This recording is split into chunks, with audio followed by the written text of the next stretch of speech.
And now, if you open up your Bible, I know. Welcome, church.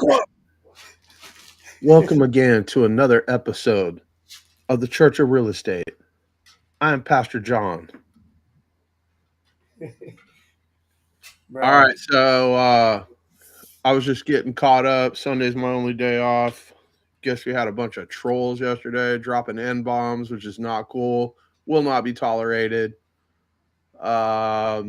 Yeah, so I got Julius on here with me.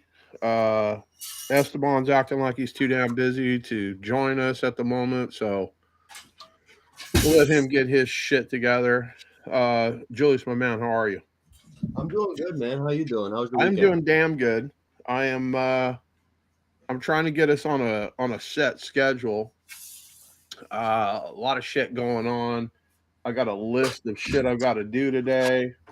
I'm trying to do these lives. Like, this is not my deal, but I get it. We need to help people and whatnot. Esteban, basically the ringleader, he's got to add people, delete people, and whatnot.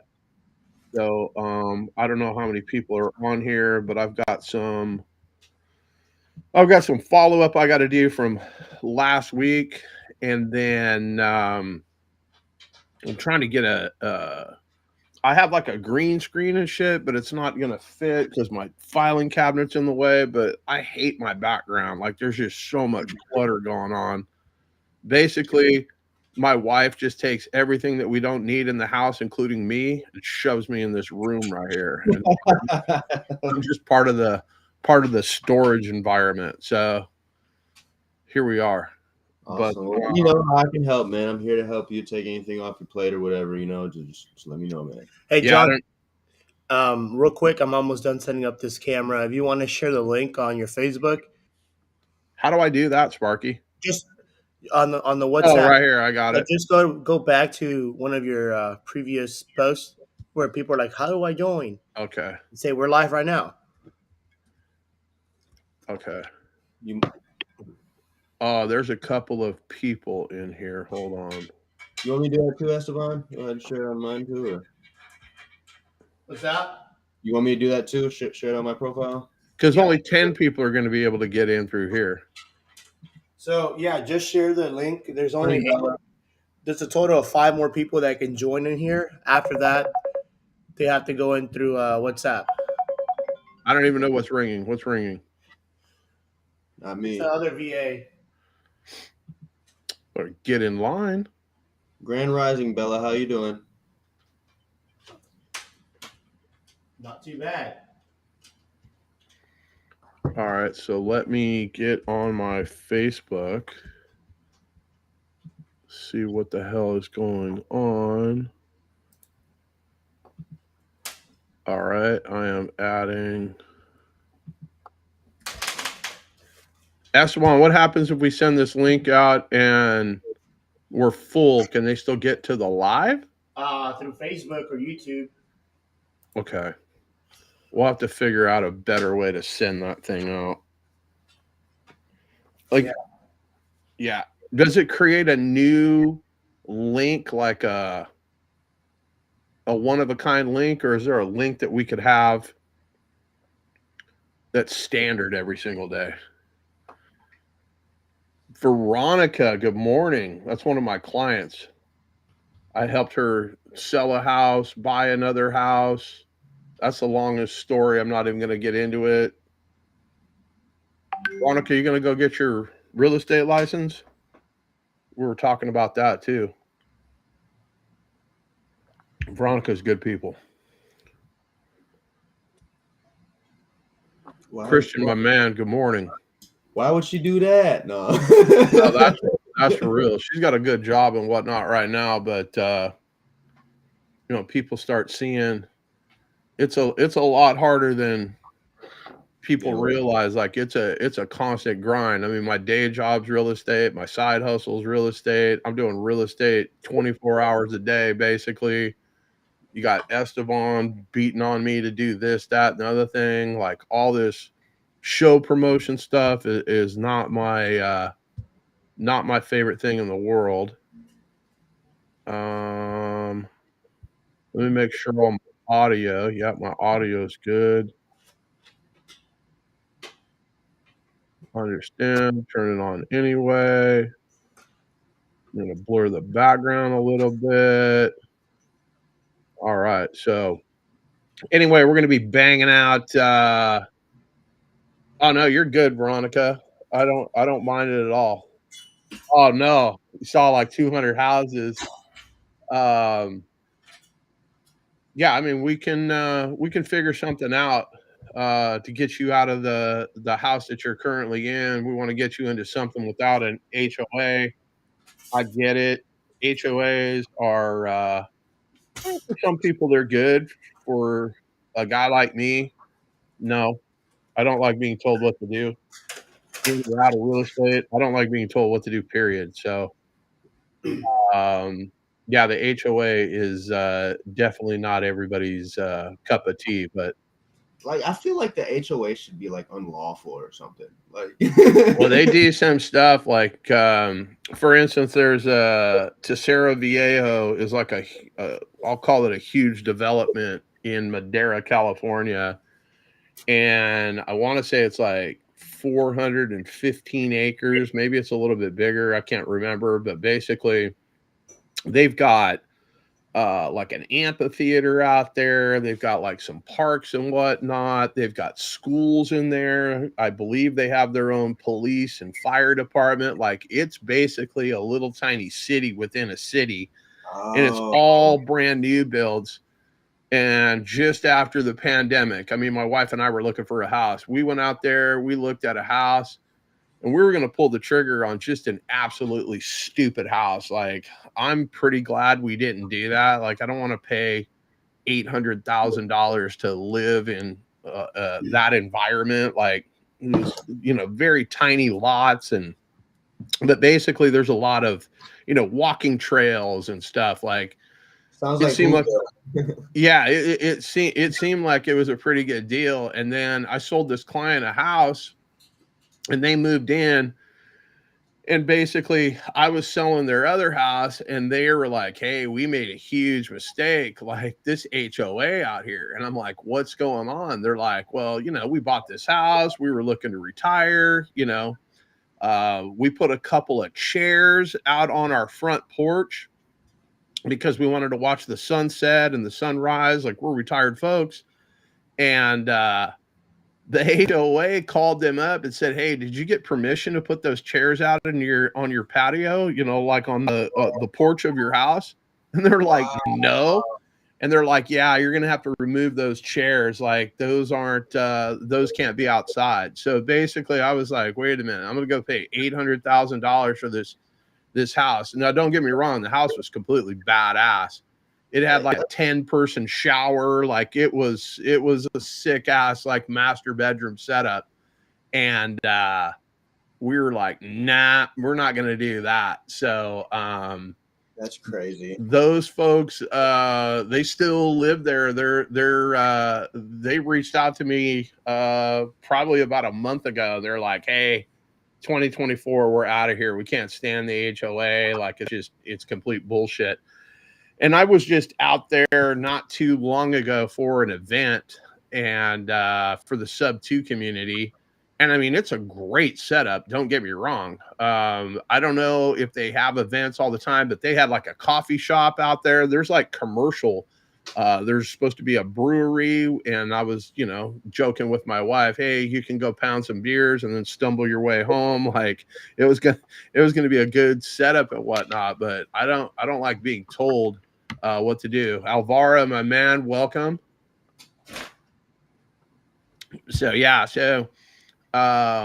we'll wait for Esteban to get on here. I've got quite a list of follow up that I've got to do. I got some new people that got a hold of me with some deals over the weekend. I'm gonna Okay. look at. And then there's some in the Slack, whatever the hell this thing's called. So there was one. Oh yeah, we got this one. Who submitted this? Okay, so there's some in here. Where is the one that I was looking at? We got quite a few in the submissions here. I'm looking for the one. This guy submitted a shitload of them. There was one that I was trying to reach out to that they're in foreclosure. So I was going to try to reach out to them.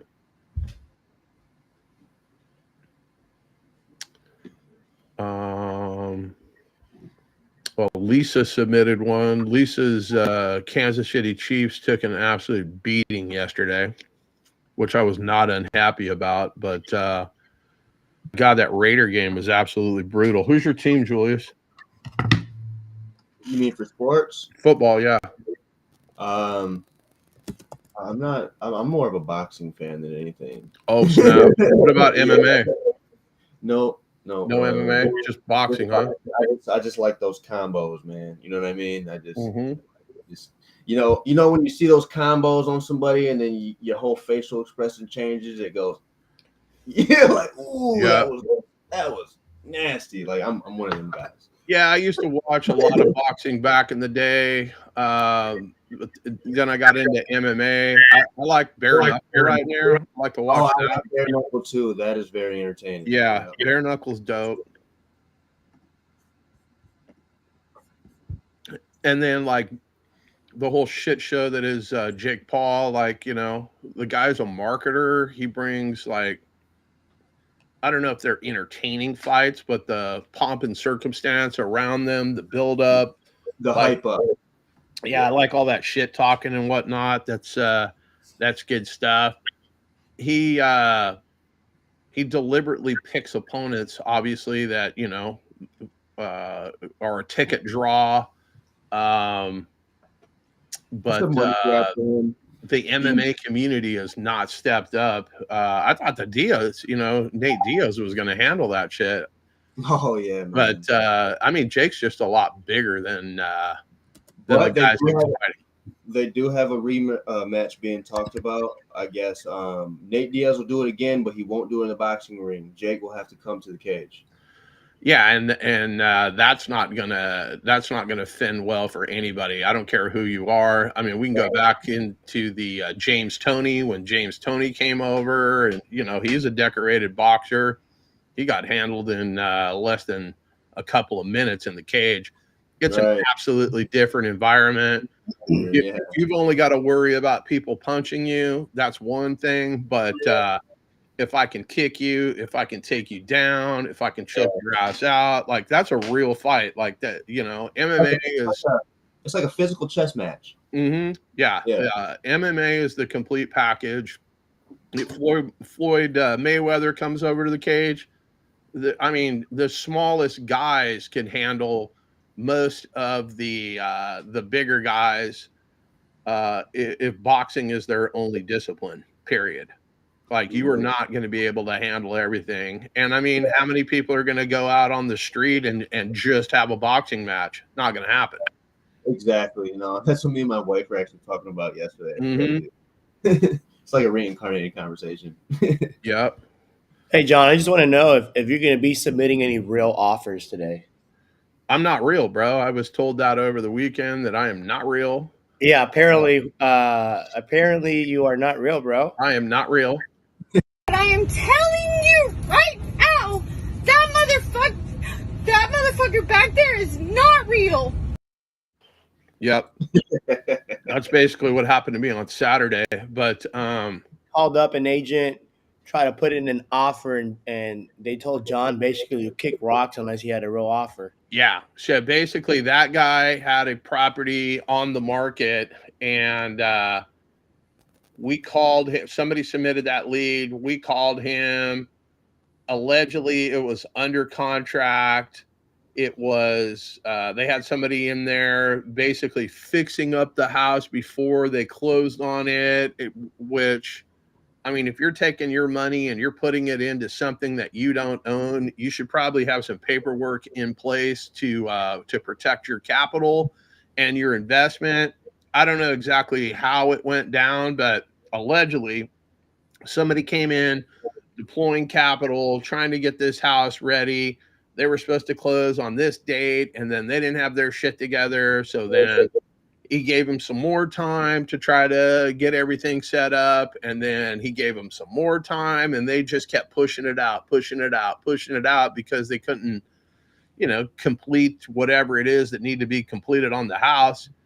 And the whole time I'm talking to this agent, I called him a couple of times, but he was always, too busy to talk to me. And, one time he was like, hey, I'm headed to court right now. I've got to handle a probate. And then like every time I called him, he would just push me away. Like he wasn't serious about selling the house. Well, I was thinking, man, he's going to lose this listing. Like this agent is the problem. And I want to say the house was like on the market for like 100 days, something like that. And they paid like $460 for the house. So they definitely overpaid for the house. And then you got somebody injecting capital into it. And then I guess I checked on the internet last week and the thing's not on the market. So I had the agent's number. I'm like, hey man, what's going on? Blah, blah, blah. Yeah, they couldn't close and blah, blah, blah, blah, blah. And come to find out, well, the owner of the house is also the agent. So he finally disclosed that. And then he's like, hey, if you're going to come in under 490,000, save your time. The seller's not going to take it. And just so you know, I'm the owner of this house. I'm like, oh, okay. So basically he wants me to come in, put an offer in, make my earnest money deposit on the internet last week. And somebody's playing not on the market. So I don't know what that was, but anyway, he wants me to put in an offer, and he wants the EMD to go hard. So basically, whatever offer it is, like it's got to go to the finish line or we lose our earnest money deposit. So he wants me to overpay for the house, and he wants me to buy it as is, but yet there's still contractors going in and out of the house. Like, it's an absolute mess. The agent knows absolutely nothing, but basically he's teeing off on me, telling me like, I'm looking for a real offer. And I'm like, what, you don't think I can get a real, submit? You don't think I'm real? I can't submit an offer? And he goes, well, you haven't showed me anything so far. So basically any buyers that are coming at that guy, he's super defensive already. If he had a solution, we wouldn't be on the phone, but he is basically the problem. And basically he wants you to overpay for something that he already overpaid for. And not only did he overpay for it, he wants you to overpay for it by a minimum of $30,000. So there's no deal there, but I've got it in my CRM, so we can follow up with this moron every couple of days. And I wish I would have saved that Ohio. Any way that we could find that Ohio deal where that guy just blew me off. He's got a $956,000 house for sale. And like I told you guys on that specific broadcast, I thought you could buy the entire state of Ohio for $956,000, but apparently I think I got that one wrote down here somewhere. We should definitely, that one is going to be fun because that guy does not like me, and nothing warms my heart more than people that don't like me for no good reason. So even for good reason, I don't care. Yeah, I'll see if I can find it. I'll throw it in the you chat do that, Kyle. You get that. I will put that in my CRM. And we will call that knucklehead every 30 days. Hey, it's been 30 more days. Still see you can't sell this property. You ready for an offer? Because I was telling him I thought the ARV was about 600,000 on its best day. Yeah. Well, this isn't going to be a good fit for you. Goodbye. This is basically. Oh, let me get some Christmas music going up in here. Drop a YouTube for that song. I'm going to be pissed. What in the whole fuck.com is that, bro? He said fuck. I mean, that is some absolute bullshit. All right, so who's trying to get their first deal in here? And while we do that, I'll tell you guys a quick story about yesterday. I should probably make a little short for you so you can post it up and whatnot. But I'll tell you guys a story. So yesterday, Raiders play at 1:00. My wife's team plays tonight. She's a Packers fan.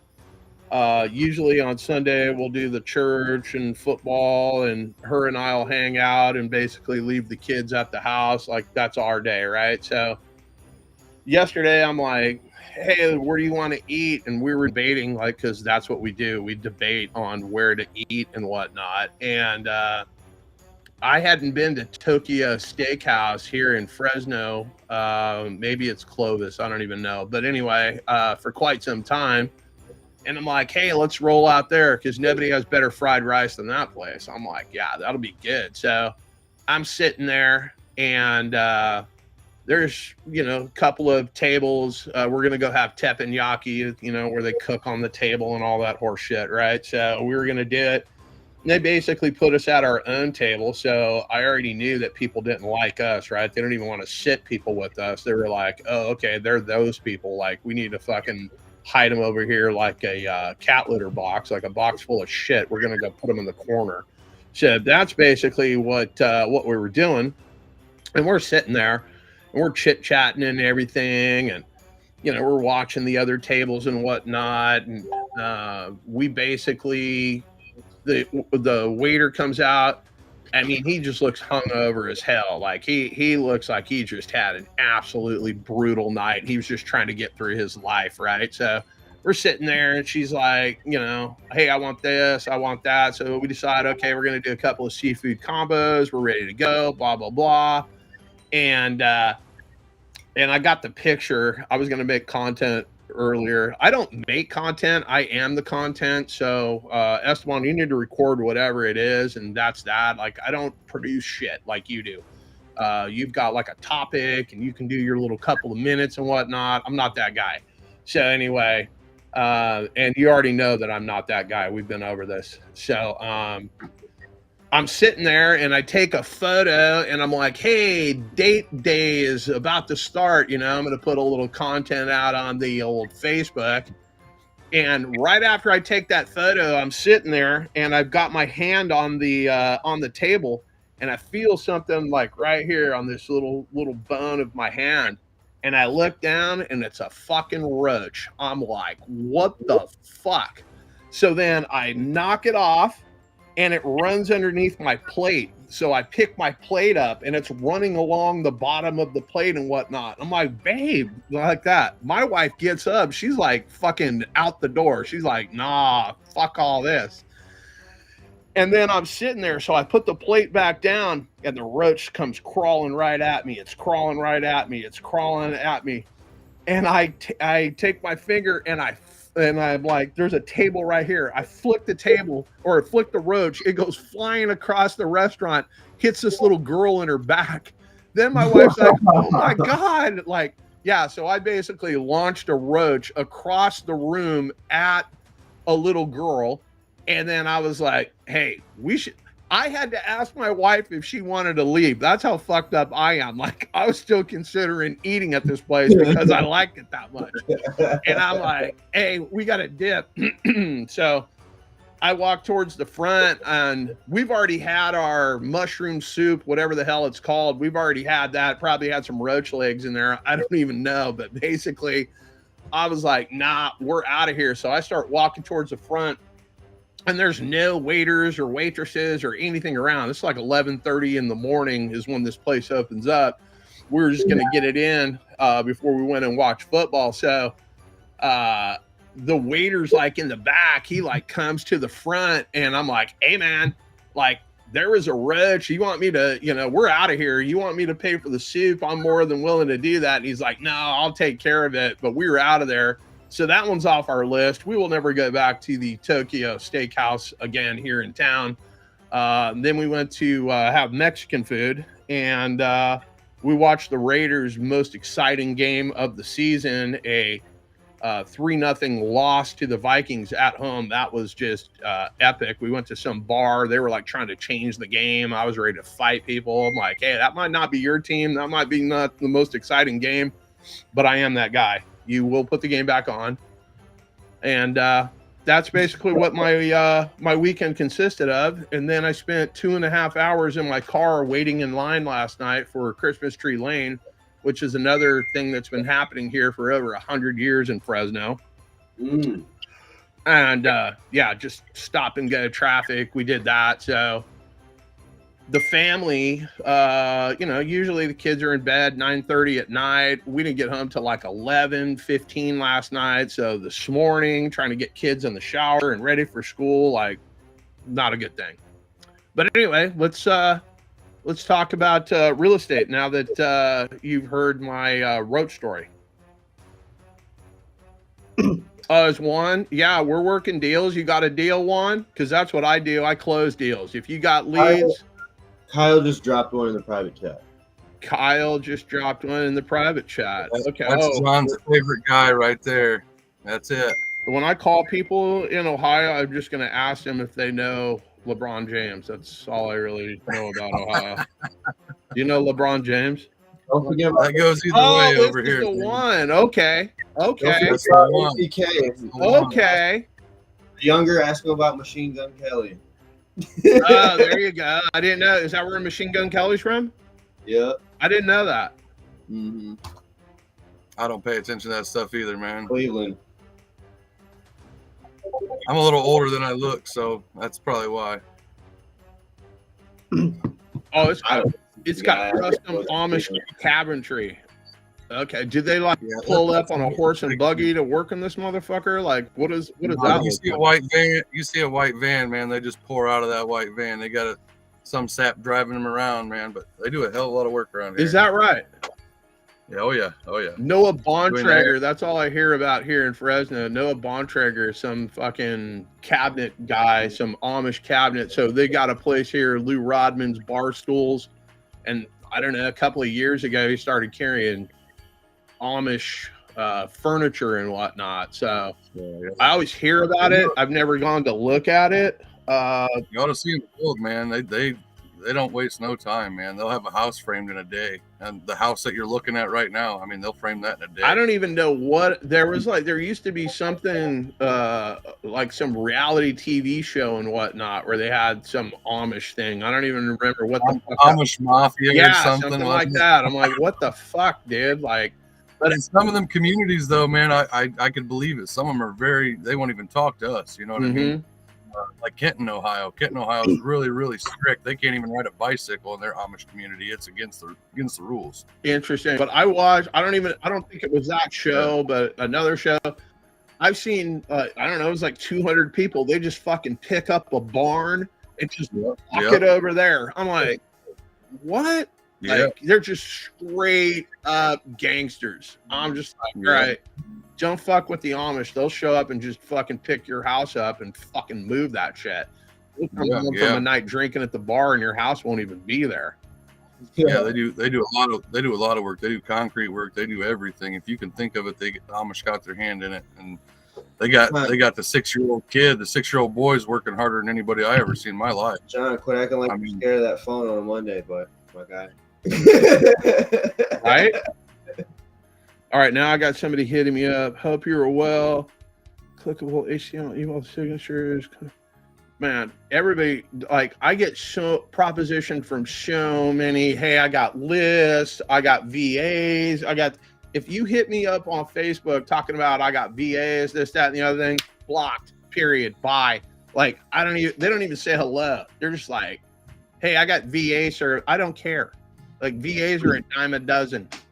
Yeah, I think it's kind of the same thing when somebody is asking for a private money lender and they're like, hey, I need 30K, or, hey, I need 5K for EMD. Don't be a knucklehead. So if you guys need money for a deal, it really helps if you show, the numbers, build out the framework. What's the address? What's the money for? What's the purchase price of the property? What's the ARV? What's the entry cost? What are the holding costs, closing costs? What's the PITI? What's the acquisition cost? Is there an agent involved? Is there not an agent involved? What are the long-term rents? What are the short-term rents? So these are just a couple of things you need. What is the exit strategy? Does the property cash flow at minimum as a long-term rental? Does it have a minimum of 12% cash-on-cash return? So these are things you guys need to learn. If you're going and looking for money, it's pretty simple. Once you understand how numbers work, you could wholesale or you can go borrow the money from a private money lender and close on a property. But definitely helps out a lot if you guys share an address and have everything in a row. You know what the money is for, what return you're offering, how is this the lender going to be protected. I had a question actually from I think it's a brand new sub 2 student. I don't know if she's here, but um, check this out, John. So she posted, "I am looking for 100K and buyer." Okay. Exactly. And what well, yeah, we get those kind of things all the time. Okay, so over the weekend I had some guy, he was on the feed. I don't know if he sent you the address, but he's like, "Hey, I bought a house. I'm trying to sell it on seller financing. We closed on it on November 15th. I'm like, send over the information. We can dispo that thing for you, blah blah blah." Well, it's a mobile home. Like, I don't mess with mobile homes. Mobile homes, unless you own the land, they don't really they're not increasing in value. It's just like buying a car. It's not increasing in value. It's at it on its best day holding its value, but that's not even true. You've got to own the land. So this guy is trying to sell this thing, and this is how much he needs. And I mean, this thing all in was like $37,000. Christian Pineda wants to know what the password for Discord is. Like, I'm not part of that clique. I'm not one of the cool kids that belongs to the Discord, nor will I comply. You guys are gonna have to pay me. What's the password? There's two Discords. I'm not sure which one you're coming from. And then he just had Zoom, so he wants the Zoom password too. Yeah, I'm gonna let you handle that. Yeah, so this is a live Facebook. We post a link to join the studio in here if you want to be like Kyle or Tinkman, Julius. You gotta hop on the Discord live. Usually, if you can't make it in, you can just stream from YouTube or Facebook, and then we can still answer your questions. Okay, so John, I got to handle some back end stuff really quick. I got to call back an agent to throw in my lowball offer. Okay. We can start calling some of these leads. So you start calling. You and Julius, I got to handle this real quick. I got to handle something real quick. Can you hear me? Yeah. Did you guys hear anything I said? Yeah, I heard everything you said. Oh, okay. It looked like I had my mic muted, but. All right, there's quite a few submissions in the back. I can hear you. Yeah. Okay, so why is this thing not working? Because you're not him, bro. I mean, come on now. It's not real. It is not real. That is a fact. Okay, so this is from 8 days ago. Okay, we know what this deal is. That's not even a deal. I know who submitted that. This was the other one. I don't remember who. Somebody on our live sent us this one. They were trying to lock this up. I told them that's not a deal, so I'm not even messing with that. This one right here is one that's in Tennessee. This shit's only. Let me pull this up on my YouTube. I mean, Redfin.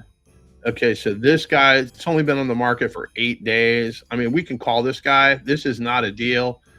Guys, when you're submitting leads and whatnot, don't submit shit that's only been on the market for a couple of weeks. There's not enough pain yet. People still think that whatever it is that they're selling is still worth whatever it is they're asking for it. And you need some more time for them to realize, hey, I'm overpriced. Like, you can tell them they're overpriced, but until they are in the sales cycle, getting lowball offers, people calling, kicking tires, all that kind of stuff. Alejandro, call calibrations with Alejandro.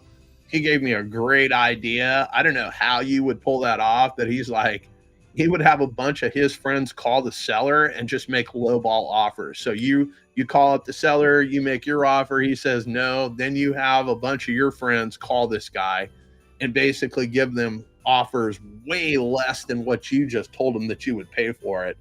And he basically creates a shitload of doubt like that. The flip side is that, the seller is going to think that, hey, this is a property that's got a lot of interest and whatnot. So it's kind of a double-edged sword. But I've heard of Jerry Norton doing the same thing with different LLCs. okay, he's just submitting offers. Yeah. Okay. All right, so I'll call this guy, but I'm going to tell you guys right now, this is not a deal. This is not something that I would waste my time calling, but we're going to do that today. I should change some of my voicemails on here. So let me get to my Florida number. Let me change. It's all for your enjoyment, John. That's all this is. Yeah. Let me see here. Number settings. No, that's not it. I'm looking for number settings. Let's go to Florida. Let's go to voicemail. Let's go to record new. Hey, thanks for returning my phone call. This is John. If I left you a voicemail, you already know why I called. If not, leave your name and number. I'll get back to you just as soon as I can. Thanks for calling, and have a decent day.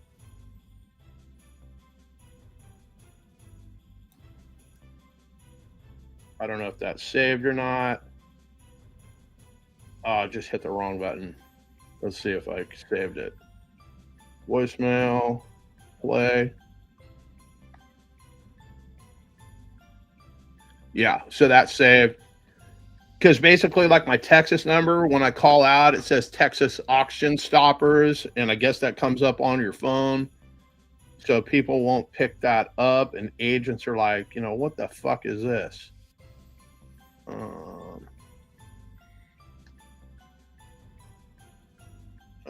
Let me see. Made a rookie number mistake, Mott's. Say that again. You made a rookie number mistake. Yeah. Yeah, absolutely. It's all right. Where is this guy's phone number? There we go. Contact Justin. Let's contact Justin. 6841. Let's see what happens here.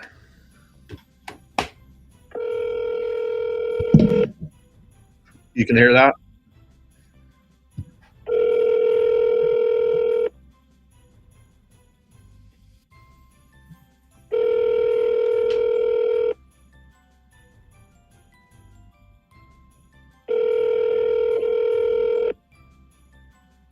Reach Justin Heron with Yokohama Tire. Sorry I'm unable to take your call. Please leave your name, number, and a brief message, and I'll get back to you as quick as possible. Thank you. Have a blessed day. Hey, Justin, it's John. Looking to buy something in Tennessee. You may not pick up because I'm calling you from my Florida office number. Just trying to get a few more pieces of information about this property on Bayport Avenue.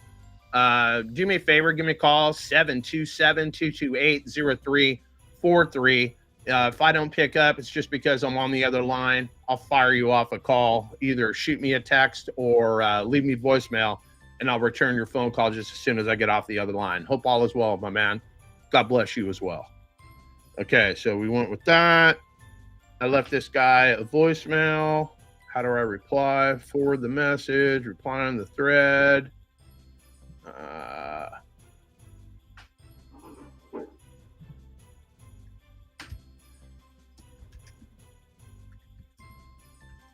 Okay, we left voicemail for that guy. Boom. All right, so I called that dude. Which one is this one? This one's I called this guy. I don't know if this guy ever called me back. But we can do that too. What are we doing with the that one agent? She sent me like 50 properties. I got to underwrite all of them. Bro, that's your second girlfriend. Like, you need to get in a monogamous relationship with an agent. Like, you're kind of playing the field, bro. Kind of feel like you're being dishonest and cheating on these agents with one another. No, man. Yeah, I'm gonna. Oh yeah, this one was for sale. So This was one that Lisa sent to us, but it's a short sale. I mean, this shit's been on the market 69 days. Yeah, it's got some pain points, but we can call and get the story from the agent, figure out what's going on. Where is this one at? This one is in Florida, so we'll keep the same number. But let's. Where'd you get that from? Are those from the job form, or how Yeah, are you this getting is the job form. So basically, I'm just going down the list. I'm just looking for shit to call. I don't really care. I'm just showing you guys, like, you don't need a script. You don't need anything. You just need to take action. Hello, you have reached Sydney, the office manager for Realty One Group Skyline, Troy Funk Broker. The best contact method for us is via text message. Well, I don't care. Please text your name, No, the property address, I won't do and it. all applicable questions Nope. to this number. I will not do it. I will not conform. You will call me back. And have a wonderful day. Hey there. I think I left you a message over the weekend. I called quite a few. I don't know if somebody called me back. Calling about this property on, what is it, First, there in Cape Coral, Florida. Looks like it's a short sale. Just trying to figure out what is going on. If you could give me a call back here at 727-228-0343. My name is John. We're looking to deploy some capital. I don't know if this thing is going to be a good fit based on the timeline. I'm trying to close before December 31st. I don't do text messages, so if you could give me a call back, 727-228-0343. Okay. You don't tell me, I tell you, and you don't fucking know until I tell you. That's basically how we roll. So, did I leave? Let me see here. I'm going to reply to this one, close this one, this one. How do I reply to these things? No, reply in thread. I'm trying to get this Slack bullshit down. Left voicemail for the agent, question mark. Send. All right, so we did that one. Then Lisa gave us this one. Let's see what this one is. This one's on 11th. Let me see what the story is. And that music in the background is making me want to murder people. I'm just saying, like. What is that? The Christmas music is still whatever that bullshit is in the back. Like, it's annoying as fuck. I am not the warm and cuddly person that I come off in person. Just kidding. This is what you get every single day. Okay, that's fine. Put on some NWA, you know. And that's what I'm talking about. Like, I'm about that. I am about that. I grew up on that. Eric B. and Rakim, the greatest. Eric B., I won't say he's the greatest DJ, but Rakim is definitely the greatest MC of all time. You motherfuckers aren't old enough to argue with me. You weren't there, so I don't know. Save that shit is all I'm telling you guys. I don't know, man. I think I like the Ghetto Boys better. Ghetto Boys. Ghetto Boys were solid. I like the Ghetto Boys. There was a group called the Skinny Boys, and the Skinny Boys had a Christmas. There was like a whole Christmas album, yeah, like Wax. I had that shit as a quote kid, a teenager. So that had the Run DMC shit on there. Skinny Boys. I'm trying to think of who else was on that whole album. But let's call this knucklehead. I don't know if JD McClintock ever called me back about this property. They cut this shit 13 racks. This thing looks like it's good to go. I can't remember if I talked to this knucklehead or not. All right, Chad. Let me answer Chad's question here real quick. You do that, tough guy. So on a short sale, you cannot sub to a short sale. Correct. You can do a loan mod, catch up the arrears, and then take the loan over subject to. And you may not be able to do a loan mod because they're basing it on the current seller. And if their credit is fucked up, which it probably is, just since they're, trying to get a short sale done, a loan mod may or may not happen. They might put that thing into forbearance. It could be construed as mortgage fraud if you go get a loan mod or something, and then basically you hop in as the buyer. So they're not going to do a loan mod unless you are currently living in the house. If you have left the house, it is not going to happen. And then basically they put you like on a 90-day trial, right? So whatever your payment is, you got to make that 3 consecutive months in a row. And if you can show that, then you'll be off the trial period. They will lock in that number. You miss one of those payments or you're late, like it just reverts back, and bad shit happens. So let's see if we can call this agent. I don't know why we have multiple phone numbers for this one, but Yeah. go back to the list. Where's the link so I can send my lead? Good question. Sniperforhire.com. Or Sparky will put it in the a QR code or something. Yeah, you can go to sniperforhire.com. You could also just scan this QR code up here. It all takes you to the same form. Hello, this is JD. Yes, sir. I was calling about a property on 11th Avenue there in Cape Coral. You got a second for me? It should be showing under contract, is it not? It is not. It's still for sale. I think I called you over the weekend. I don't know if something changed. So I'll go ahead and update it. But yeah, it's still for sale on Zillow. Okay. Something. It is 100% under contract. Okay, fantastic. Then I will make a note in my CRM here, follow up with you in 17 days to see if you guys are still on course. Okay. Appreciate it, my man. Thank you. Bye-bye. Okay, so that one is under contract. Did I make a note? Oh, so this knucklehead did call me back. Here, let me turn the sound on. I always turn you guys off when I'm this is under contract. It's a short sale. Okay. What do we got else? Somebody asked if we're doing any commercial multifamily. I mean, we can. Yeah. It's got to make sense. So here's the deal.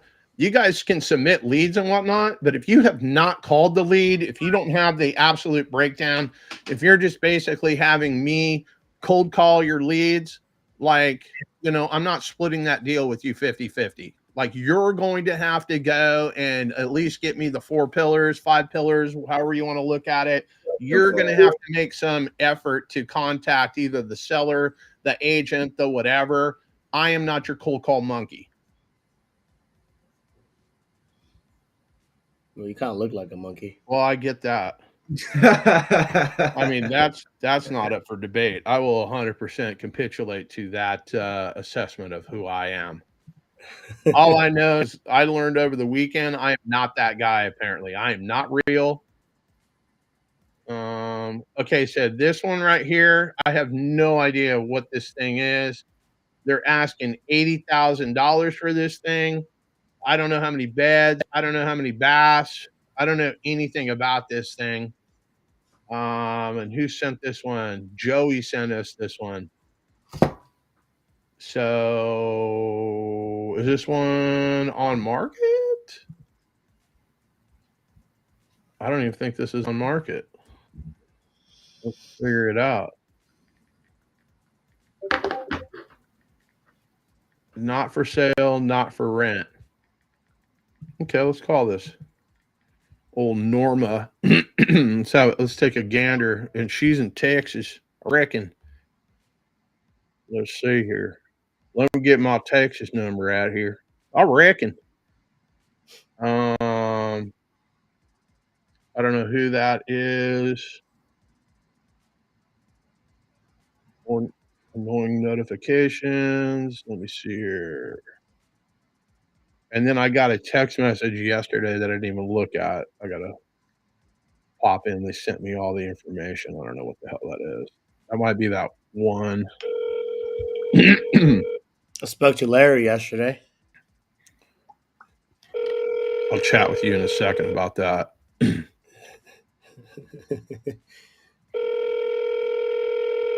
Oh, this one might be the Spanish one. No pasa nada, amigo. Ponme en el micro. Yo hablo con él. Lo que I'm sorry, but the person you called has a voicemail box that has not been set up yet. Goodbye. John, let me I hear don't your even have a voicemail set up, so. Let me hear your Spanish curse words, John. Que la chingala. All right, so check it out. So that agent that I called from St. Augustine, like 2-3 days ago, were the one where they were open to seller finance. They're open to an assumable loan. It's got a 2.625% interest rate. Sits on a 1-acre lot. There's no comps, but it's pretty close to the water. It's a 2,000 square feet. They're asking a little over 100 over what it got appraised at. So it got appraised at like 279. I just pulled up the records on the county assessor. Okay. So those of you who don't know, you can pull comps and appraised value and all that stuff from the county assessor site for whatever county you're looking at. And they want a 25% down. To start the call or 2 to decline. Press 1 to start the call or 2 to the call will start at the beep. This is John. How can I help you? Sí, buenos días. Tengo una llamada perdida. Oh, no habla español. I'll have somebody call you back. Give me a second. Okay, so I don't know how to fucking talk to her. Get the number in Spanish. And who is she?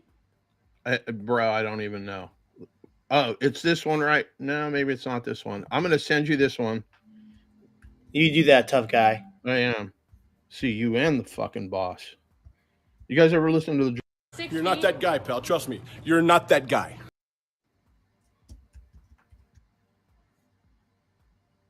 Okay, so there you have that. But what's the information on this I don't one? know. I have zero idea. I'm trying to figure out which one that is. I mean, you can just call them too and figure that out. I don't even see that one, so I have no idea. It could be the one that I just called on. That's Joey's there. He's in the chat. One. Yeah. Is that the one from Donna though? It could be. Because that's just not gonna pencil out. This is Norma De La Rosa. Yeah, Donna, Texas. Yeah, that's Joey's. He's in the chat there giving you some info. Oh, yeah, okay. This is the one we went over where it's I think they're asking like 40,000, it needs like 30K in repairs, and the house is worth like 80. And they're asking 80 racks. It's a divorce.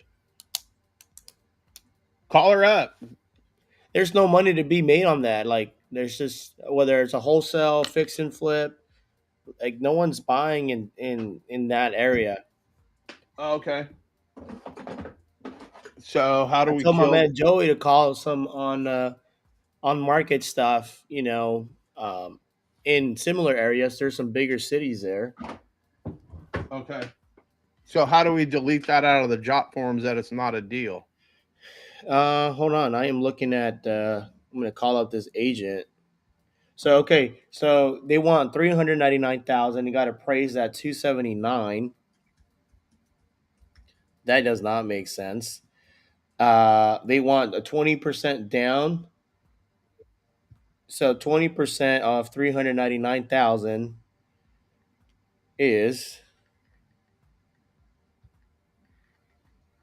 times 20%. So they want $78,000 down, and then closing costs about 100K all in. Let me call her up. Sounds like a successful deal. Said nobody ever. While you do that and you entertain the crowd, I am going to go get a cup of coffee. You do that, tough guy. I am toughy.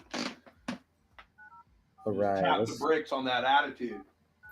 Himothy Senior. Yeah, that's right. You heard? You've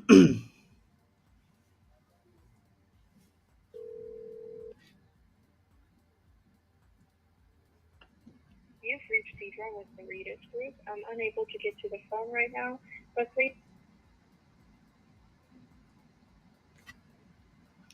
all right, Joey. I'll take a look.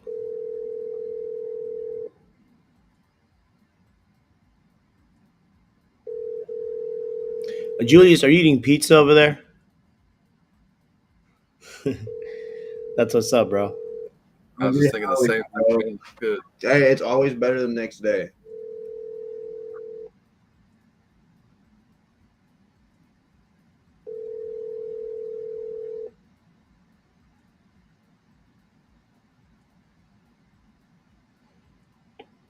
You've reached Deidre with the Readers Group. I'm unable to get to the phone right now. All right, I will shoot her a text. Joey, why don't you hop in here, bro? So we got to clarify. Not everything's a sub-2 deal. Shoot it over on the job form. I'll take a look at it. Yeah, Joey, you want to offer cash first and give them an option to turn down the cash offer first and then go with your creative offer, just so you make sure we went through all the the steps and stuff and try to see how first you can help, see if they can keep the house, and then make the offers. Right. Oh, we got a couple. All right, from Lisa, Joey. This one's from. Okay, the Donna one. We already did that. I haven't gotten your other one. I got one from you did. Las Vegas, not sure, but they're upside down on loan. Negative 3K on equity. I'm happy to cover this. An agent's fee for sub-2.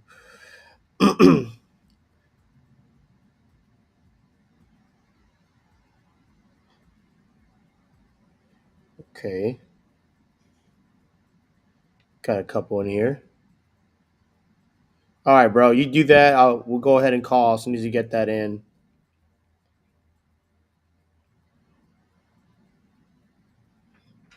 Okay. You got some more coming in here. Let me hear this.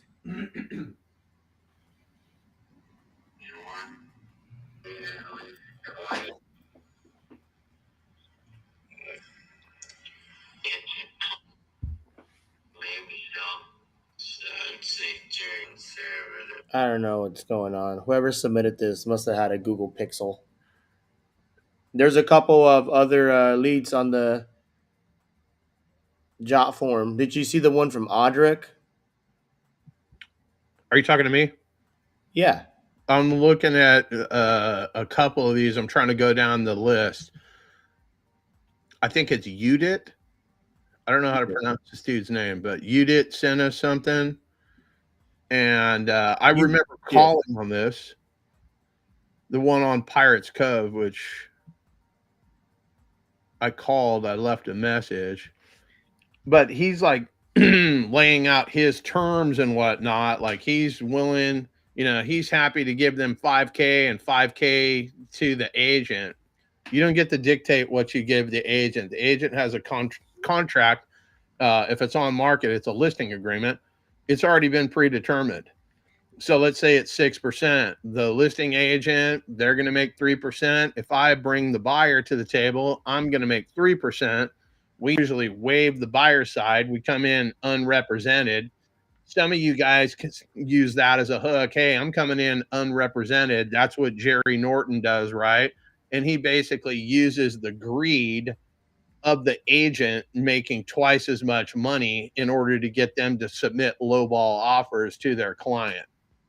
So I usually waive the buyer's fee, so the seller doesn't have to pay that. The agent's going to get their quote 3%, 2.5%, whatever it is, and then that little spread right there, at a minimum, I could make that as an assignment fee. It leaves some money in the mix. But when you guys are calling these on-market properties, yes, they're easy to find because you don't know how to go out and look for off-market properties. You go find the quote low-hanging fruit.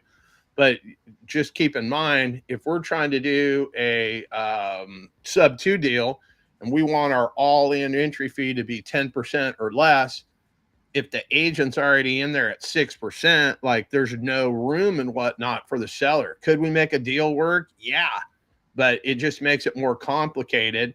In my opinion, the best deals to go after that are on market are once they expire. Like the agent didn't get the job done, and you can call up and use the failure of the agent to your advantage. Hey, saw this, you had this house on the market, looks like it didn't sell. Like, what's going on with that thing? Why do you think you didn't sell it?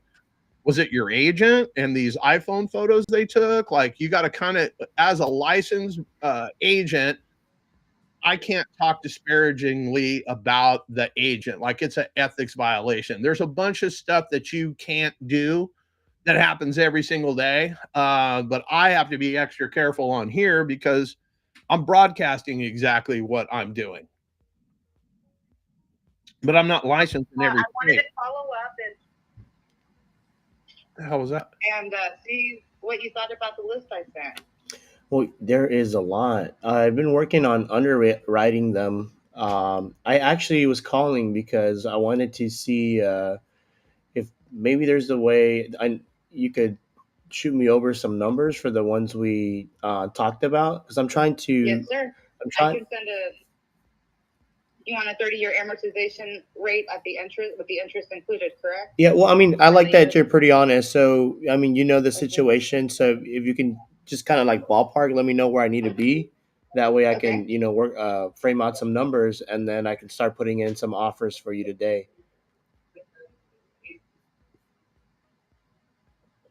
Fantastic. Like, Because I'm excited, yeah, So, me too. do you want so we'll do Nutty Brown Road, the $1.25 million one. Mm-hmm. We'll do the off-market 4501 Onion Road and 4500 South WS Young for $720,000. The ones that have to be sold together, unless you just want the land for $420,000. Okay, so the Onion. I'm sorry. Can you repeat the one on Onion? Yeah, 4501 Onion Road and 4500 South WS Young. That is for $720,000 together. But 4500 South WS Young is $420,000, and that's just the commercial part. But Onion Road has a tenant, and they pay $1,500 a month. Okay. So you get benefited right away. And then the other one, I think Bottoms East Road, that he might take owner finance there, and then 3909 Waterworks, the land where you could put a storage unit on there or an RV park. Mm-hmm.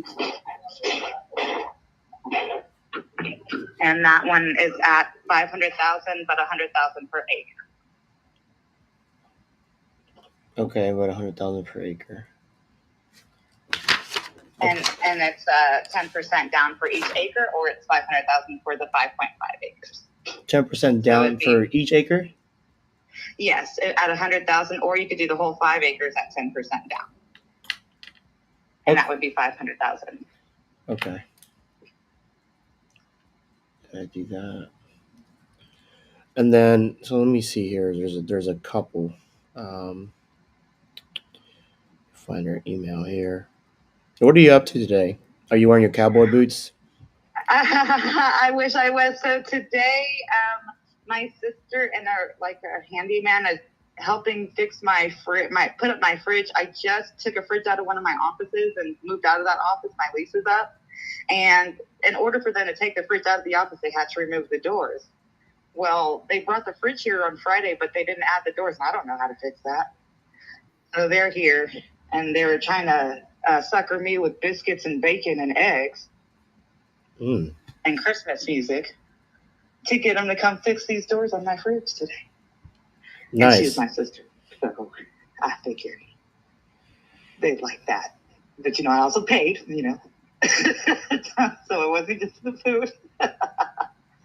But I was very patient, and I was just like, they had stuff over the weekend to do, and I have other fridges. So I wasn't depressed. Yeah, but definitely. They were like, it's going to take 4 hours. So between that and adding these properties to the MLSs, some of these properties, some more of my MLSs. I'm home showing today. One of my teammates is home showing one of my really good friends today in Cove, starting at 11 on top, you know what I mean? And then I'm getting back with all the clients' calls and investors and things like that. Everyone that's interested in, you know, whatever. So it's been a Monday, you know?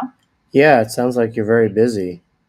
But thank God I know how to delegate, because I pick and choose what I want to do. So if I need to do this, I'll do this, because my team's handling everything else. So that's a great thing. It's like you have two people working for you at the same time, because my team has access to these properties too, and we can both help you. Yeah, definitely. I just feel like communication is really big. And if I do represent you, and let's just pretend there's a property you go under contract with, well, it'll be both of us helping you, communicating both sides. That's they also right. keep me from being in intermediary status, so I can be in control of both sides. Mm-hmm. But they're out on paper. Yeah, I could tell you like to be in control, huh? So it's a loophole, so I could still be able to help you and not stop talking to you about which side's doing what, because I'm allowed now. Definitely.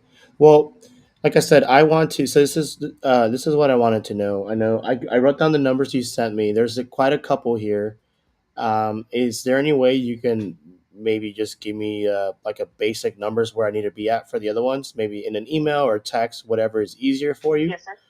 Mm-hmm. And then I can start putting in offers on all these. And then you and I are going to go to the title company wearing our cowboy hat and boots, so we can go close on some of these together. Yes. Oh my gosh, you just made so you like my. Yeah. I have them. Yes, you'll see some of my pictures on Facebook where I take a picture, not with my horse, one with my horse, my fake horse, but some of them just my hat. But yeah, so we will. I'm excited. Yeah, definitely. Yeah, so if you want to shoot those over, I will start penciling out some numbers and then start putting those offers in for you, and then I can give you a call and circle back in a couple hours. Yeah. So here's what I'll do, just to make things easier for you. And I know I sent you a lot. I'm just going to go over the exact addresses with the numbers that I've already sent. That's why John, I know just what go I ahead and sent take you. it from here. I'm going to write these down. I haven't sent. Oh. And go off those addresses. Okay, so the love story continues between those two. I'm going to go ahead and call this one that's in Michigan.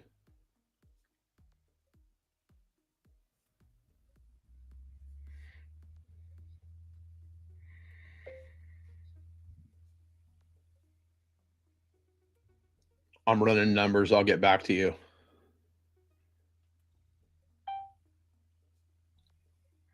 Okay, so let me call this one.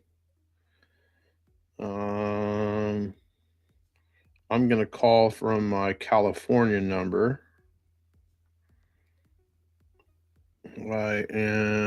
This one's in Michigan. This one was in the private chat. So let's see. Where about in Michigan? Where the hell is this one? Flushing, Michigan. It's right outside of Flint, kind of. So the water's good, is what you're saying? Good enough. Okay. I mean, the water's never good anywhere here in Michigan, but. Right here. Scott Myers here. How can I help you? Oh, yeah. I was looking for Scott, I think. There's a property on Stanley Road here in Flushing, Michigan. They got a second to chit chat with me? He's currently on the phone, but I'd be happy to send over your information. You said which property? Is it a house or is it land? Yeah, it's a house. It's Stanley Road here. Okay, let me see. I do believe that he's picking the sign up for that house. I do not think we have it listed anymore. Oh, it says there's a price cut. It's for sale. All that good stuff. Yeah, no, this was just a recent change as of Friday.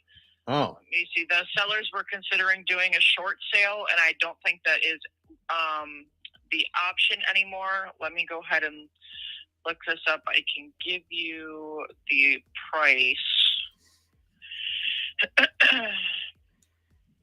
So I should just reach out to the seller directly, or what? No. I was gonna say it was okay. So it was listed for $220,000. Correct. Okay, let's see. Oh, they haven't withdrawn this yet. Negative. Right. So that's why I was calling you guys. Let me see. It was supposed to be done on Friday. Let me see if anything could change. Let me have Scott give you a call and kind of go from there. Let me see. What's your callback number? I'm calling you from the communist country of California, so I am at 559-212-3423. 3423. And what was your first name again, huh? My name is John. John, got it. Okay, I'll go ahead and forward that information on over to Scott, okay, hon? Sounds good. You have a great day. Take care. All right. Thank you. You too. Bye-bye. That lady would catch some knuckles if my wife heard her call me hun. My wife ain't playing. Amber's in the building. What's a good criteria for a house to be a good sub-2 deal? Okay, so basically, you're going to call up. You need to find out what the situation is. What is it that they are trying to solve? 9 times out of 10, a good sub-2 offer is the house has been on the market for 100 plus days. They can't find a cash buyer. I make a lowball cash offer. They don't want to hear anything about that. So what if I could pay full price? You know, is this something I can give you a down payment and make a payment on every single month? So yeah, that's where we're at on that. I keep getting text messages. I get distracted, but basically, everything could be a good sub-2 deal and nothing can be a good sub-2 deal. There's no cookie cutter solution. You have to get in, you have to figure out what the problem is that they're trying to solve. And, you know, a lowball cash offer, if it's on the market, is never the answer. MLS, Zillow, etc., is where deals go to die. Everybody wants the most amount of money for their house. So the only way that you can talk to a seller, an agent, or whatever, that they're priced too high, it's not in the first week, it's not in the first month. Like, houses have to be on the market for 100 plus days, like this knucklehead in Ohio that's got a $956,000 house on the market. They bought that shit in 2018. I'm not 100% sure if that was just vacant land that they paid $84,000 or there was a structure on it. But yeah, I mean, the house is nice, but you know, comps in the area, nothing is selling in that area with a 9 in front of it. On its best day, it's going to have a 6 in front of it. The agent was basically telling me to go pound sand, and that's totally fine. We can do that, but I will call you up and I will verbally abuse you every 30 days because they hired you to sell the house and it's still here. So, you know, what are we doing? If I'm wrong and I'm the bad guy, then why can't you sell the house? That's my, so I will basically jab, and then I'll come over the top with a haymaker. Like, the agents aren't going to talk to me in a certain way. Some of these agents will be, well, I've been an agent for 40 years and what you're purporting is illegal. Okay, well, I'm a broker. What do you want to do now? It's like they want to have a big dick contest with me, you know? So that's where we're at. Like, I can spar with the best of them. And it's tough for me not to bust out my what I call talk shitsu, which is basically verbal jujitsu. I have some vocabulary that will absolutely end a fight. You don't even get a chance to tap out. I decide that you're already done. But I try to reel it in. I will let some of these agents tee off on me just for the content so you guys can kind of hear and whatnot.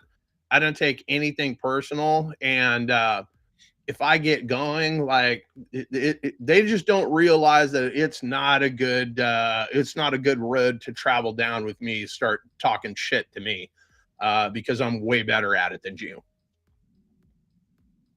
All right, we're drinking coffee. We're trying to make deals happen. Matt Schmidt in the comments here left this deal. We will see.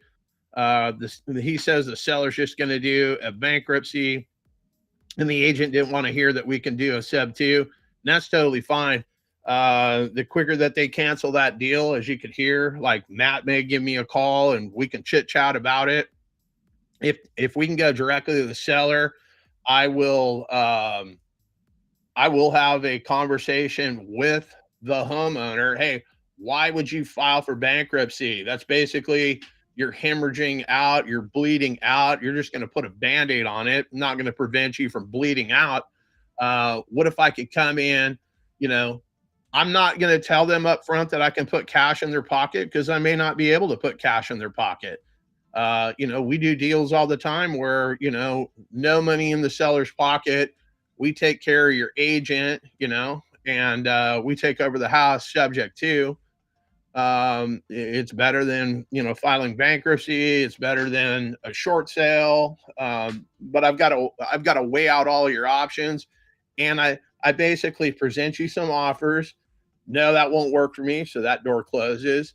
Oh no, that doesn't sound like that works for me. And I just keep cornering you. And then there's only one option left, and that's subject to. And if you don't want to do that, well, hey, we'll check back with you in 30 days. I'm not going to force anybody to do something that they don't want, but there's not a situation after talking to you that I don't fully understand what it is your problem is and how I can help you solve your problem.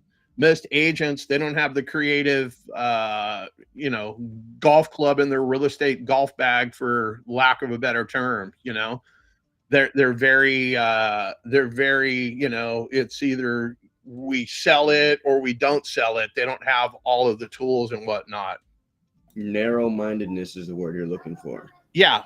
I mean, they don't know what they don't know. And then agents you'll present a creative offer. They don't understand how Hey, to. Matt, sorry, you can talk now. You were on the sidelines. I just brought you in here. I saw you. I posted there we your mic go. wasn't There working. we Sorry, I go. don't want to seem like Okay. the agent disser. I love agents, but No, they can definitely be a hindrance, and they don't know what they don't know. There's a lot of agents, and I'll know talking to these people on the phone whether or not they've done a creative deal. And I basically convince them that, hey, why don't we get on a 3-way conversation with you and the seller? I'm not going to make you look bad, but I can 100% assure you, unless you're doing these deals all the time, you're not going to have the answers to a lot of these questions. And instead of going, he said, she said, and this, that, and the other thing, let's just have a quick conversation. The seller and I can have a conversation. They can ask whatever questions. I'll answer whatever questions. We don't need to make a decision right now. Like today, we're just dating. I'm not ready to go get you a ring, get down on a knee, and buy your house unless you guys are ready to go. Let's just have a conversation, figure out how I can help you. And then you and your client can have a discussion, and you may have more questions, and you can come back to me. I can answer all of those. If everything looks like it's a good fit, then we can put this thing under contract and move this deal forward.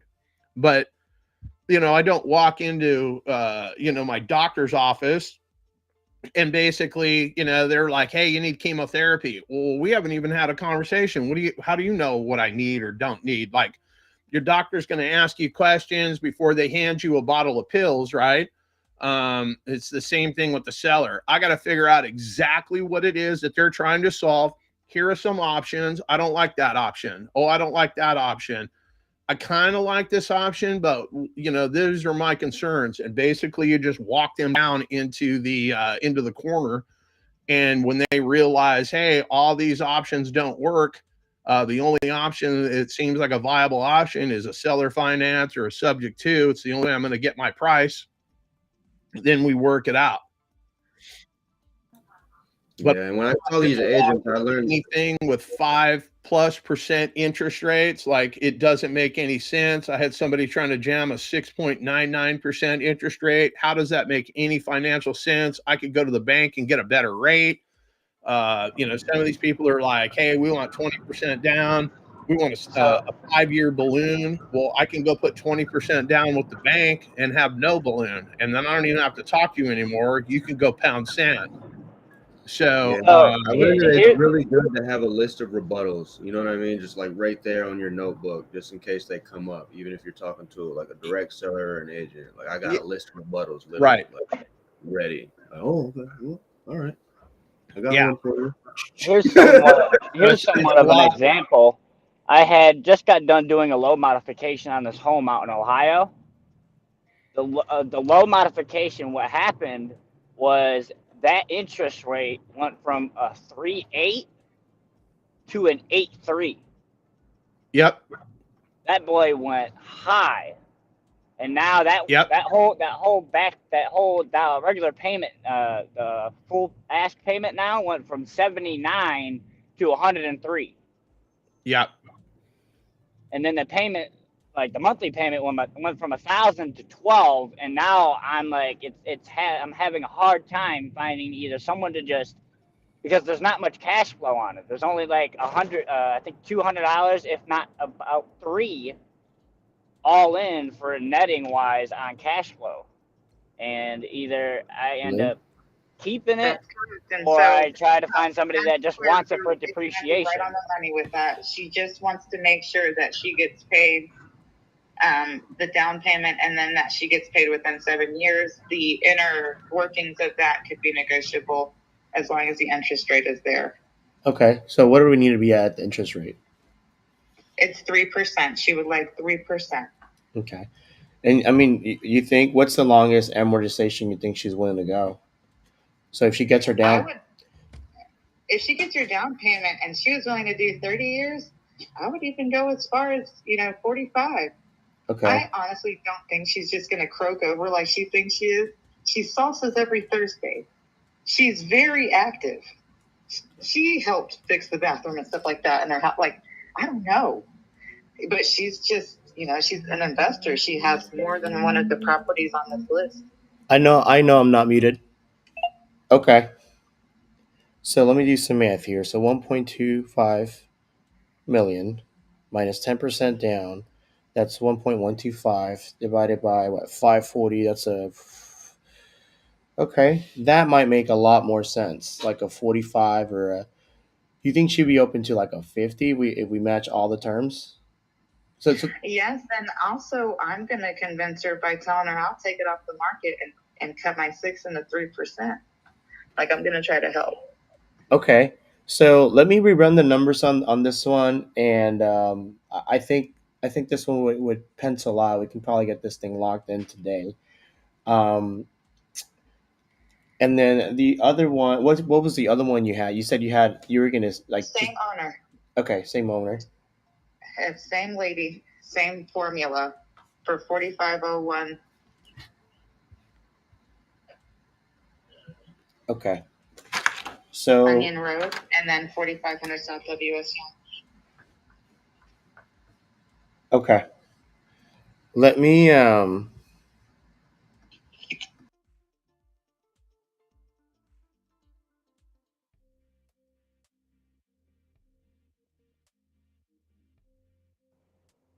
I think he muted himself.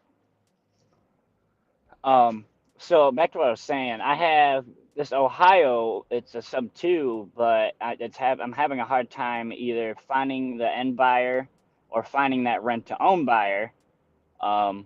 It's either ones they didn't got the down payment, or it's not cash flowing enough. So a lot of them don't really want it because it's not cash flowing enough. But I know there's someone out there that would just take it for a depreciation. It's $9K all in, and I was I muted. was about to say, yeah, I was about to say you're muted. You're going to have to hop on that sooner than later if you're going to find this depreciation buyer, because Yeah, the come the apparently. 31st, you're going to be screwed. Oh yeah.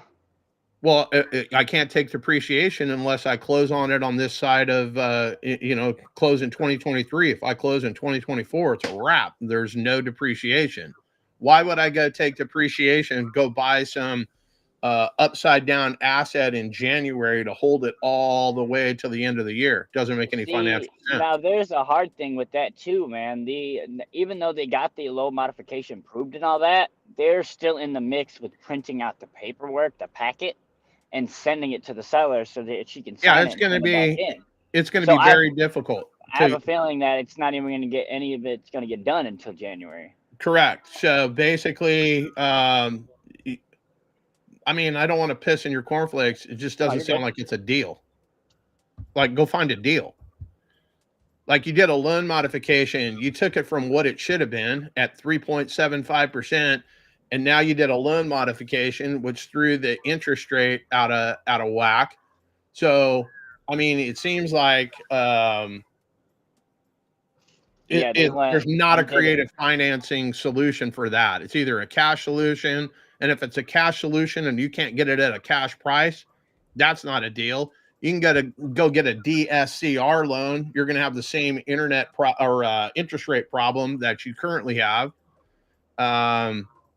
It just doesn't sound. Where's this house located? Cleveland, Ohio. Okay, there are a lot of buyers there. From I came into the Zoom yesterday, and there's this one guy that apparently he has some buyers out there. I got to reach out to today, but he says he has some buyers out there in Ohio, so I'm gonna see what I can do about that. But other than that, I feel like even though, so the first payment is due January 1st. The paperwork probably won't even end up getting received back to the bank probably mid-January. Yeah, there's no way that's going to. You're going to have to figure that out. Plus, the there's going to be says that they're going to they'll probably have to extend it, that first payment, until probably if not February, March, because of the paperwork not being received yet, and then because of the holidays and all that. So they're going to end up having no choice but to do it. Yeah, in my opinion, probably the best solution for this problem is a short sale. I don't know how you're going to make money in that. Like, I don't want to give legal advice or whatnot, but for instance, in California, if you brought me a deal and I did a short sale, I can't pay you any of my commission. It's against the law for you to earn commission in it. Now, are there gray areas that you can get around that? Yeah, potentially. But make no mistake about it, I am not going to do anything that's going to put my license in jeopardy, even though sometimes it's a hindrance. Like, I've got one more club in my bag that most of you guys don't. You can't get the cash offer done. You can't get the creative deal done. If you're not licensed, there's no way for you to put it on, put it on the market. Like, I've got that club in my bag too. Except for innovation.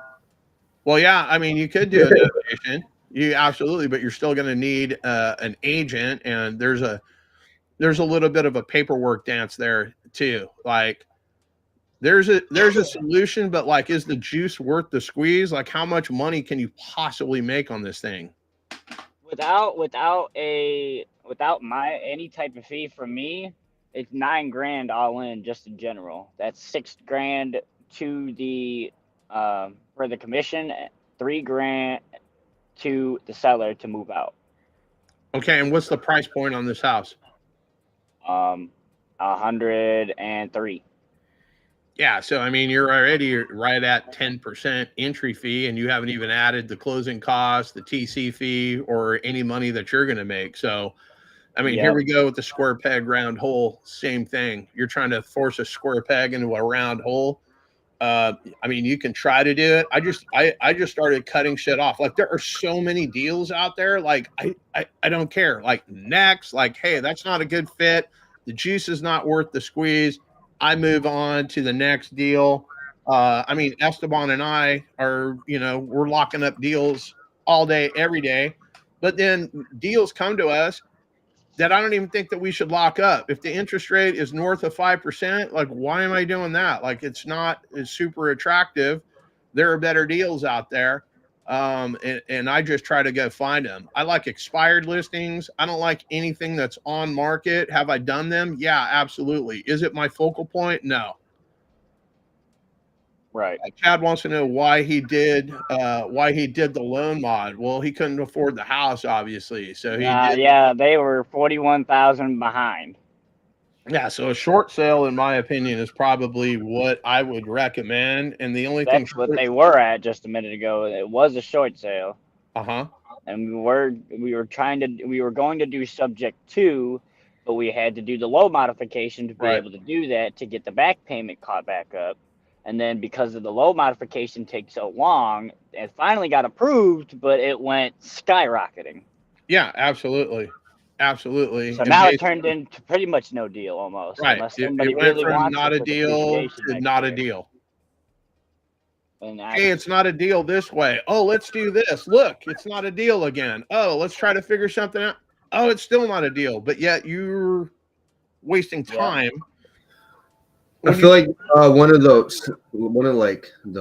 there's a few ways to make a non-cash flowing property a deal, but you got to know about stuff like group homes and sober living and stuff like that. But if you don't know about that, or pad split, man, yeah, but like for pad Section 8 split, ain't making shit. yeah, for pad leave it split, you're alone. going to have to You know what I be mean? in a major metropolitan area. You're going to have to be like walking distance to a bus stop, near, jobs and whatnot. It's not something that's going to happen in a rural area. I don't know how much, I'm not saying that Cleveland, Ohio is so small that they don't have jobs and buses and all that shit. I just don't know what even if pad split operates in that area. Right. So this one right here, I need to make like a list of like shit that we might be able to do something with. Okay, Z. Yeah, and that Flushing one, yeah, I called him. He said that the seller is just gonna do a bankruptcy, and then I tried to. Oh, that one's your lead? Okay. Yeah, that was mine. I tried to explain to him that we could still do it, and he's no, hung up. I was like, wow. And that's totally fine. So basically, And the only way you can get a hold of the seller is going through the agent, because I tried to use batch leads. I couldn't skip trace it because it would not bring up the address. And then I tried to use True People Search, and I still couldn't find the right person. Okay. Yeah, we've got some other tools on the backside that we can do it. Hold on. I think the seller's name is Deborah.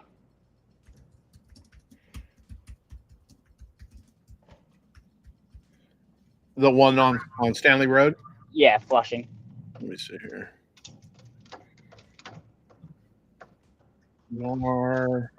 See here. I will tell you. Pulls up on PropStream, but I don't have PropStream or nothing. All I got is batch. Katie Davis is the owner of that property. Okay.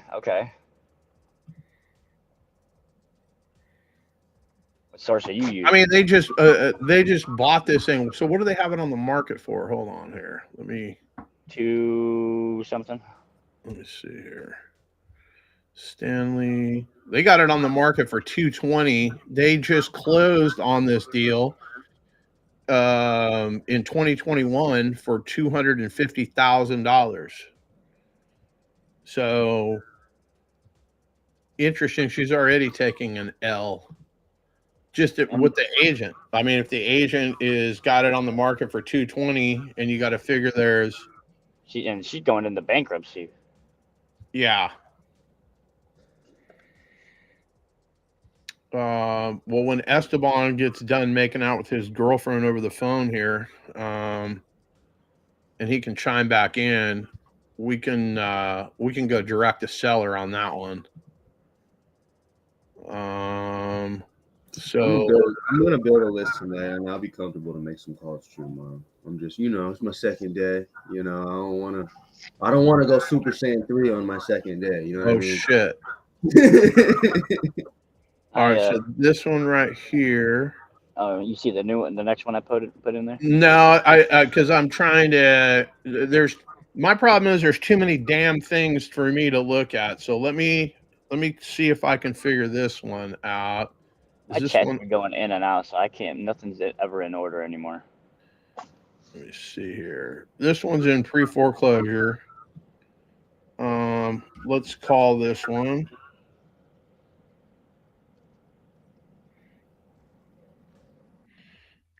I'm calling. No. All right, so let me call this this one. Where are we here? I gotta get my Florida number.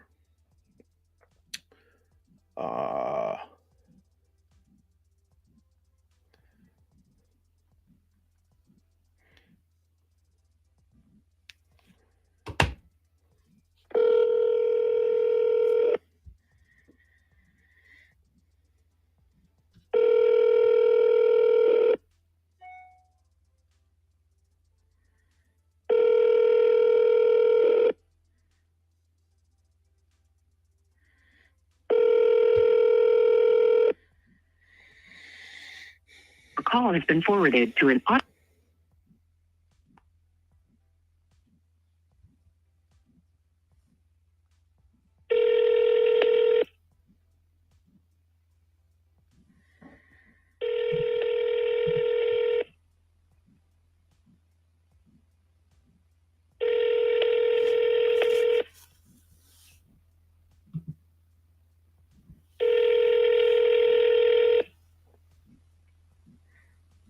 Your call has been forwarded to an automatic voice message system.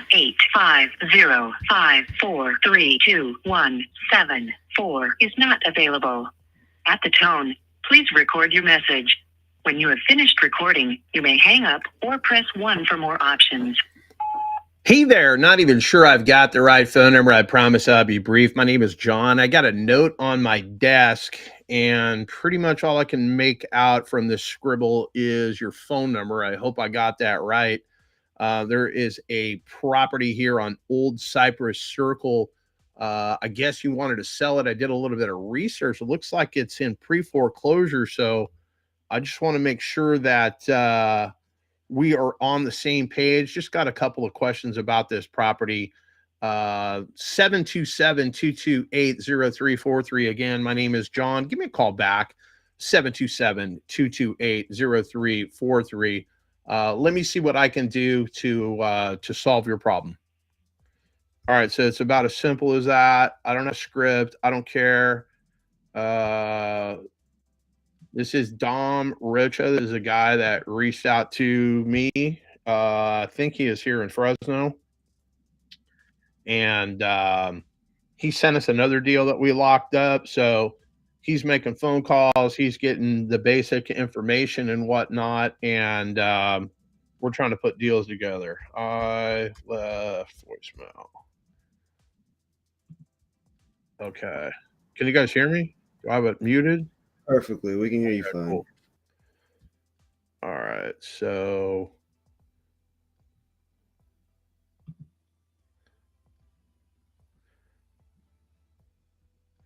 I'm trying to delete some of this shit that's in here. So Audric Colebrook. Let's see here. Asking, I mean, this is not at Wolverton Drive, Spring, Texas. I've actually done a deal in Spring, Texas, so I couldn't pick it out on a map, but I've actually done a deal there.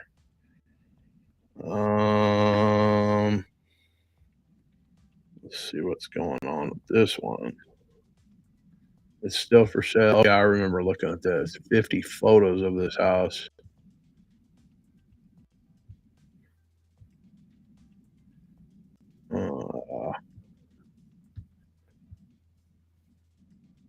That's not a bad house. I don't know if that's linoleum in the kitchen. It's pretty ugly. Carpet's jacked. This definitely needs some a little bit of love. Oh God, that is horrible. All right, so it needs 30K in repairs. Like, they're asking all the money. How long has this thing been on the market? 129 days. Good God, man. So the demand is they want $289,000 for this house. It still needs $30,000 in repairs, allegedly. They want 20% down at 7.5% for a 20-year amortization. Okay, so they're even shortening the term. They want, to get all the money. I'm going to tell you this is not a deal, but I'm going to call them anyway. And that one is in Texas. So let me get my Texas number. Here we go. Problem with, let's just call from the Florida number. Fuck them. Hold on, because I don't want you calling my Texas number and hey, the reason I called is I believe your home is in facing pre-foreclosure, or maybe they set an auction date. Like, there's a whole story on that voicemail. So let's call on this one.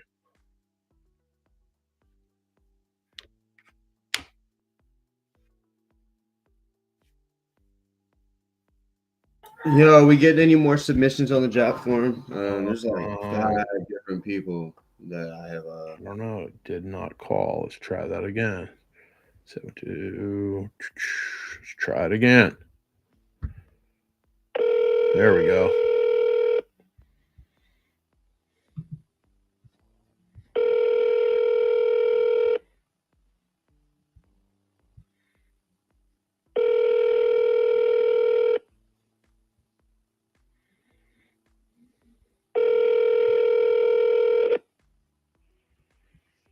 Hello, this is Bill Smith with Remax Deliverance. Please leave your name and number, and I'll call you back as soon as I can. Thank you.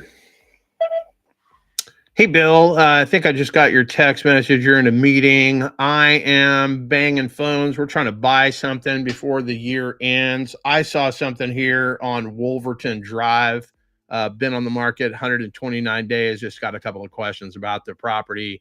727-228-0343. My name is John. Give me a call when you get out of your meeting. All right, so we did that. Yay. The house is free and clear, so we will see if we can get a deal done. I mean, there's not a deal with the current terms. And if they had a solution, why am I here? Voicemail. Agent is in a meeting.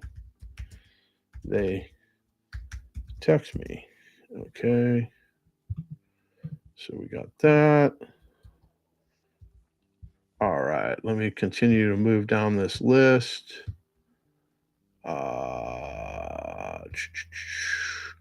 Joey's got another one in here in Mission, Texas. I don't know if I'm reading the thing.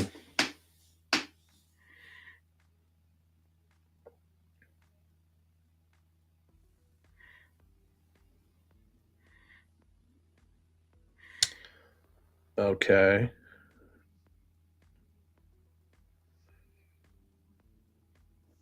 $6.39%.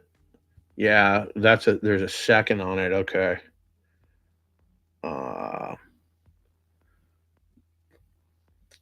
I'm trying to make sense of this.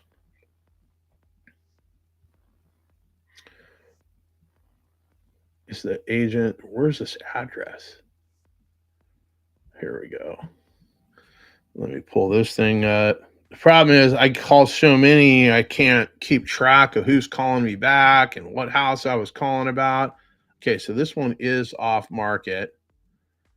What are you using? Your regular cell phone, John? For what? To make calls.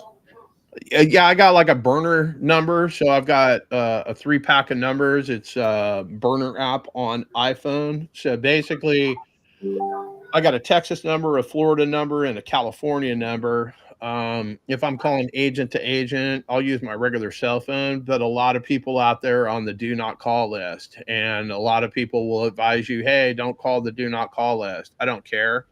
I call whatever number is that I got you. And then basically I've got a burner number. So, good luck trying to figure out, who I am, and I can kind of get a feel for it. Like I kind of learned that early in the game. Like there are some litigious people out there and whatnot. You'll see those kind of posts in sub 2 a lot. Hey, I called somebody.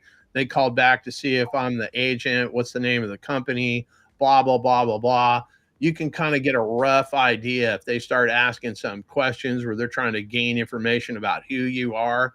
I'll say stuff like, whoa, whoa, whoa. Hey, I'm not like, we're just dating. Like, it sounds like, Right. you're No. trying to get serious. I was just calling to get a few questions answered. If this is a bad time or you're not interested in selling, they're like, I'll eject. No, I feel that. I've done that. And if they're rude and whatnot, they start coming at me all aggressive, I'll just have fun with them. Like, well, what's your name? Oh, Dick Fitzwell, Fitzell, Fitzwell. So yeah, I'll hit them with that. And then fucking Kyle, I don't know how I'm going to send you. Kyle, I need you to make me some gear too. Yeah, what's up? I use that name Dick Fitzwell, but I had a skateboard company. Let me pull this. I had a skateboard company. I don't know if you guys can see that. You got the PHQ. People are like, well, what the fuck is that? Well, if you sound it out, it's fuck you. So I'd fuck you skateboard. Yeah. And we went to the action sports retailer thing in San Diego, and I saw some stupid ass brand called Hung Brand. I'm like, that's the dumbest shit I ever saw. And then for some reason, it snapped in my mind that a couple of years prior, I went as a pimp for Halloween, and I created my name, Dick Fitzwell. So I was just walking around telling people my name was Dick Fitzwell. And then I was like, oh shit, I'm gonna make Dick Fitzwell gear. There you go. I let them know your Dick Fitzwell. There's only one who's Dick Fitzwell. If it doesn't fit well, then you ain't got dick. Like, I had this whole, I made all these t-shirts. I sold more gear, Dick Fitzwell gear, in 2 months than I sold in all of the prior 2 years with PHQ, because I had, no one can see PHQ as fuck you. But once I tell you that shit, I mean, we had it in skate shops here locally and whatnot. Oh, really? So basically, we would tell the kids, I'd be out at the skate park, hey, it's fuck you. Oh, and mom and dad will go buy that shit because they just think it's fucking PHQ. Like, Right. beautiful, right? So then the shit started getting banned at the schools and whatnot. Like, once they learned, kind of figured it out. And then once that happened, then, people were trying to buy shit. But I had PHQ and I had the Dick Fitzwell gear, and I was just moving gear. But yeah, but I've got dickfitzwellgolf.com. So basically, I'm going to be making some gear, but if it doesn't fit well, then you ain't got Dick Fitzwell. Right. So I'm going to make some high quality, expensive ass fucking gear. I was thinking about making grips and whatnot for golf clubs. Like, I don't know. It's just something that's in the works, but yeah. Just give me some information what you want, bro. Yeah, I don't know. Let me see here. I don't know how to share my screen and all that. Let me see if I can do that. Hold on. Where the hell is that logo? I'll throw my number back in here. I got the logo here somewhere. I got to figure it out. That way you can just hit me up or whatever, and we can work something out. We can figure something out. Sounds pretty cool. Let's see here.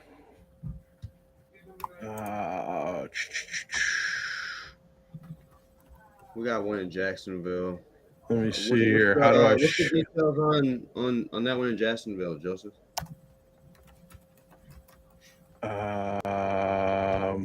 Entire screen here. Let me put this down so nobody sees that, and nobody sees that, and nobody sees. Let's just pull this out. We'll minimize that, and then we'll share. You guys see the logo? No, I don't see nothing yet, John. I wonder how you're in the show. Everybody can hear you. It won't let me. It won't let me share. Yeah, so stop sharing. All right, so I guess Esteban has to give me some special privileges to do shit like that. It's because you're not even real, man. You don't have. It's a fact. That shit has already been established. Don't even exist. 500 fucking days. Hell yeah, I'm calling that motherfucking thing. Let me see here. Thefuck.com. I'm already on it, looking it up for you, buddy. Yeah, it looks like it's a couple of it was at Duplex. 114. Yeah, it looks like it's a duplex. Okay, Main Street and Martin Luther King Parkway. Okay. It says 188 on here. 188 days. Oh shit, this thing needs a full rehab. Yeah, this thing is rough as hell. Wow. Looks like a bottle of Pepto-Bismol threw up in this thing. It's all pink and shit. It's fucking like this thing is trashed. Wow. They must have had a sale on paint because this thing's about 5 or 6 different horrible fucking colors. One is pink and then it's green. Let's fucking call this knucklehead. Back to listing. It's a duplex. Fucking old Ryan over here. Let's give Ryan a. Where's this one? Jacksonville, Florida. We got the Florida number out. Let's call this and figure out what the shit show of a story is on this one.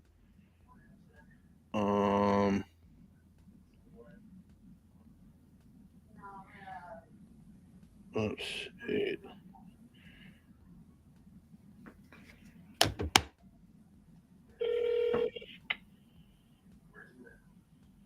Thank you for calling Core Realty. If you are a buyer calling about one of our listings, please press 1 now. If you're an agent calling to schedule a showing appointment,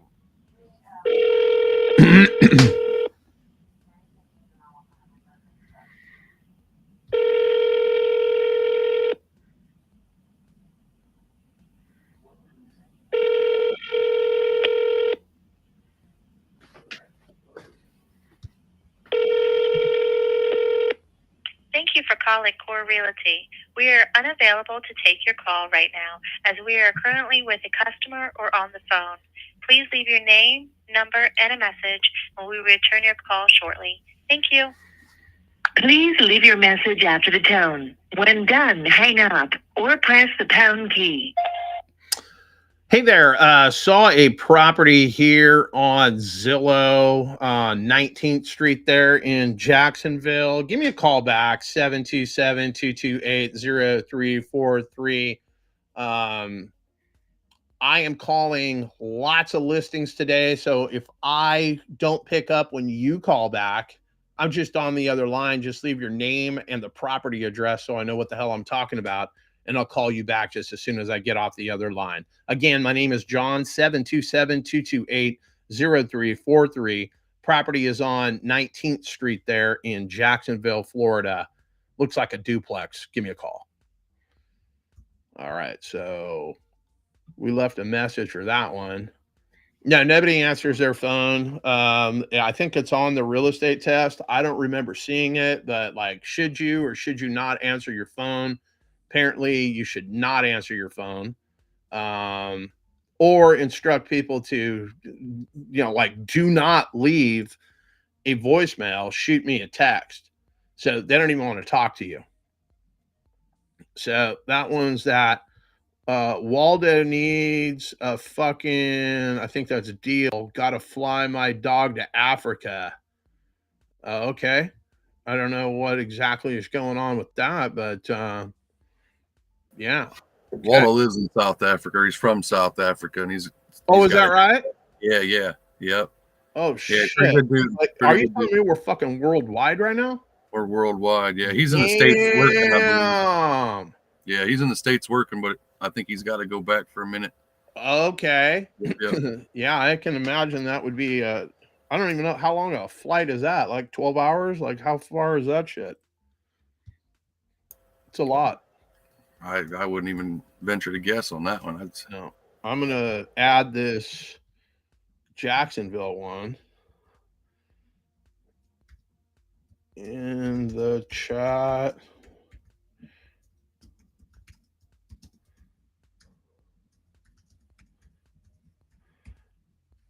Okay, so we've added that to our follow-up. Esteban basically I'm Esteban's monkey. He like plays the organ grinder music and I dance and whatnot. He just sits in the fucking background like there isn't a 5-bedroom, like, oh my god, he's still on with his girlfriend. hard to Unbelievable. I got already 2 accepted offers. She's filling out the contract right now, big boy. Oh, fucking sweet. Well, so you're doing something and you're showing off. And you're gonna wear your cowboy boots and cowboy hat to the deal, and you're gonna make YouTube videos, and He's probably got them boots where the toe comes up and touches your kneecap. oh, he does. He for Oh, sure yeah. has some of those. Those fucking pointy toe boots. I know what you're talking about, and they're all the fucking way up. Yeah, I saw some one day that had a fucking 2 cobra heads on there. I was like, Yeah, those are pretty slick, weren't they? yeah, I got it. I am that guy. I need to own that. I need to own that. Okay, Let's just do so some gators with a gator head. That'd be cool. okay, so we got that one. Okay, so wait a minute. I want to put Homeboy's name on here so we don't. If you send me a deal and we close on it and whatnot, we'll do a 50-50 split unless you didn't make any effort whatsoever. You just sent me a deal, and you didn't cold call them. You didn't make any effort whatsoever. You're going to get paid 25% on that. So if you guys just have deals and whatnot that you think are deals, if you don't make that phone call and get the initial 4 pillars, condition, I call it 5 pillars, condition, occupancy, price, motivation, timeline. If you don't have some basic information like that, we're in no danger of splitting the deal 50-50 because there's effort on the backside. I got to pay for a TC. I got to set everything up. Like it's just, it's a shitload more time. Basically, the way I look at it is a lot of people want to come sit by my fire, but nobody wants to go out into the forest and chop down trees in order to throw logs on that fire. So if you just want to sit by the fire, you expect me to go out in the forest and chop all the wood, et cetera, and so forth. I'm not going to be happy about it. I will get it done, but you're not going to get papered up 50-50. It's not happening. And if you can do this shit without me, then go do that shit. Like I want to charge you more than 50%. Trust me. I've spent tens of thousands of dollars. I probably have 40,000 hours, like realistically, maybe even more. I don't know, in sales, sales training. I've had 1 hourly wage job. Everything else has been commission sales. Every single day I wake up, I'm unemployed. I've got to go out there and create deals. And I mean, this shit does not happen overnight.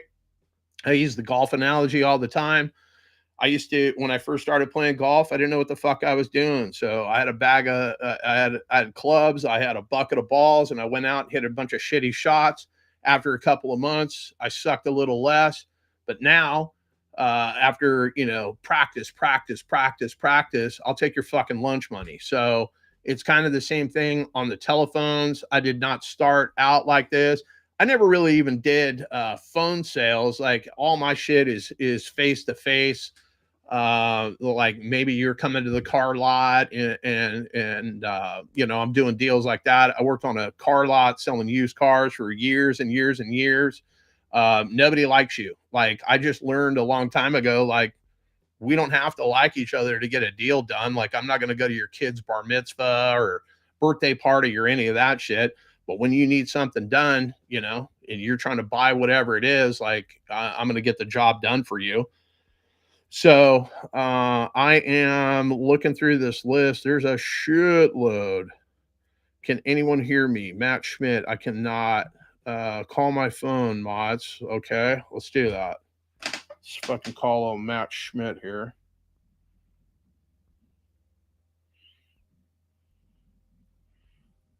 Hold on. Phil.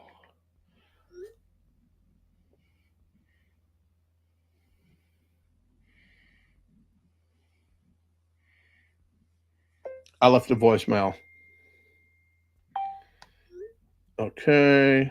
Well, when Esteban gets off the phone with his girlfriend, I have to call a couple of my on-market properties, so we're not going to broadcast that. Let's call old fucking Matt Smith here, or Schmidt.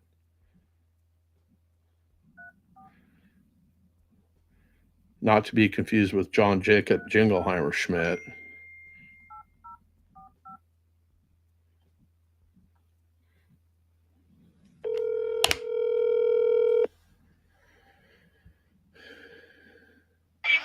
Hello. Hey, it's John Matzenbacher. We're on the live.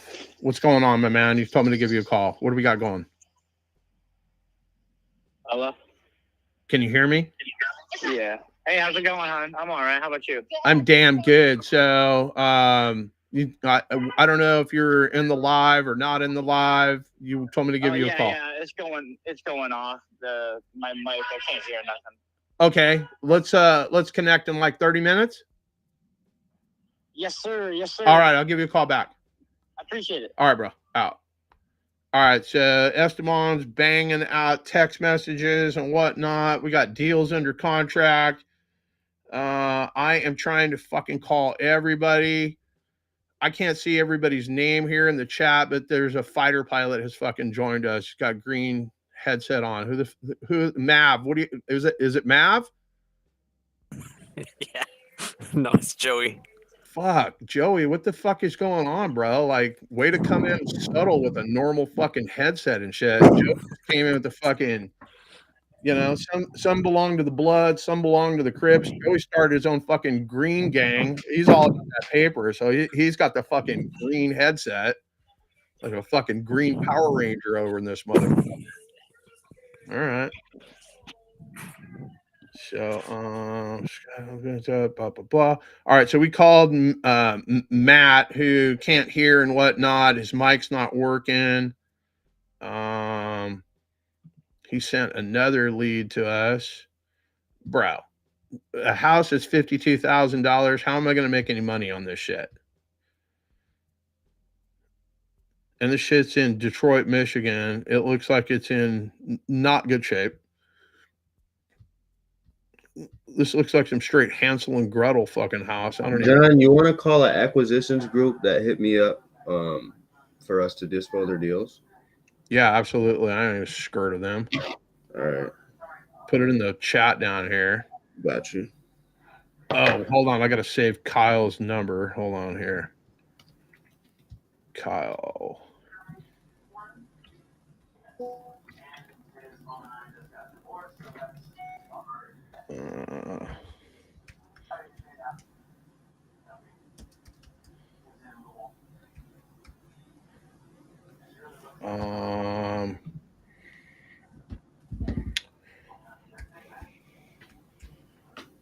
Let me put the number in there. Hang on, let me get Kyle in my phone real quick. And that means when you call me, Kyle, I'll actually pick up your call like I fucking know you are. That'll be good. Done. Okay, so Kyle. You know damn well I'm gonna triple dial you, John. Oh no, you absolutely should. Yeah. So you can get a hold of me any day but Sunday. Sunday is church, football, family, that kind of shit. Fried rice, right? Fucking fried rice and roaches is how we do it on Sunday. Extra protein, that thing, man. God, fucking brutal. All right, so let's call this knucklehead, see what the dealio is. Eric and the team are doing whatever Eric and the team are doing. Let's see what we can do here for Sparky.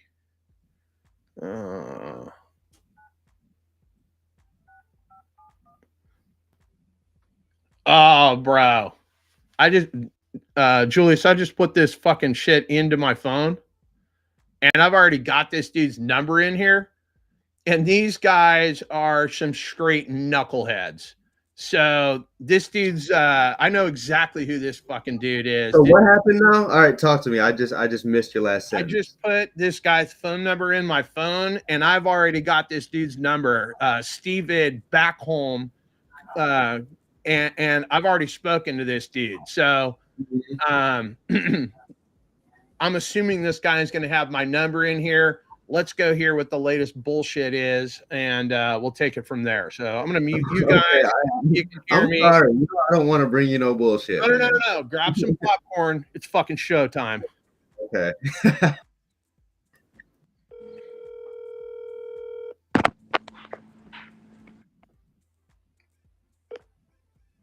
Hello, this is Steven. Steven, John Matzenbacher, you reached out to my team about some dispo for you got deals you guys are acquiring. What's going on? Hey, John, how you doing? I'm doing damn good, my man. I know we spoke in the past. I don't remember exactly what happened. I think you guys were trying to get me to lock up deals for you. You've got deals. Now you need dispo. I've got an entire team on the backside. We're inking up deals pretty much almost every single day now. And then we've got access to Investor Lift, obviously Facebook, blah, blah, blah, blah, blah. So tell me what it is that you're trying to accomplish. Let me see how I can be of assistance. Yeah, definitely. Yeah, we were working with you in the past for sure. We actually had you set up at Podio and yep. I remember. It was a while ago. That was a different me. I'm like I've grown into a fucking monster. So nice. Well, good stuff, man. Yeah, our acquisitions side is going crazy. So we got about 14 deals that we're in various stages of moving right now. Okay. We also use Investor Lift. We have the cartel mode and all that type of stuff. It's not necessarily a matter of that. It's just a matter of manpower at this point. And so we have too many deals to, for our small team to move. So figured I saw your guys post and figured I would reach out and see how you guys go about things. Yeah, so why don't you just throw them? You don't have anybody on the backside that can manage what it is that you guys have access to. You don't have a dispo manager, is what I'm hearing. We do, but it just the volume of deals. We don't have enough manpower to focus on 14 deals at once. So yeah, so we were just looking for a little bit of assistance on that side of things. Okay, so are you posting these on Investor Lift? So we would be basically stepping on each other's dicks if we did that, is what I'm hearing. Yeah, you could say that. Okay. So I mean, how I mean, I've got the dispo team and whatnot. Like, my problem is I don't like anybody to do anything for me. I'm an only child. I like to play golf. It's not Steven's fault that my ball is in the trees. Like, it's my fault. So I have a very hard time letting go and letting other people do, because I just think everybody's playing for second place when I'm on the telephone. I don't want that to sound arrogant. It's just factual, my man. Gotcha. Okay. Well, there's a couple of deals that I can definitely give to you, and I can take them off of my Invest Lift.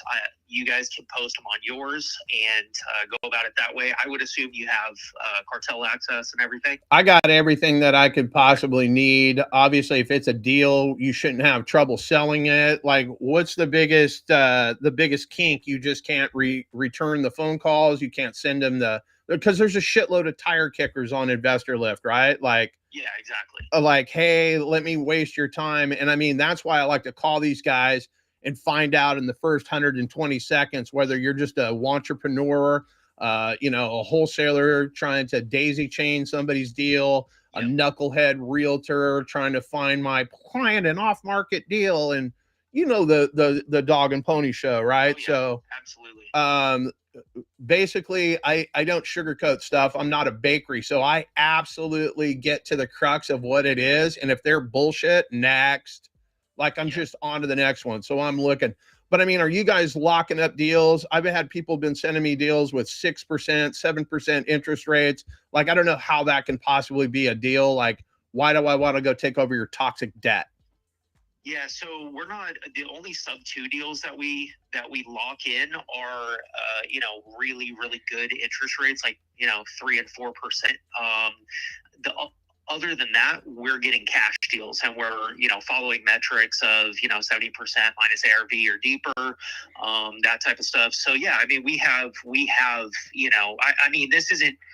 I'm not brand new to this business. I've probably closed 400 plus deals in the 6 years that I've been in business. So, I mean, I know a deal versus a not deal, but with that being said, you still get stuff that is, they're fringe, and you try to move them and they don't move. You know what I mean? So it is 100%. What it is. So, but yeah, I mean, we're we're direct to seller on every single one. We don't daisy chain stuff. We're 100% direct. Okay, so I mean, I've got an entire team. I got VAs. I got all of that. But again, I do not like to let anybody make the phone calls. And you know, and you can go like on Investor Lift and tell just based on their number, right? What, you know, if they got like a 400 or 500 number, like we already know that it's their first rodeo, right? Well, like I don't need to make the phone call to know. I'll shoot them a video text, all that kind of stuff. You've got my number here. I'm assuming you have that in your phone still. Let's connect. But I mean, refresh my memory. Are you sub 2? You're sub 2, right? Yeah, we do a ton of sub 2 deals, yes. But are you in the Pace Morby paid group is my point. So I have access to it. I'm not. Okay. I am not in there very much. Okay. No, that's totally fine. So I'm just doing deals. So yeah, so basically you're not basically just showing up to be a groupie in the sub 2 pile of Zooms. You're out trying to get deals done. I'm 100% with you. I don't have time for that horse shit either. So yeah, let's connect. You got my email address. How do you want to get me these deals so I can take a look? And yeah, so I could shoot the deal details over for you via email. As long as your email hasn't changed, I can definitely shoot them over to you. Yep. I guess we could start with 1 or 2. Let's go. And give you full access and see what you can do with them. Yeah. Let's figure out what we need to figure out. I've got an entire team. I've got Dispo team. I got the TCs. I've got everything but your deals. So send me your deals over 559houses@gmail. Send me a couple. Let me see what I can do. And then we can talk about it from there. So how do we get paid? Are we splitting the JV fee? Like, what does that look like? Yeah. So how we would have to go about this is we would have to structure a set fee on every single deal, or have you guys basically say, hey, here's where we have to be at and you guys can add on. Okay. But the thing is the way we run our business. So I have 2 money partners and we're extremely heavy in pay-per-click. So we're spending a shit ton of money every single month on pay-per-click. Okay. That has to be paid back to those money partners. Yep. And so I don't even see 50% of the deal on my side. So I have a split with them.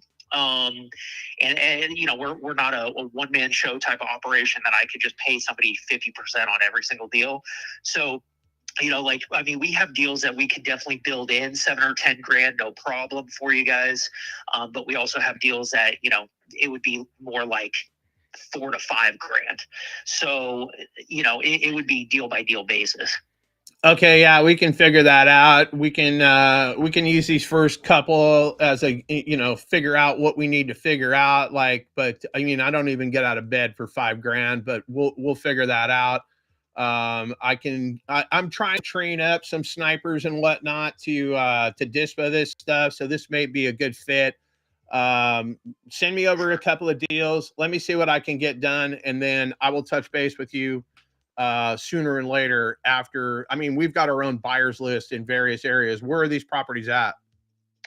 So mostly we're in the Carolinas, Florida, and Tennessee. Okay. Yeah. Okay. That's totally fine. I've got buyers pretty much everywhere. I mean, but you've got cartel mode. So do you. We'll figure it out. Yeah. Okay, absolutely. My man, hit me up. Good talking to you. All right. Talk to you soon. All right, bro. Bye-bye. Okay, so let's hit 400 deals and whatnot. You see how many fucks I give? Like, if you're so magic, why am I fucking here? You know why I'm here? Because I am him. That's why I'm fucking here, son. Himothy Senior, man. Right. Stay with the chest. Right. Fuck around and find out. That a guy that's got that much experience, like, he will capitulate to a guy like me. Period. I'm the guy that can get nothing. You can write up all the fucking deals you want. Guess what? Nobody gets fucking paid until a deal is closed. So every sales job I've ever had, this is what I tell the fucking guy sitting in the chair that's my boss and whatnot. Listen here, bitch. You don't make a fucking dollar. You don't even have a job until I go sell something. So once I learned that in the whole sales game, and here's the deal. I can talk to you however I want. You know why? Because you don't fire closers. You don't fire guys that are bringing money into the business. So I talk to bosses, owners, whoever the fuck. I wish a motherfucker would try to fire me. That is fucking comical. And I used to walk into the car lot And these guys, you know, hey, you can't talk to our customers like that. Really? Really? Why don't you go look at the fucking sales board and tell me who the number one salesman is again this fucking month? Then I want you to go get my fucking check. I want you to go tell the owner that you just fired his number one source of income. I'm going to wait right here. You know what? No, I'm not. I'm going to go out to the golf course and hit some balls. And when I come fucking back, you better have my fucking paycheck. I swear to God. I come back. Guess how many times I have my paycheck? That fucking many times, because you cannot fucking fire somebody that is making money, period. I wish a motherfucker would. I got fired from one sales job in my entire life, and that's because I got a DUI and lost my fucking license, and you can't sell cars without a license. Only time I've ever been fired. And that was September 13th, 1995 when I did that shit. I haven't had a drip of alcohol since. That's the day I was born. Oh, snap. That was the worst day of my life. Your worst day on the planet, my worst fucking day. Wrecked my car, fucking. It was all bad. The worst day of my life. You sound like my dad. All bad. So I had to have the worst day of my life for your parents to have the best day of their life. So think about that. All right, so that's what we got going. I got deals coming in on the Facebook. I got deals coming in via text message. I have 18 text messages in my phone right now. I'm just trying to keep pace, guys. No,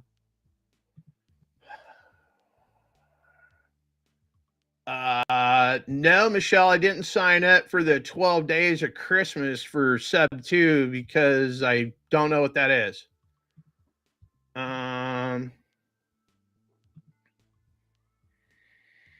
But like everybody's just peppering me, like it's just too much. And then Esteban's trying to make wedding plans and whatnot for his Texas fiance. He's got one here in Fresno that we need to give a call. Oh my God, she's like, "Are you an investor?" Bro, it was bad, real fucking bad. What state is MO? Is that Missouri? That's Missouri. Yeah, right? Missouri. Are we in Missouri? We're everywhere. We're in South Africa, allegedly. Like, fuck. Fucking Waldo over here. Everybody wants to know where Waldo is. He's in the motherfucking chat, bitches. That's where he's at. Oh, Waldo used to skate. Nice. Okay, so I called that one. I'm trying to keep up with all of these text messages. I don't know if I'm going backwards, forwards. Everyone's looking at things. I don't even know. Yeah, I remember Waldo. I remember you were on the live. I didn't realize that you were from South Africa and all that. Oh, yeah, that's right. You're the truck driver. That's right. I remember that.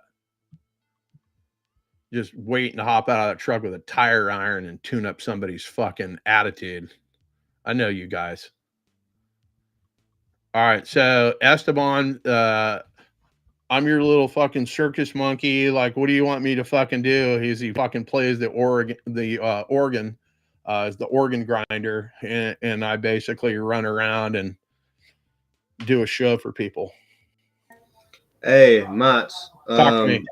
I got another one for you from an agent that I built a relationship with over the last few months. She's been sending me deals. Okay.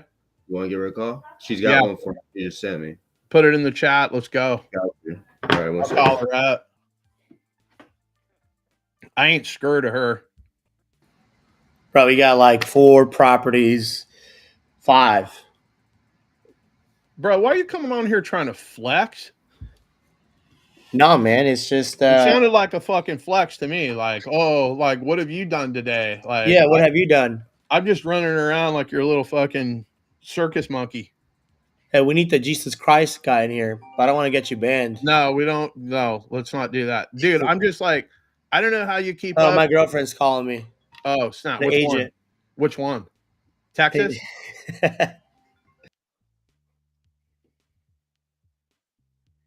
All right, so he's going to go do that.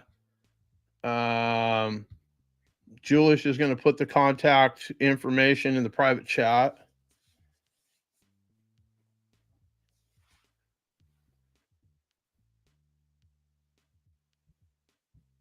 Her name is Rhonda. Here, I'll Help spell me, it. Rhonda. Help me, Rhonda. First Market, Atlanta Market, that area. Help me, Rhonda. All right. Okay, so this shit's only been on the market for 3 fucking days. Like, what does she want me to do with this? And this is Gregory Freeman that has this listing. So let's just find out this story. Yeah. Let's get the. Okay. Let's just. This is what's the most fucking fun is I. Here's the thing, 'cause she knows what I'm looking for though. Like she knows I'm looking for creative type deals. So he might have some sort of situation to where. Let's call her up. Let's call her up. Do I tell her I'm associated with you? Yeah, just be like, hey, Julius, I wanted me to give you a Somebody call. on my team. Is that okay to use that verbiage? However you want to do it. Okay. Just let her know we got the email. You know what I mean? Well, sometimes I'll say, hey, I got a bunch of horrible handwriting here. Like Julius left me a message. That guy should have been a doctor with this handwriting. I don't even know what this is saying. Go ahead, bro. Go ahead. I will do my thing. Okay, I'm not calling that one. I almost called old fucking Gregory. I don't give a fuck about Gregory. So basically, she is trying to get in the way of the money. She wants to represent you in a transaction. That's how she's trying to get paid. Let's figure out what her story is. Let's call her up. She thinks her Monday was fucked up. Just wait.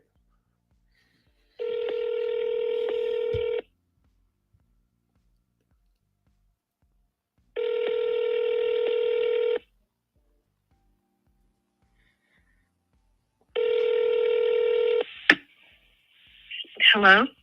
Hey, Rhonda, it's John. Julius on my team shot over your contact information. I guess you've got some properties that we might be interested in. You got a second to chit chat? Yes, I do. Okay, so I don't know. There's one on what is it, Hembry Forest here. What's going on with that property? Well, it is listed. I showed the property to a potential buyer over the weekend, and they were about to make an offer on it. So I ran the comps, and I saw that it's really underpriced. It does say that in the listing as well. It says that there's properties on that same street that are sold for over 400, which is a fact. So the comps do support probably in the high 4s to the low 5s, but it's listed at 375. Right. I mean, obviously it's dated as can be. I'm looking at the photos online. Like, I mean, we're not retail buyers. You understand that, right? We're investors. So we're looking to buy something that we can buy right. I normally don't look at stuff that's only been on the market a couple of days. Because the seller still thinks their house is worth all the money, and maybe it is. If they can find a retail buyer, then obviously that's the best solution. I can overpay for properties, but it's just got to make financial sense. So for instance, we do a lot of creative finance deals, right? Are you familiar with creative finance? Yeah. Okay, yeah. So we do subject to seller finance, or what we call a hybrid, which is a combination of the two. Basically, I try to figure out what problem the seller is trying to solve. So this house, if they've got full retail buyers, then they should absolutely take those offers. I'm probably not going to be a good fit, but stuff that's been on the market more than 100 days, right? I can pay full retail for their house. If I had $100,000 house, I could sell you for $1 million. Your answer would be no. But if I had $100,000 house, I could sell you for $1 million, but your payment was only $500 a month, and you could rent it out for $1,000 a month. That's what I buy. I buy cash flow, right? As long as I got more money coming in than I got going out, I can pretty much make any deal work. So do you have anything that, I don't care if it's on market, off market, if it's completely destroyed and they're looking for somebody to come in and repair it and fix it and flip it, I can do full retail offers, turn them into Airbnbs, pad splits. Like, I just need to work with something. I don't know if this one specifically is a good fit. Okay. And again, what was the email address that I sent it to? Because I have a few. Well, that's going to be Julius. You can send it to me, Yeah. 559houses@gmail. Like, I'm the acquisitions manager over here at our company. So basically, we've got dispo guys, I got TCs on staff. Like, I don't have a cookie cutter solution for everybody. But full disclosure, I am a licensed broker in the communist country of California. So we buy properties across the United States. I've done some deals in Georgia, not my primary market, but again, if it's a deal and we can figure out a solution that works for everybody involved, you can get paid. We can do whatever we're going to do to get paid. Like, we can figure it out. Does that make sense? Yes. Yeah, I promise I will not waste your time. You can send me whatever it is, and I'll just shoot you straight. Hey, this is a deal. This isn't a deal. It could be a deal if we did this. Like, you'll get paid. We'll get paid. The seller will get paid. And we'll sing Kumbaya and ride off into the sunset like John Wayne. Right. Okay. So on market and off, but yeah, I don't care I don't care if the house is on the moon. Yeah, I can pay cash. I can do creative. I can do innovation, where I come in, deploy my capital into the property for X amount of return. You get paid, the seller gets paid. You can bring me deals that we do innovation, and then you can be the agent that lists the property. And you can deal with all the buyers and build your buyers list and all that kind of stuff. But I don't know what I don't know, but I promise you I have a solution. And if I don't, I'm going to tell you, hey, this isn't a good fit and this is why. But it's not my first rodeo. I'm sure you're going to learn some stuff and vice versa. So if we're a good fit, you can keep my number. 559houses@gmail.com is my email, and you can fire me over whatever it is you want. You can reach out to Julius if you like him better. He's a lot better looking than me. I got a face for radio, so you might like him better. Okay, got it. So the number 559 houses at gmail.com. Yep, that's my email address. You can send me whatever it is that you want. I'm going to lock you into my phone, and then you can either reach out to me, reach out to Julius, whatever makes sense. And if you walk through a house and it's so disgusting that after you leave you just want to throw your shoes away, I buy those all day long. We'll buy fire damaged. I'll buy completely turnkey houses that have been on the market 100+ days, where obviously the seller wants way too much money for their property. I can make those deals work if we structure it correctly. Right. And if I have to have a conversation with the other agent to explain exactly what's going on, some agents, they're too smart for their own good. I've been an agent for 40 years. Like, this is illegal. I can assure you everything that we do is above board. I'm not going to do anything that's going to make me lose my license, right? But if somebody tells you that, subject to is illegal, it's mortgage fraud, have them go look at a HUD line 203 and 503 talks about, seller finance or taking over a loan subject to. It's on the HUD. If it was against the law, then why is it on a federal form? I can talk real estate all day long. Like, I'm not a guy that's out on TikTok and YouTube watching videos, like, purporting that I can do this. I do this all day, every single day. And I don't care who they are. I can have a conversation with them, whether that's a seller, your broker, another agent. Like, not my first rodeo. Okay. Well, I'm definitely going to dig in and see what I can find. I do have a couple of off-market properties. Some of these come from Macon, Georgia, but you said you do all over. It doesn't matter to me. Yeah, we can go to Macon, Georgia, and be making all kinds of deals for all I care. Okay. Well, I will be working on this today. And again, your first name? John. John. Yep. And this is from Julius.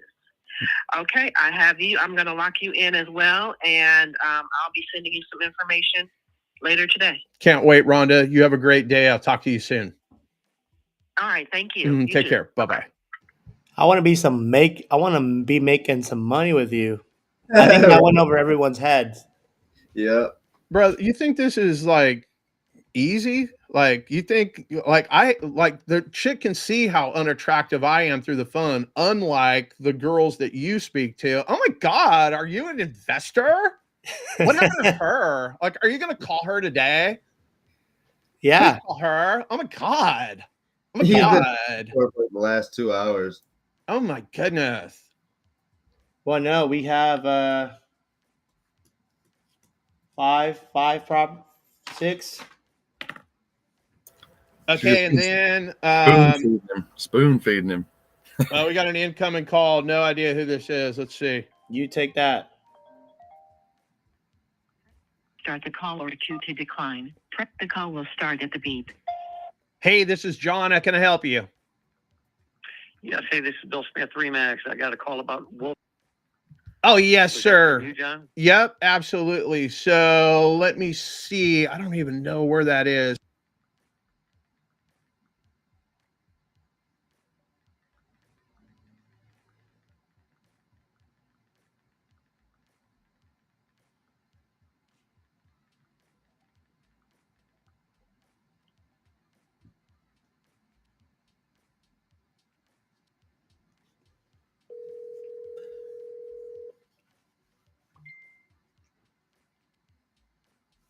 Reverse mortgage on it. I've had so many companies calling trying to take over, Right. you That's know, just a take it over. suicide. Yeah. Suicide mission there. Okay. Yeah. All right. So it's been on the market 129 days. No offers? Mm-hmm. Oh, yeah, we had an offer at the very beginning. And then interest rates went up and it disqualified the buyer. Ouch. He ended up not going through with the deal. Okay. So are the folks living in this thing? Is this vacant? No, it's vacant. It is vacant. It needs updating. The owner, she's had to go to a nursing home, so the daughter has got the power of attorney for the property. Okay. They just they want to sell it so they have funds to pay for her nursing home piece. Gotcha. Okay. So it looks like it needs some updating, like it's a little dated. The roof is like a year and a half old. It needs, for you buy them, at least some of you buy them to resell them. All the above. Like I don't have a cookie cutter. Hey, I realized that when I send it an into email, the pad split, Airbnb, up all the links. fix I it, just got off flip the phone it, with the hold agent it. I don't again. know yet. Got it. I have some properties here that I know we can get on paper today. Yeah, So there's still some more room in that. when would be the best time to talk? Like I can just, I already know So what they're you looking for buy, what's a an good deal, all what's not cash a good offer. deal, I'm just to save assuming you and your team some time. reverse mortgage. I have an RV storage facility. I have some seller finance. I have some with a 50% amortization. I have one in Killeen, one in Rockdale. Okay. A perfect scenario to do a rent to own. There's already a good tenant in place. Maybe 15. Maybe 15. Nobody's coming in because it needs so much work. Is that the It's a deal? perfect rent to own. So how do I go about with these? Owners looking at it. So if they come in and they've got to put, let's say, 20,000 to do countertop, flooring, Yeah, of course. that type of thing, painting. Right. The paint's good, but it's just a duller color. It's not light and bright. Remove wallpaper, things like that. They don't have the money to do it.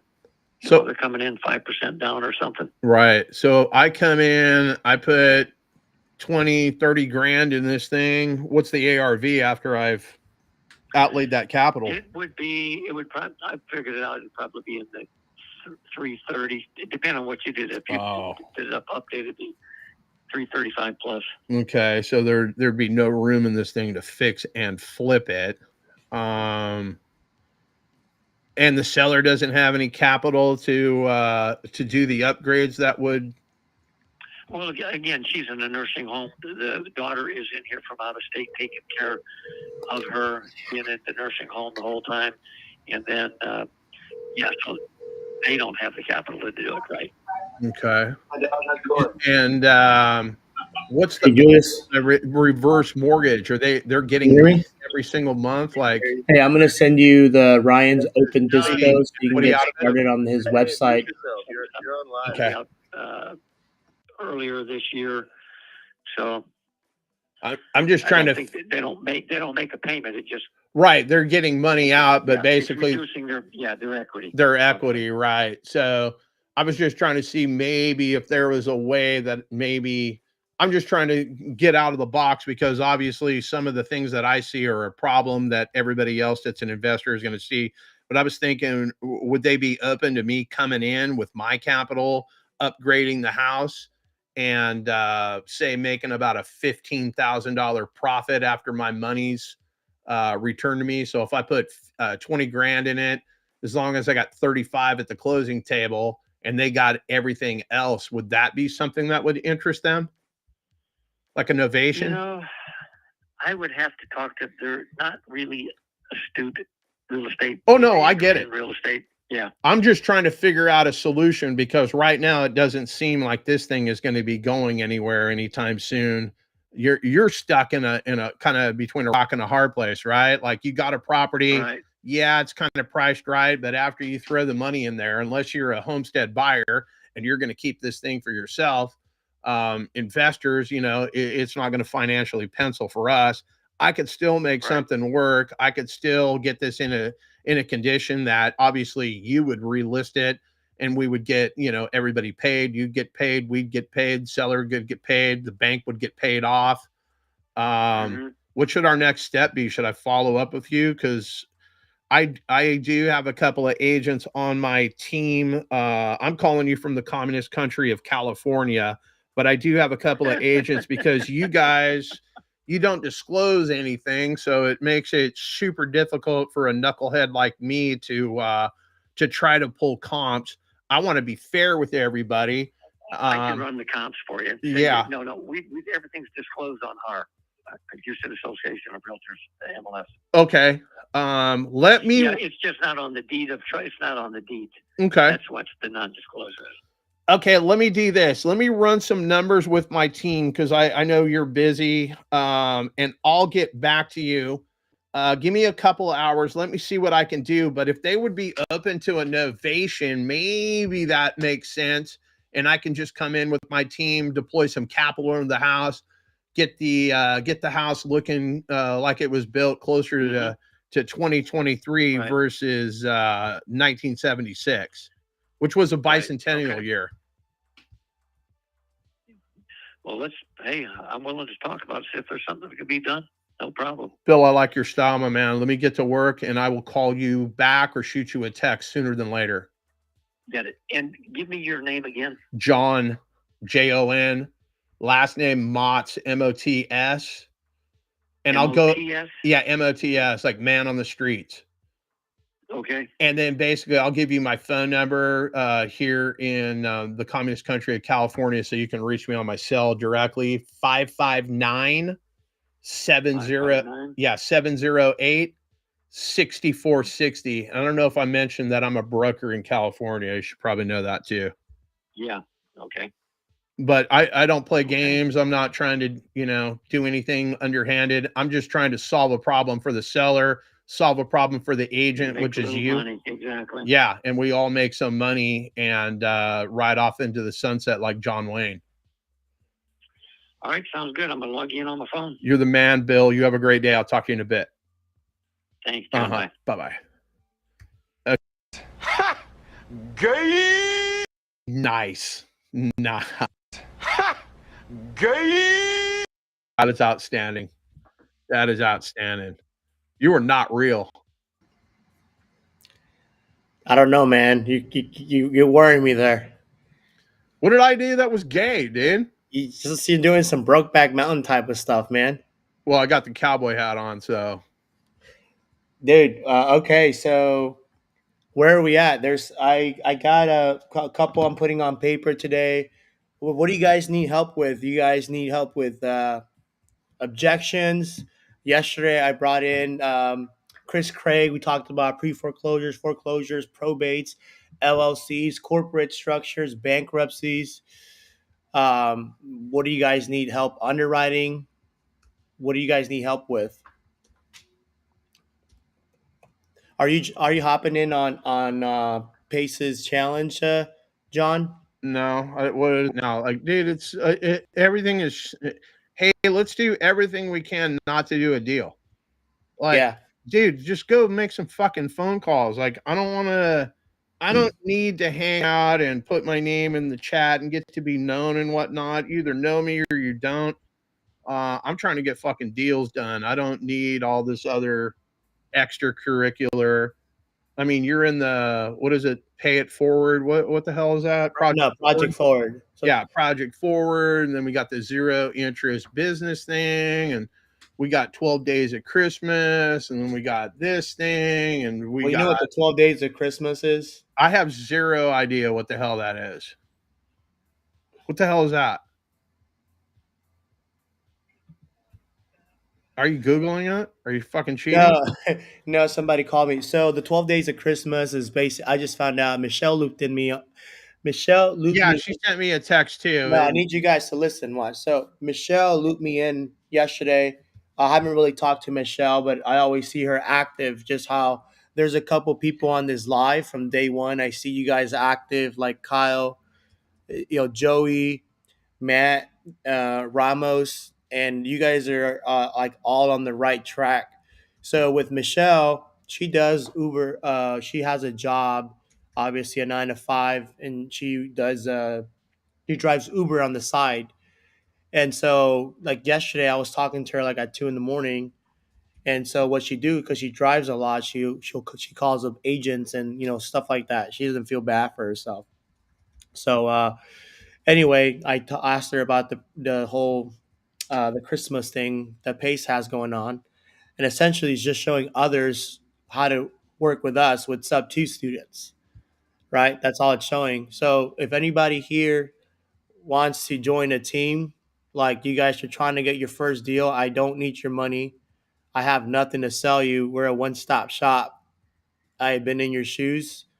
I know how to close deals. I can get you guys your first deal. You guys just got to show up, ask questions, whatever you need. I know just about the answer to any question. If not, John will know it, right? Or we'll find someone who's better qualified. But yeah, you guys just got to take action. You can watch all the YouTube videos that you want, but at the end of the day, just got to figure out what are you good at, and plug yourself in on a team. You have a lot of time on your hands, no money. You can call, drive for dollars. You can do so many things. Going to Harvey. Harvey's a sub T student, and he's also a closer. So if you guys are having any issues with like buyers or sellers rather in Spanish or whatever, you can go to Harvey. He can help talk to sellers in Spanish. So I know Joey, you had a property in Donna. Harvey speaks really good Spanish.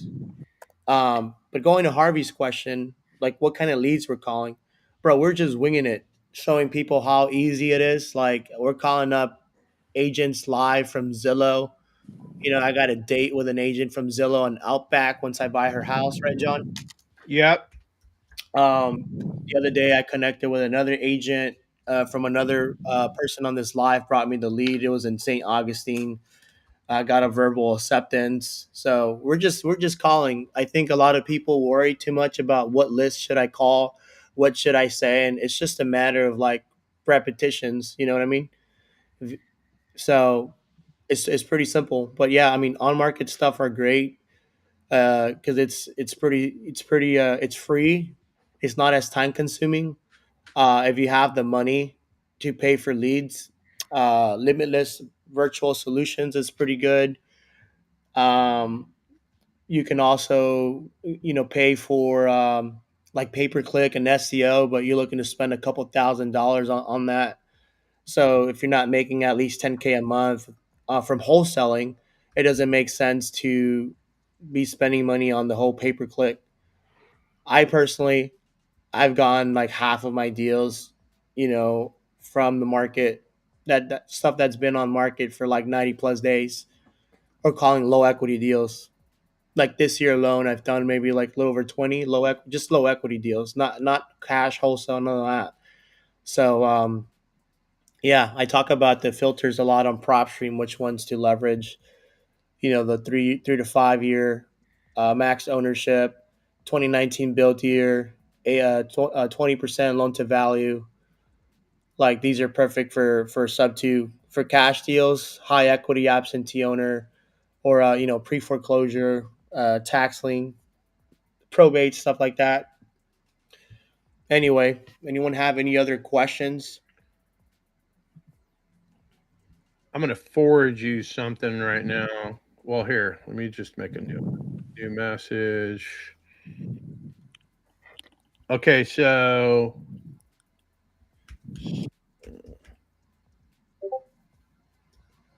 okay.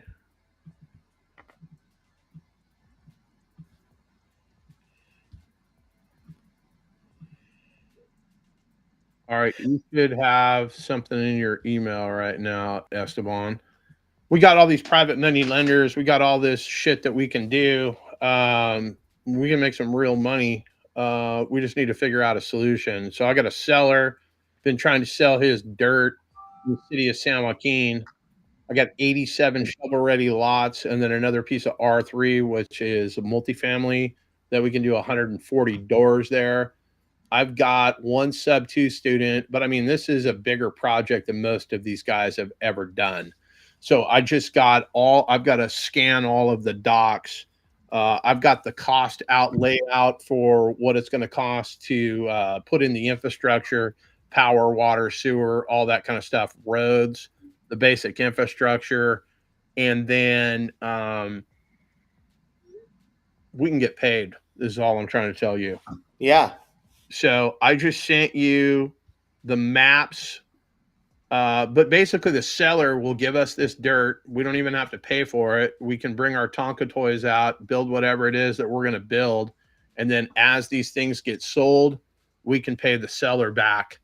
Now, the seller wants to do a JV deal. So they're under the impression that they can give us this dirt and then we can go get some capital to do the improvements. So basically, we'd be, they're thinking 50%, they're in, and then us putting in our money. Now we're at 50%. And basically, when the deal closes, they're going to take half of our profit, and we're going to take the other half. Will that work? I don't know, but I don't have any other solutions. Like, Well, how much money do we need? Well, I was going to reach out to Jesus Christ, but I thought, well, let me talk to Esteban first. And basically, we've got 3 parcels, bro. So hold on, let me get I've got like the tentative map and everything, this big gigantic map that I can't scan. I just sent you the breakdown of that. So what we're going to purport to do is there are 55 lots on one piece of dirt, and then there's 32 lots on another piece of dirt, and then the last piece of dirt, that's the R3. So the city, this is a little bit of a complex story, but I'll tell you real quick. The city wanted us to put in a trail, and the city wants us to put in a park. And then when I had a buyer, I have this thing under contract. I had a buyer. I brought that to the city. I'm like, hey, we're just going to do this parcel and we're going to do this. And they're like, oh, no, you have to develop all 3 parcels. You have to build the trail. You have to build the park. You have to put in all of the infrastructure. Basically, it was several millions of dollars before we could even build a house, before we can even make a nickel on this thing. And it just didn't financially pencil. So I went to the city and we got it all reworked. So the city of San Joaquin is the second poorest city anywhere in the state of California. We're reaching out to Governor Hairgel. He'll give us money for the trail. He'll give us money for the park. So there's grants and all that kind of stuff. I basically have the city on board with doing whatever it is that we need to do. So I got them. It still has to get approval and whatnot, but basically they're going to let me develop 22 lots of the 55 on that one piece of parcel, just so we can get everything moving forward. I'm going to send this person to voicemail because it says spam risk. And 9 times out of 10, they're some VA company. They're trying to give me a loan for my business. They're reaching out to me about my extended car warranty that has expired. Some sort of horse shit that they want to speak to me about that I'm not interested in. And if it's important, they can leave me a voicemail. So anyway, the city of San Joaquin deal, it was basically, if we're going to do this 22 lots, I think I needed just under $1 million. So let me see here. We got okay. So you got to build. Like, what's the average time frame to build? The time to sell? How soon can we get these things sold? Like, we got to figure out like what's going to be our margins for each one. Because obviously, when you list a property on market, you're not always going to get the asking price. Well, yeah, you actually are. So let me explain to you what happened. So nothing has been built in this city in 10 to 15 years. There was another larger developer that had 4 acres. They built 1,257 square foot homes, and they all sold without any marketing, anything. As soon as people saw that houses were being built in that little area, they reached out to the city manager, Elizabeth, and Elizabeth had a whole list of people. So they just started, bro, they had a 1,257 square foot house, period. There was no, they were all the same, all the exact same model, make, all that shit, same square footage, same everything. They did not build those things on site. They built them in a factory. So basically, it's not a mobile home; it's a manufacturer, pre-manufactured home. They built the walls and basically brought it out like a Lego kit, right? And they basically stood up the walls. They built the house. They put a roof on it out there and wired it for the plumbing, the electrical, everything. So we can get one plan and just build 22 of those houses identical. The other thing is, these are 6,000 square foot lots. So we could build a house, and then you could reach out to Derek Barton's wife, right? She's got those ADUs. We can drop ADUs on each one of those lots. Now, for a guy like me, if I was moving in there, I would look at that ADU and go, hey, man, that's a perfect office for me. Like, my kids and wife and the dogs and all that shit can be in the house, and I can be out here running my real estate business or whatever business. For me, that would be my solution. Let's say Esteban's got a family. He's going to move into the house, and then maybe he's got some aging parents and whatnot. So he's going to toss his parents, mom, dad, maybe both of them, in the ADU in the back. And basically it's kind of a multi-generational thing. So maybe that's the solution for Esteban. Kyle comes in, he's an investor. He sees that the interest rates are like at 8%. It's kind of expensive and whatnot. Let's just say his mortgage payment's going to be like $2,500, but he only wants to pay $1,500 a month. In his mind, he could rent out that back pad to somebody else for $1,000 a month, which would basically bring his monthly payment down, right? And it would make it more affordable. So the ADU gives you multiple people, multiple different ideas about what they would use that space for. I would use it for an office. Esteban would use it for an aging set of grandparents and whatnot. And Kyle, in this case, would use it as a rental to reduce his outlay, kind of like a house hack, for lack of a better term. But I mean, bro, we got all of the components. All we have to do is execute. We don't have to come a nickel out of pocket to get the dirt. The city will absolutely bend over backwards to get whatever it is. But if we build that first 22 houses, basically that starts the party. Then there's, like I said, the 22 houses is on that. 55 dirt shovel ready properties are on that one parcel. Next door, I got 32 more ready to go. And then finally, I've got the R3 where we can build 140 doors.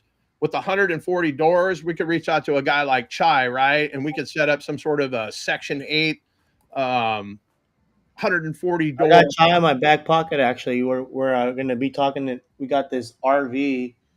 It's got 85 covered spots, and I'm buying a. Well, I do wildfires and stuff like that, so I'm buying a company that already has contracts in place to park some RVs. You're not a fireman. You're not like in a calendar or anything, are you? No. Okay. No. So I didn't you want to know, see it if you were. I'm just saying. you fight in the fire season, you make about 200-300 grand a month. Really? Yeah. So the one of the RVs. So I bought an RV subject to from another subject to student. I Right? had it rented out this year for like 48 days at $7,000 a day. $7,000 a day? Yep. But day, you got that right. What the bro? What am I doing? Why am what? Huh? I gotta, bro. I'm telling you, you guys. I gotta put you guys on. So I have a important call right now. Then I got a call with Chai. If you can break down those numbers in an email. Well, I mean, I'm gonna scan all this shit. I'll get it over to you. Yeah, we need to have some sort. Brothers, this is not my wheelhouse. I'm the guy that can talk to whoever it is, get him to do whatever it is. You guys do the math. Like math was never my strong point. I've never used algebra or geometry since I barely passed both of those classes when I left school. I give zero fucks. Yeah. So you handle the live. I gotta make this quick call, and Here we then go. Play the organ music because I'm your dancing monkey. Hey, everybody. I'm Esteban's little bitch. What's up? So, yeah, I got you, Esteban's real bro. estate. I'm Esteban's real estate bitch. That's me. No, here I got you. Hold on.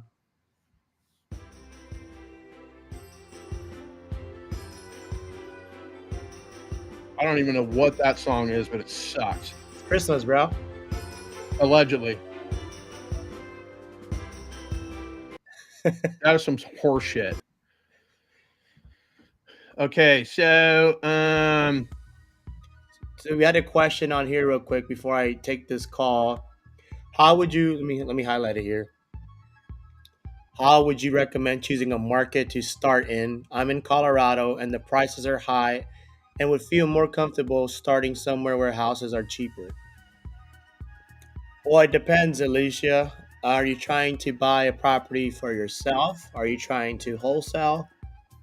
What are you trying to do? and they're high compared to what? Like if that's the market, it's the market. Whether it's $120,000 house or a $1.2 million house, it's just zeros. It does not matter. Wait, hold on. I got this knucklehead here. Hold on. That doesn't really break it down.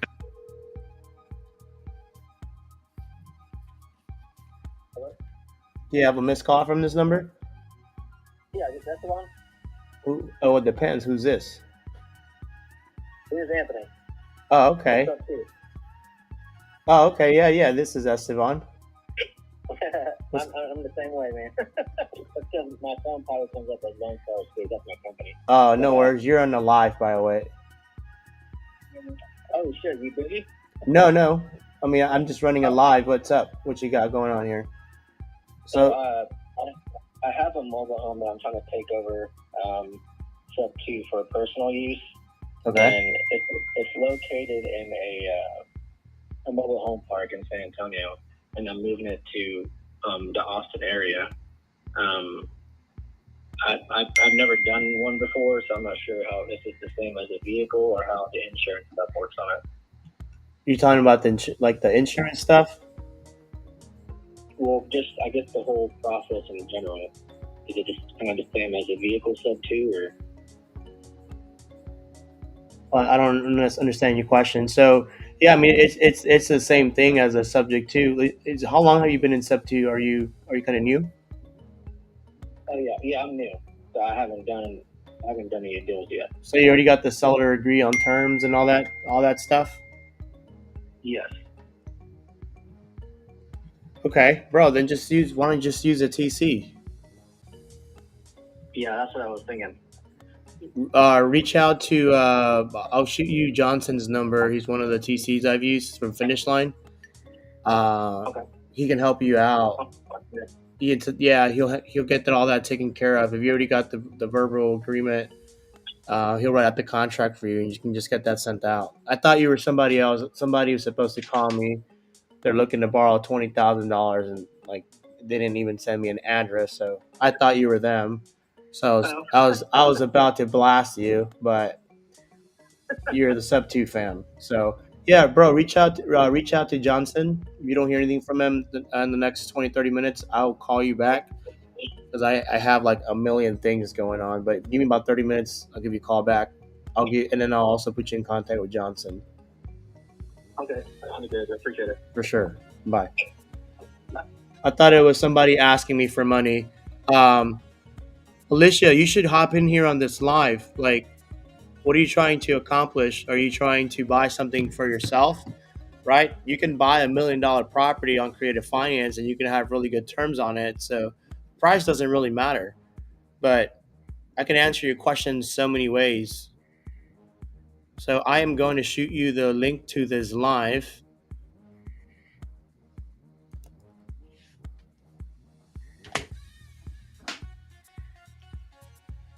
All right, so I know I got leads coming in here. I'm trying to. Have I called this one? Let me see.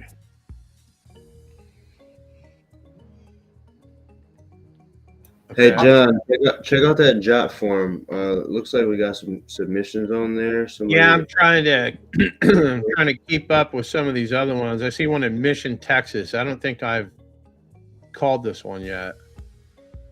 Let me try to do that.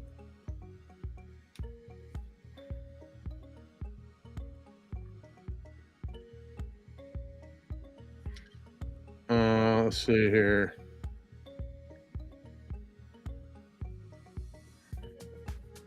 Where is this one in Texas? Let's call. I'll call from. Oh, I got a voicemail here from somebody.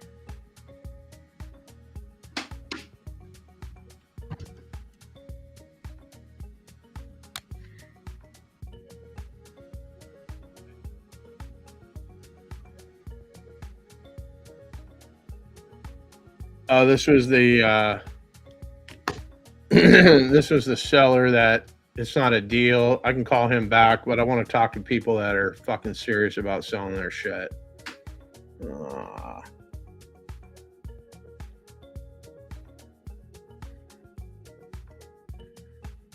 Okay, so let me call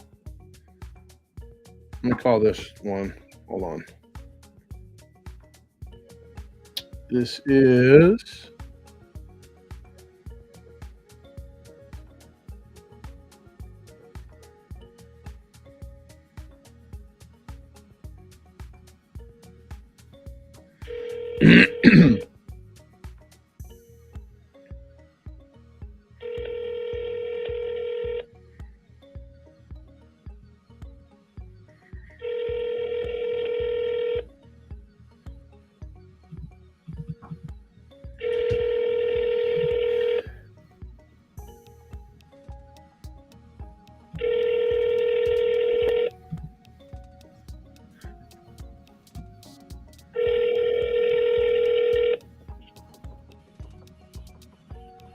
Please leave your message for 9565911.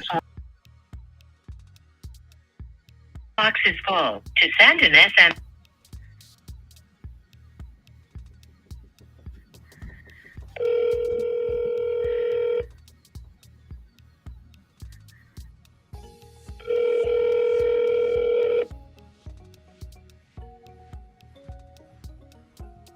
Please leave your message.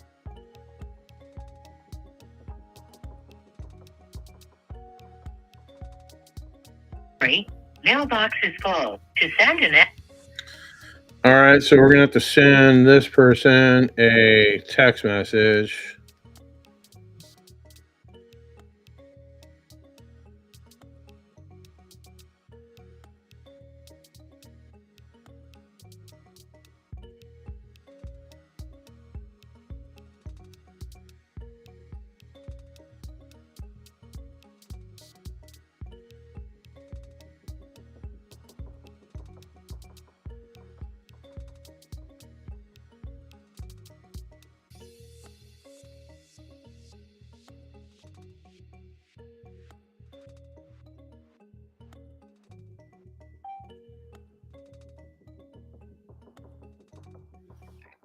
Okay, so I left them a voicemail.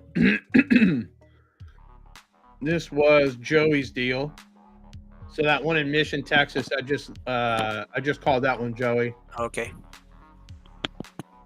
Yeah, I just had another lead right now come in for a land deal in Mercedes. But they're trying to get some photos of the property, but it'll take them until next week to get more information on that house. I'm going to leave a note on this thing. There's 12 new messages underneath this one. Find the thread.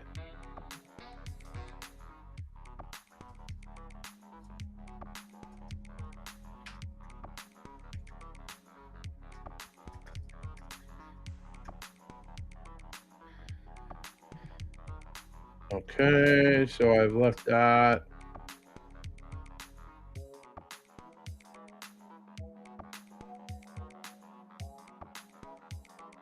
And then this one's in Mesquite, Texas.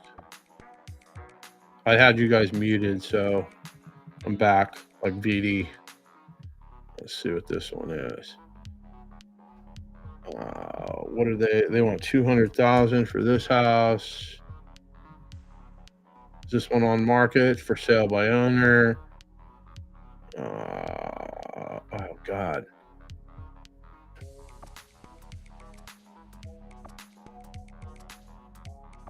Okay, so this house needs some more work. She moved. It needs $60,000 in repairs. All right, let's figure out what we got going on here. It's easier just for me to call these. Where's this one? This one's in Texas. Let's get I'll just use the Florida number. We're just gonna stay hot. Let's stay hot. As my boy Jeff Yurton would say, stay hot, kid. Shout out to Yurton if you're watching.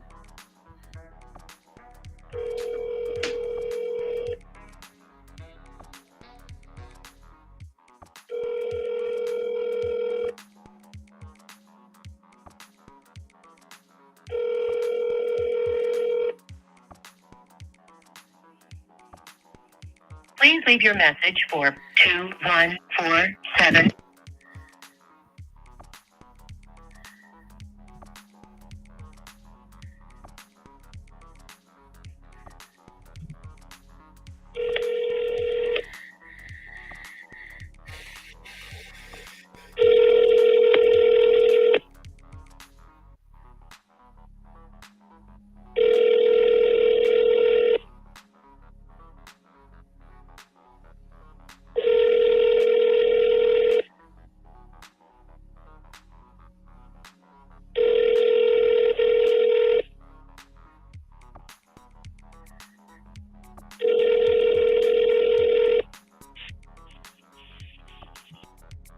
Please leave your message.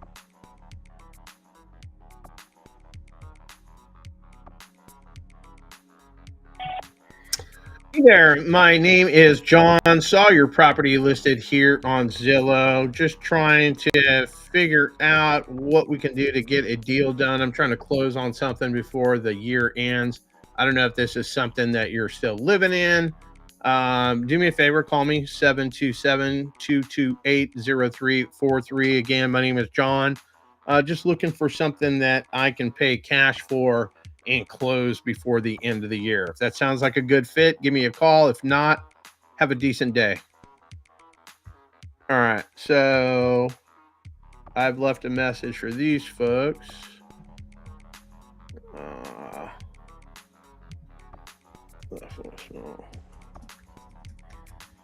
Okay, so Dustin Kelly sent this one. House is for sale by owner. House is on the market for 6 days. There's no pain there.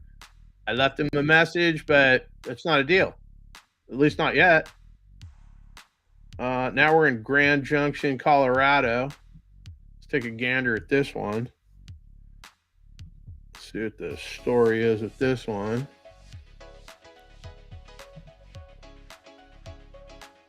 Oh, this is a mobile home too, isn't it? I don't even want this thing.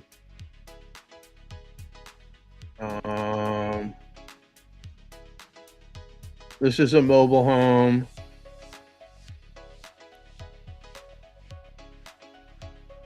All right, let's just get the 411 on this one too.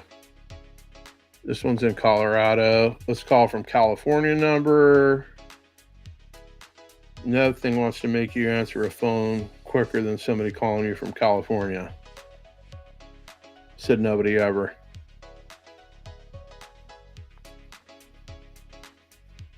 Well, we're gonna just bulldoze this situation right now.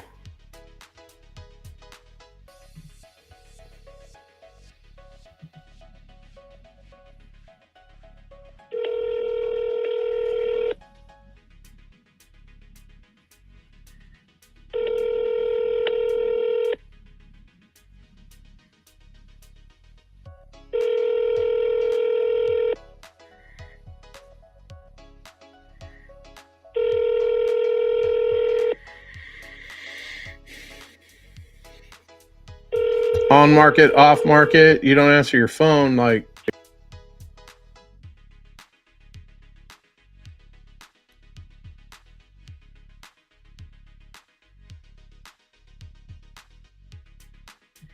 Hey there. I got a note on my desk says you were trying to sell this property on Rosevale Road there in Colorado. If that is the case, call me back directly on my cell, 559-212-3423. My name is John.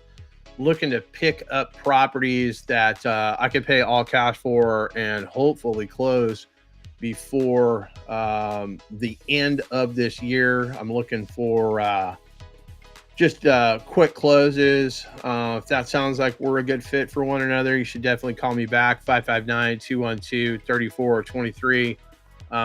Just trying to figure out what problem you're trying to solve. All right, so we left a message for them. The sound back on.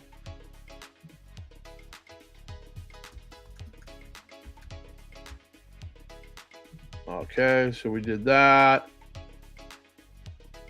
Guys, mobile homes are not. Did this one come in twice? Oh, this one's on the same thing, and she's got another property. Okay, so there it seems to be like there's two properties.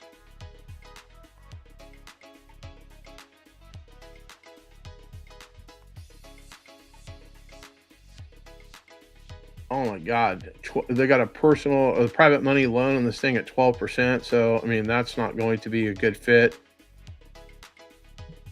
All right. So this lead has a 12% interest rate. So it's a hard money loan, probably got a balloon that's coming due. House is only 644 square feet. And they're asking 125 for it. Oh, and this is just land? Oh, no, no, that's not a deal. Like, how do I make any money with that? And at 12% interest? No. Okay, when Esteban comes back on here, I got a grip of these from the exact same person. I don't know what we're trying to accomplish here.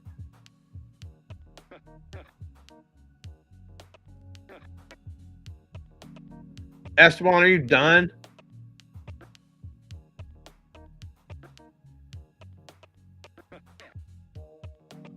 I mean, I've got like 15 properties from the same person. I don't know why we were looking at any of these.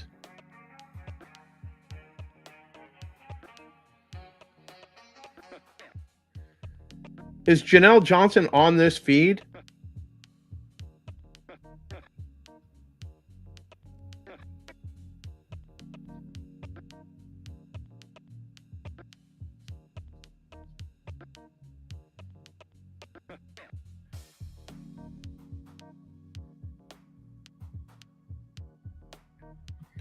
All right, Nate asked a question. Does high interest matter if you're just going to use it as a home, as a rental? Well, yeah, it's cutting into your cash flow. House has got a cash flow at least $500 a month for it to make financial sense for you to take over a loan. You know, like if you're only making a couple of $100 on it every month, the water heater goes out, air conditioner goes out, something goes out, like you're done. Like you don't have any income coming in, and basically you're putting yourself in a bad situation at that point.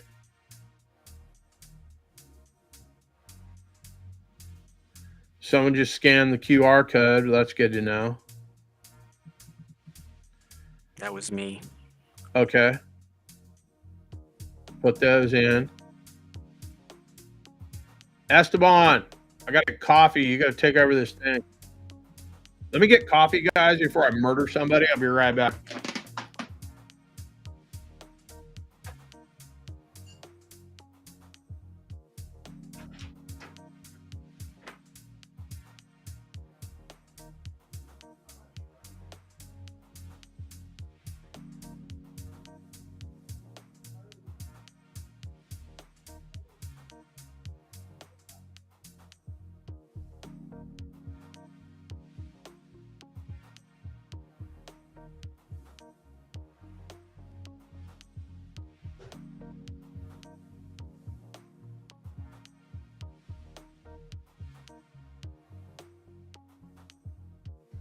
All right, where did John go?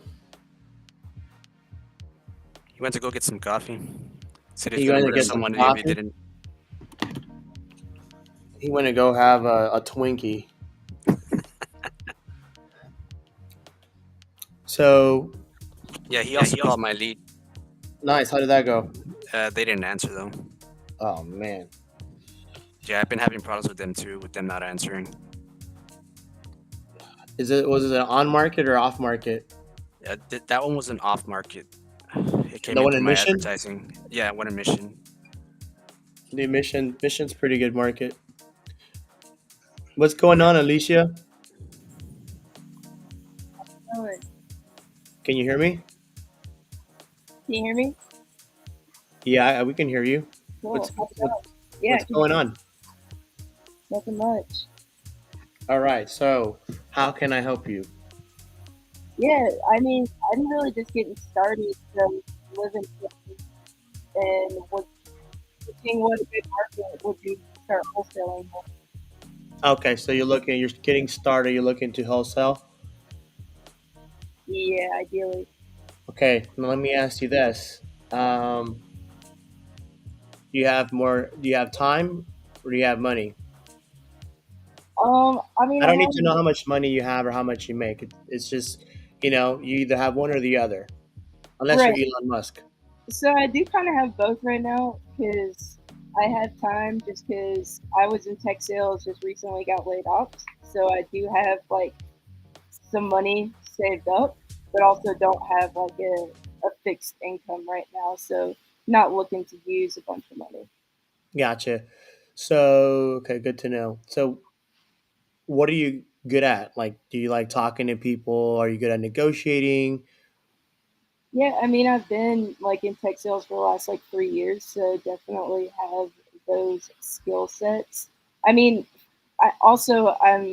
in Eric's group, like the A1, and he talks about building a buyer's network before starting to get deals, because obviously if you can't sell the deal, what's the point of like bringing them in? So I don't know if it's like, should I start there? How to choose a market, and then kind of where to go from there. Yeah, I mean, those are all good questions. So, there's so many ways to get your very first deal. The way I started is I started by building my buyers list. Mhm. So I picked the market. When you pick a market, like pick something that has a big population. Like for me, it's typically at least 100,000. If it's anything than that, I won't look at it. Right. And then I like to stick to big cities and surrounding areas. So I'm not going to go to like a random town in Ohio because there's no activity. So I mean, like Florida is a great market. And then you have Tampa, Fort Myers, Fort St. Lucie, Miami, Orlando. Orlando's perfect for fix and flips. So all of Florida is good. California, except Fresno. Nobody likes Fresno other than John. He's the only weirdo over there. But SoCal's pretty good. Really good market. Very competitive. Chicago is a really competitive market for wholesaling. Texas. like Austin, San Antonio, Waco, Killeen, Houston. Like I can keep going.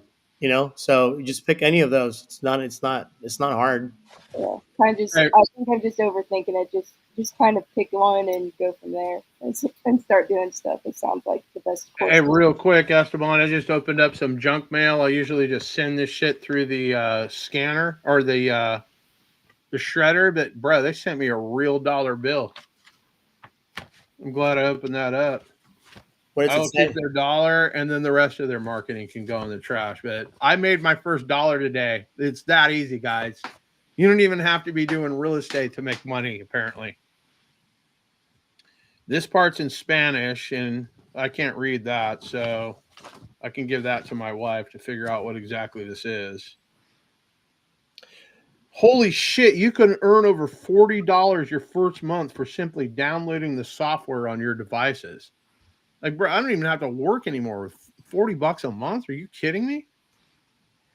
There you go. Earn But yeah, over $600 per year, bro. I'm done with this. I gotta go, bro. Like this is real money, real solutions right here. Hey, you can make money playing games on your phone nowadays. That's what I heard. yeah.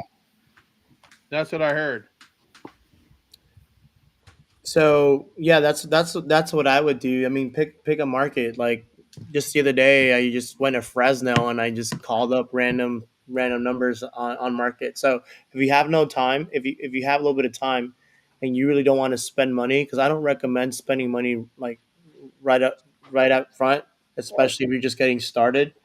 Like just build the buyers list, right? Because there's two sides of the table. There's a person that's buying the house and there's someone that's selling it, right?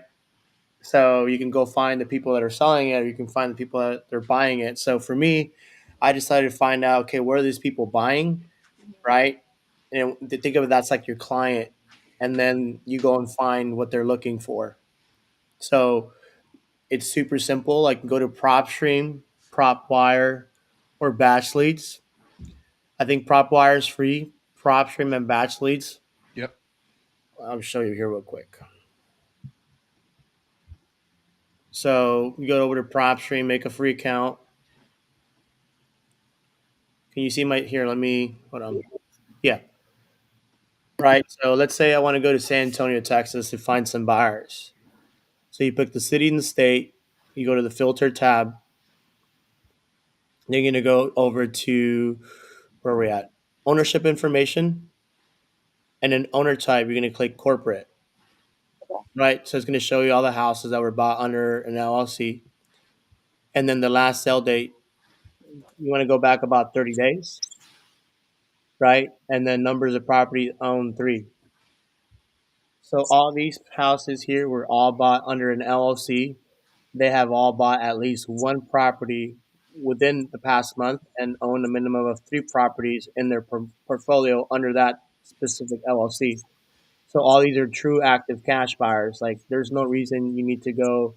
Those people on Fiverr, they suck. They're like, hey, I'll give you a cash buyer list. Like, no, this is how you do it for free, right? So like look, you have an LLC name right there, 26 Land Company LLC.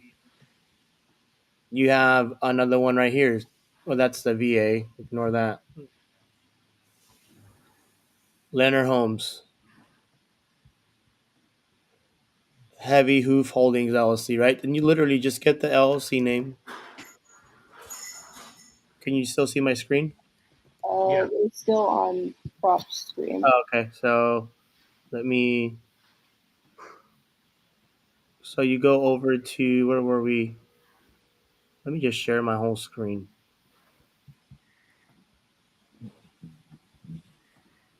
So, all right, so like this right here, there's an LLC name. Just go over to Google, type in the name. This is in Texas, so we have the state at the end. And then usually you'll find Open Corporate or Bispedia, and it will tell you. It's Open Corporate or Bispedia. It's like a Facebook for LLCs, so to speak. So it gives you all the info, right? So two things to notice. Very important. I'm going to stop sharing real quick. Two things to notice. Um, there's a right way and there's a wrong way to set up the LLC. So those who set up the LLC the right way, those people are a little harder to find, right? Because they usually have some kind of um, entity that owns the other entity. Typically, it's like a holding company. It's another LLC. So instead of putting your name on the LLC, they put another LLC's name. So those people are a lot harder to find. And then some people just put their regular name on the LLC, which is a big no-no. But going back, that's just one thing to take into account because when you're doing this the freeway, you need to be able to distinguish um, which LLCs are going to be easy to find. So usually when I go to Open Corporate or Bispedia, I'll look at the address real quick. From my experience, if the address is not a suite number, then the person who created the LLC put it under their own personal name, and these people are super super simple to find. If you see like a registered agent name or a suite number or an office number, then they're going to be a lot harder to find. So anyway, going back to where I was going to here. So you see here, Heavy Holdings LLC. Hmm. Like this person put the LLC under their address, right? Yep. So like, let's say I wanted to find this person, I can just go to True People Search, right? And go to True People Search and pop the name on there. Or I could also just get this address, go over to PropStream.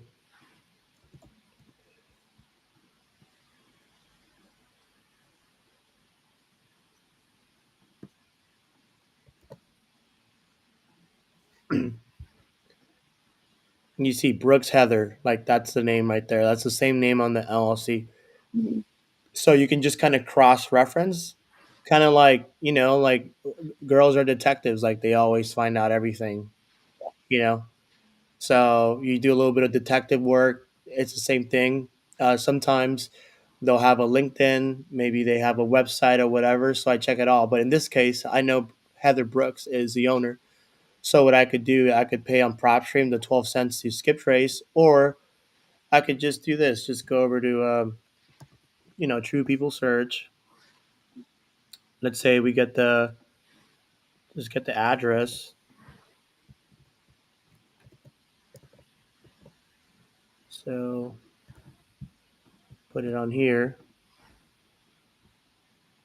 Heather Brooks right here, 34-year-old. There's two. There's this one, and there's this one. I don't know which one's which one. And you literally just call her up. There's no number on this one. Let me check here. So like there's literally let me see, let me call her up.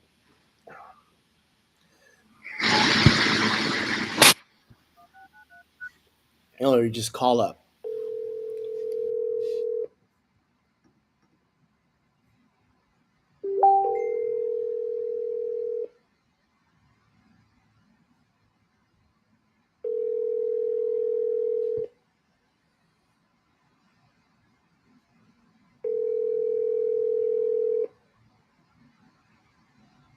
Please leave a message and we'll get back to you. Thank you.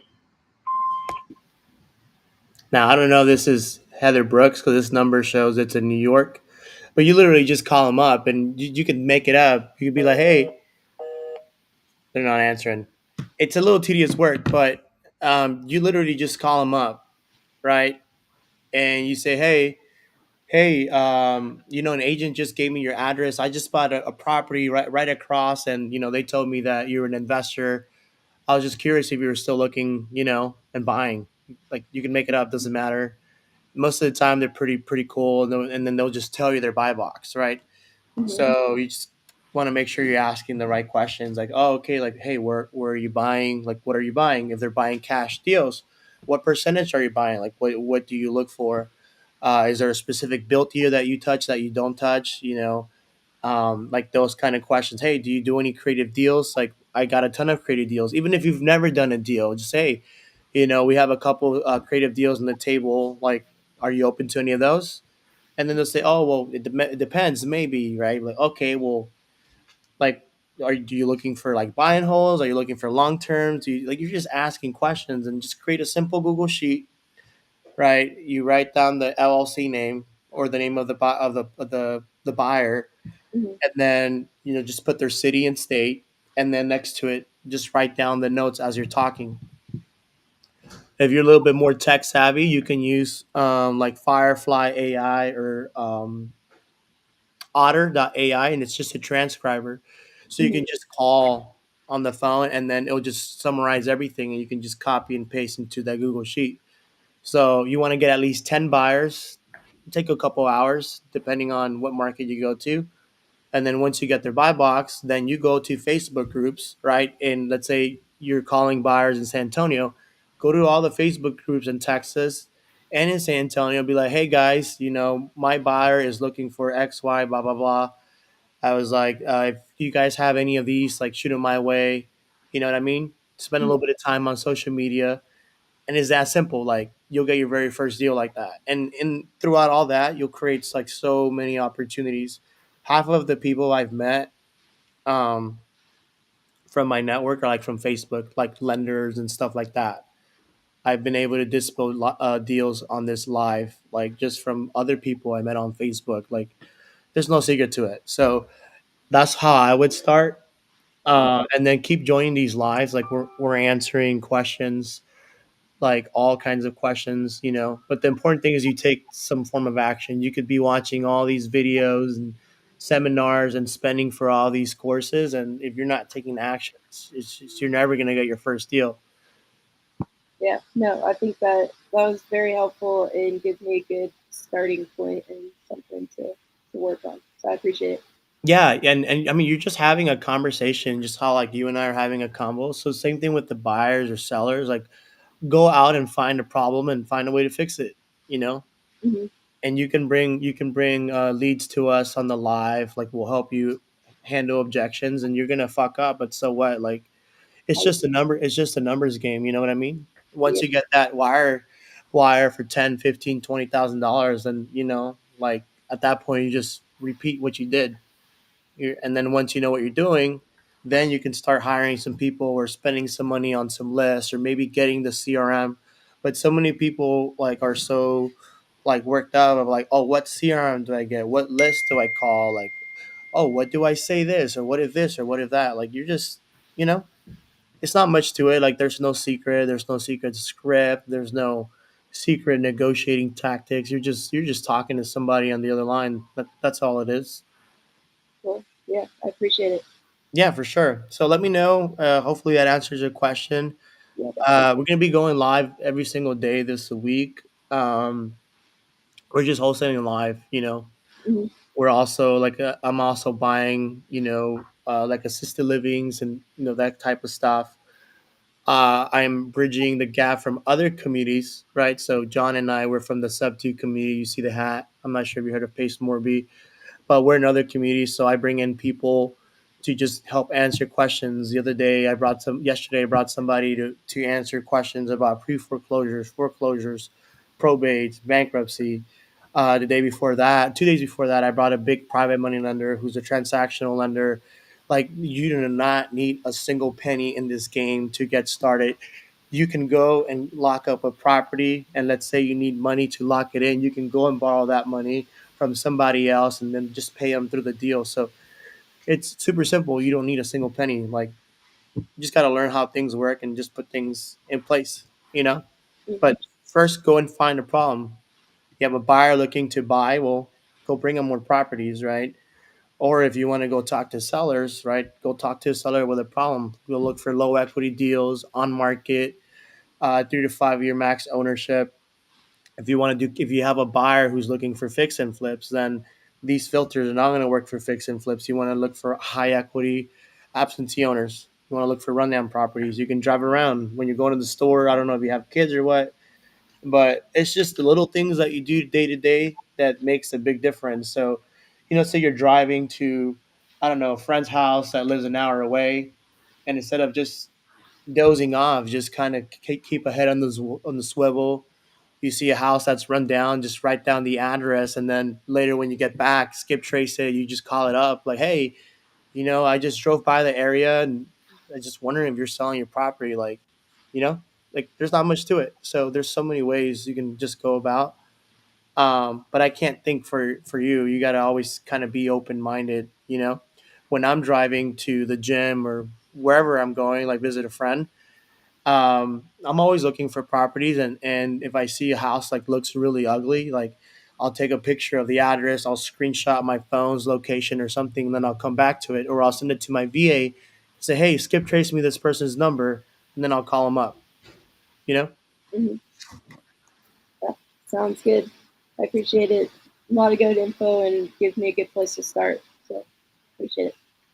For sure. So yeah, I mean, just hop in here. Anything you have, like I know there's just it can be very overwhelming, but just start somewhere. Start building a buyers list, or start with maybe finding a seller like that's motivated. Will do. Either one, like all it matters, right? That you get that money in your bank account, and then you prove to yourself, okay, like this works, and then you just start scaling. You start dumping some money here and here, and then you just start growing and growing. Perfect. Thank you so much. Yeah, of course. All right, John, what do we got?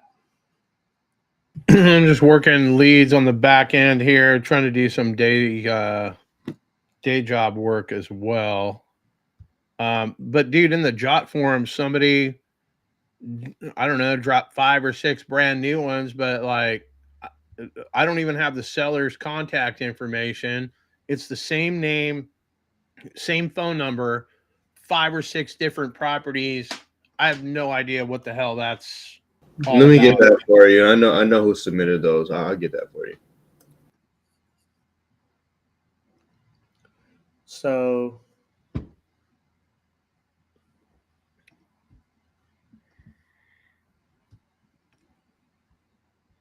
all right, Julius, I'm gonna take a look at this. Let me see if you're being a knucklehead, bro. Trying to get No, logged into the CRM. no, I'm 100% sure I am not being a knucklehead on this. All right, let's see. Hey, is anybody here joining Pace's free event? For Get their how to get their first deal before Christmas.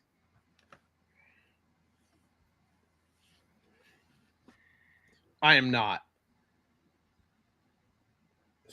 That's why I'm here on this one. Just trying Yeah, to I get know. the first one. I just sent another one that came in for someone who want to sell their home right now. How are you finding these, bro?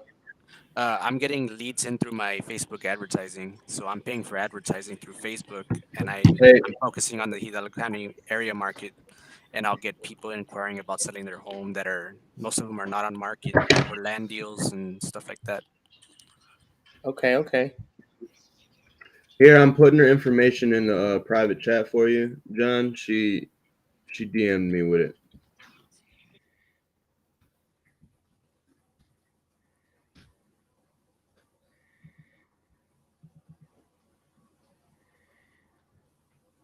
Okay, she called any of these? And am I calling these blind? Like, I don't know where these are coming from. Let me just call her.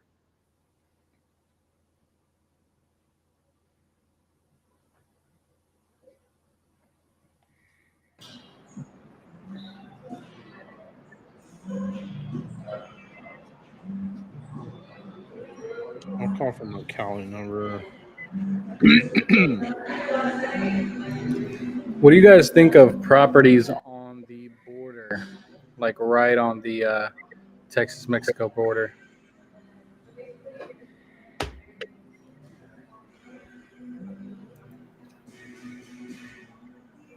I'm okay with them because I live there, so.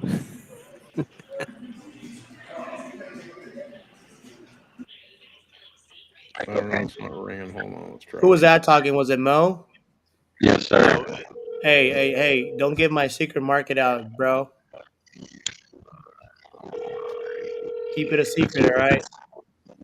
Hey, I might have something good for you. Then I just called this owner or this agent, and they were even looking to do. He said owner finance. I'm not sure if he meant creative finance, but I think that's what he meant. I didn't get to ask about his interest rate or anything, but I told him that I would have my partner contact him. But I just wanted to talk to you guys. Please leave your message for 97020. Your audio is cutting off really bad, bro. My bad. Hey, Janelle, it's John. I am firing off calls here on a live. You've submitted several leads. Can you give me a call back so I can get on the same page with you? I don't know why any of these are deals, not deals. Some of these, I mean, you've got 12% interest rates. Like, I don't know what I'm supposed to do with that. Give me a call back, 559-212-3423. All right, so we left her a voicemail. But basically, I don't know what we have going here, where these leads came from, why these are a good fit. And then the other thing, Esteban, are you still here? Oh, he's doing whatever he's doing. You said me? No, I was talking about Esteban. Oh.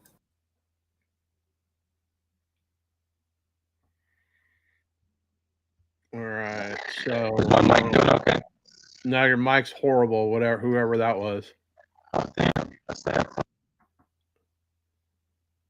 Okay, Mr. That's Mo's Roboto. mic. Okay, Mo's mic. Yeah. Now Your mic is suspect. You'd be better off going out and getting a can with a string. It would sound a lot better than what you plug got it in. going. Yeah, I don't know how these Bluetooth headphones work. Where am I even talking? Yeah, I can hear you better now. Oh, really? Okay. That's perfect. Let me send you that address. All right, so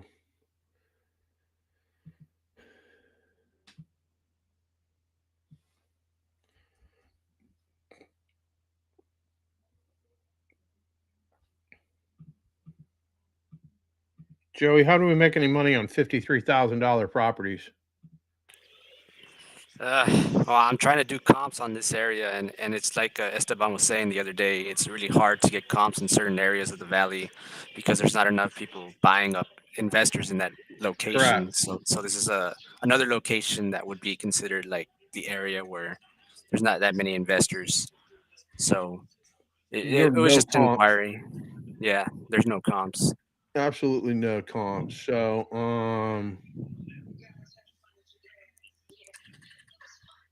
they want to get rid of it. Parents used to live there. It's got 1,800. I mean, do we have any information about this property? You have photos, anything? Like, what condition? Does it need work? Yeah, so I was talking to the lady a little while ago, and she was telling me that there's nobody living there right now at the current moment. But she can't get any photos or anything to us until like a week later because she has to go physically go there.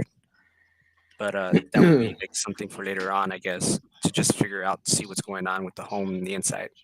Where'd the number $53,000 come from? They got that based off of the tax assessor's office, what they got in the mail. Okay.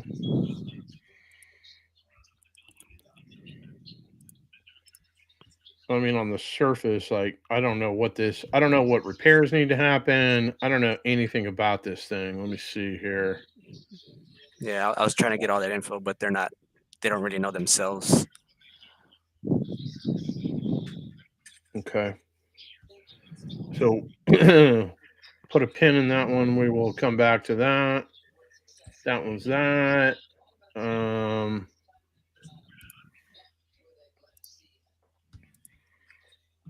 that one. Is there anything in here? Nothing in there. Okay. Esteban, are you on the phone?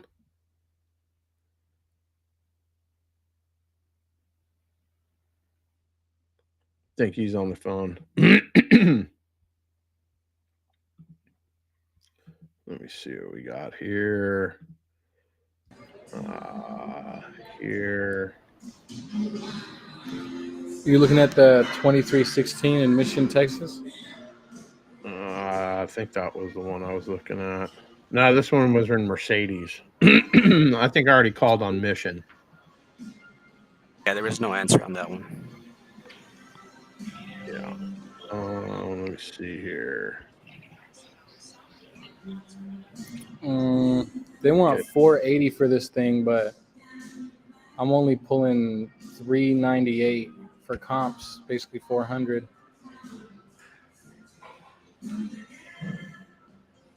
All right, so hold on a second. Can I please have your first and last name? Oh shit. Okay, hold on. I gotta go help my wife.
Okay, sorry everybody. I'm trying to do too fucking much here. All right, so for those of you that have just joined this chapter of what the fuck is going on, a couple of weeks ago, I'm a dumbass. I'm walking around the block. Some little cat's like, meow, meow. I'm like, fuck you, cat. Like, I don't need a cat. I'm allergic to cats. I keep walking. I make another lap around the park. I come back around, meow, meow, meow. It's like barrel rolling and whatnot. And then I ended up picking this stupid ass cat up, brought it home. Next thing I know, we're in the car. We're headed over to Target to get cat litter, cat food, all this horse shit. So I got a fucking cat. And I got a propensity for rescuing animals. Here's another one. We got Packer on the ground over here. I run a dog rescue, but I'm allergic to cats. I didn't want a cat. So anyway, my wife works for PG&E. She's on the phone in the call center doing her thing from the house. She's like, help. So my wife does not do bugs. If you were with me earlier, I told you about the roach story. She was already leaving when the roach was in the restaurant, blah, blah, blah. Our first date, she told me she doesn't like bugs. So I hired an exterminator to come over to my house. I took all the plates, so that everything out of my house, put it in the garage, had the fucking dude do all the bugs before the first time I brought her over to my house. And that was at another location. But blah, blah, blah, blah, blah. So what does this all have to do? The fucking cat brought in a grasshopper from outside. So there's a good sized grasshopper, and my wife was freaking the fuck out, like, help.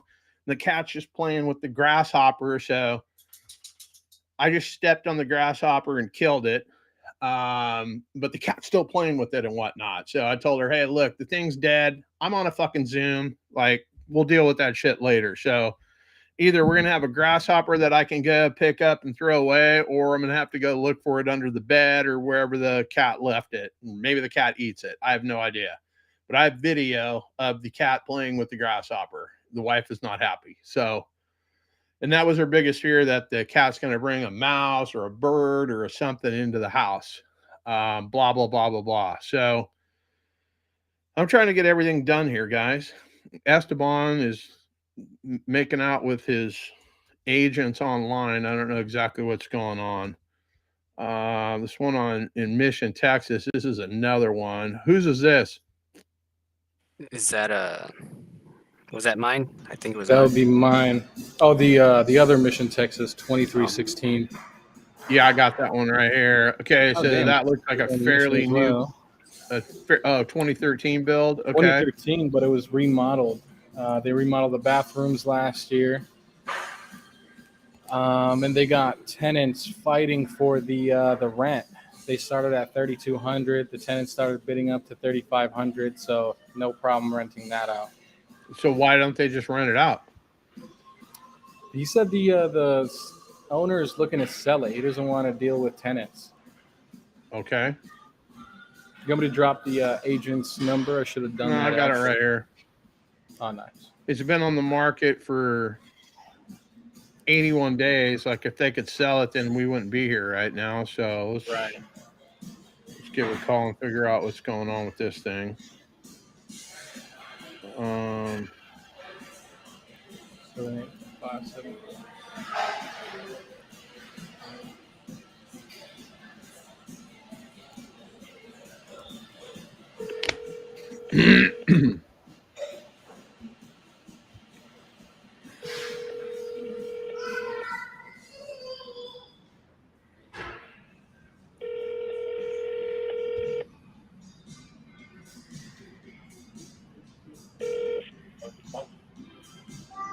Hello? They just fucking hung up on me. So Damn. Talk to a Luis.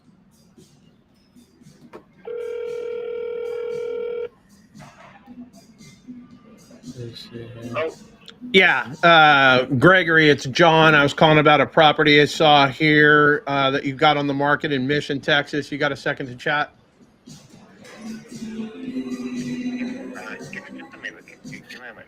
Yeah.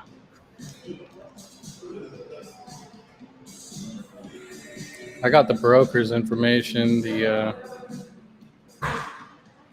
see which number I called.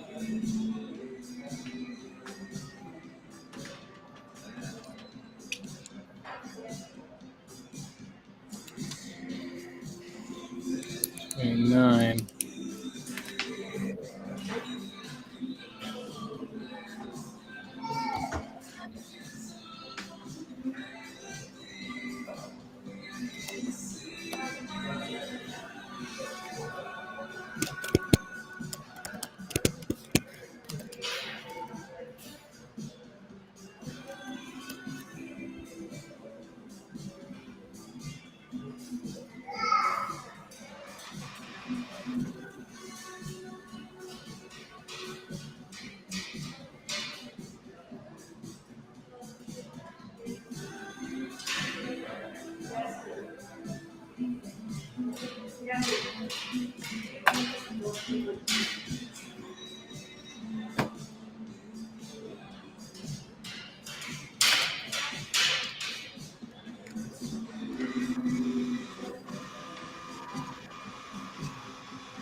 Yes, sir. I'm calling about this this property on 25th Street. Trying to figure out what is going on with this thing. It looks like it's in good condition. No offers? Yes, right now we have people that are going to get approved, but we didn't get the chance. He wasn't able to get the approval from the bank, but we haven't had anything since yet. We were going to rent it out. We have two people that applied, but the seller decided just to go for selling. Okay, so obviously it's vacant. Was the seller living in this thing? Has it always been a rental? Like, what's the backstory? No, it was owner occupied before, and then my owner or my seller got it just to flip it.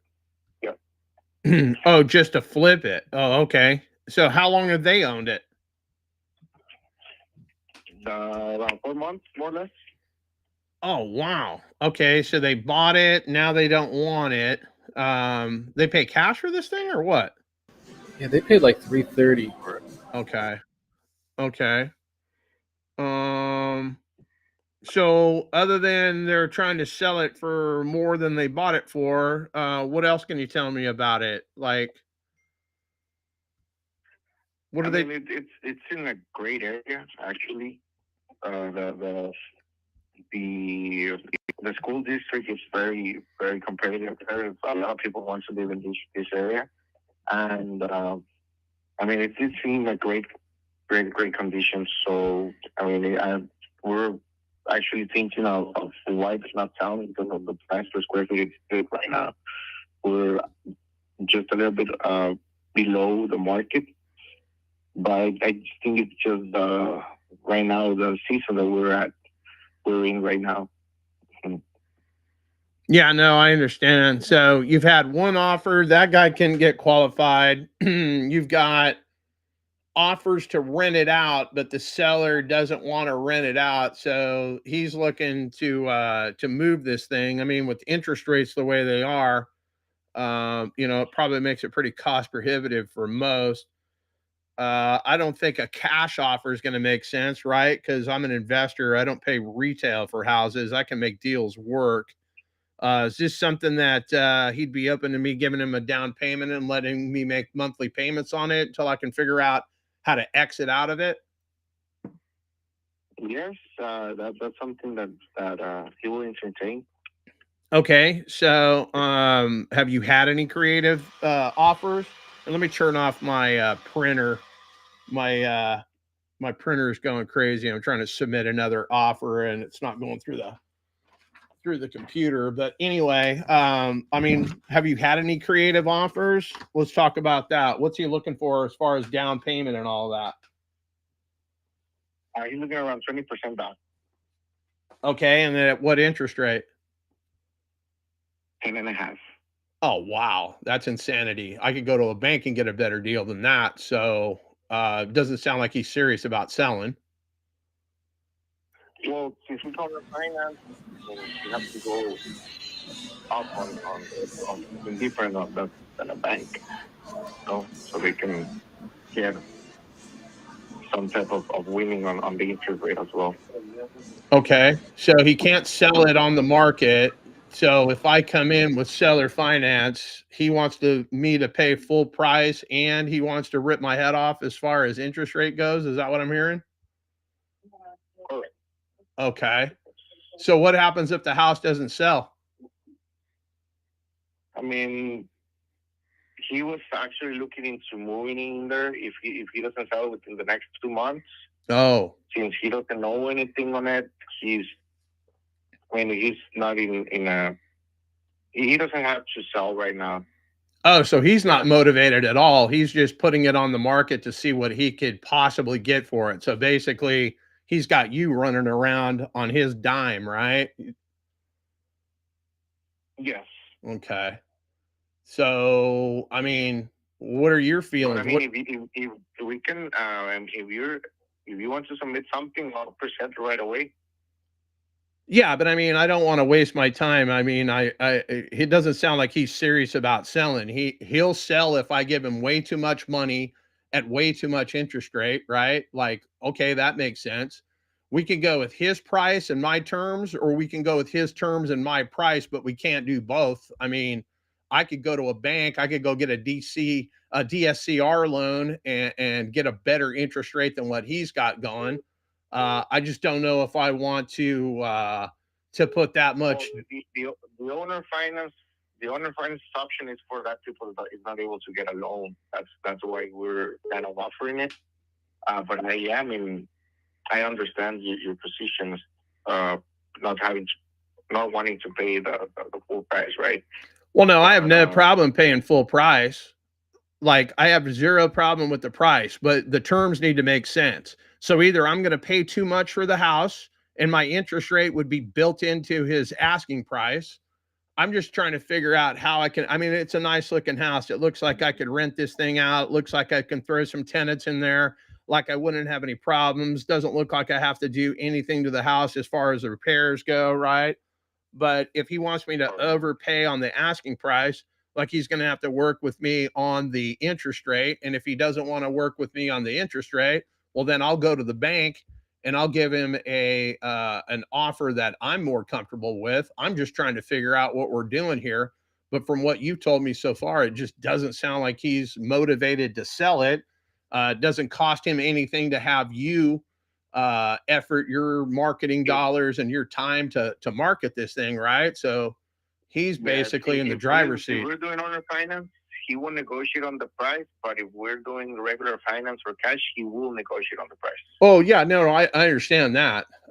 You know, if I'm coming in all cash, then you know I make the offer. Okay, so let me see what I can do. Doesn't sound like he's motivated to sell, but you know, I'll throw a cash offer. Either it works for him or it doesn't, and I can continue to check back every 30 days. Obviously, it's probably not going to go anywhere. I was looking for something that I could come in, pay cash, close before the end of the year. But it's got to make financial sense because I could take this as depreciation off of my taxes. But Yes. let me see what I can do. I don't want to waste my time. I don't want to waste yours. And he obviously doesn't care if he wastes either of our time, right? He's in the driver's seat. So let me see what I can do. I'll get back to you. I'll make you a all cash offer. I don't think he's going to like the number, but I can get that done. Give me a few minutes. I'll talk to my team. We'll send something over to you. If he's serious, yippee-ki-yay, I can pay all cash.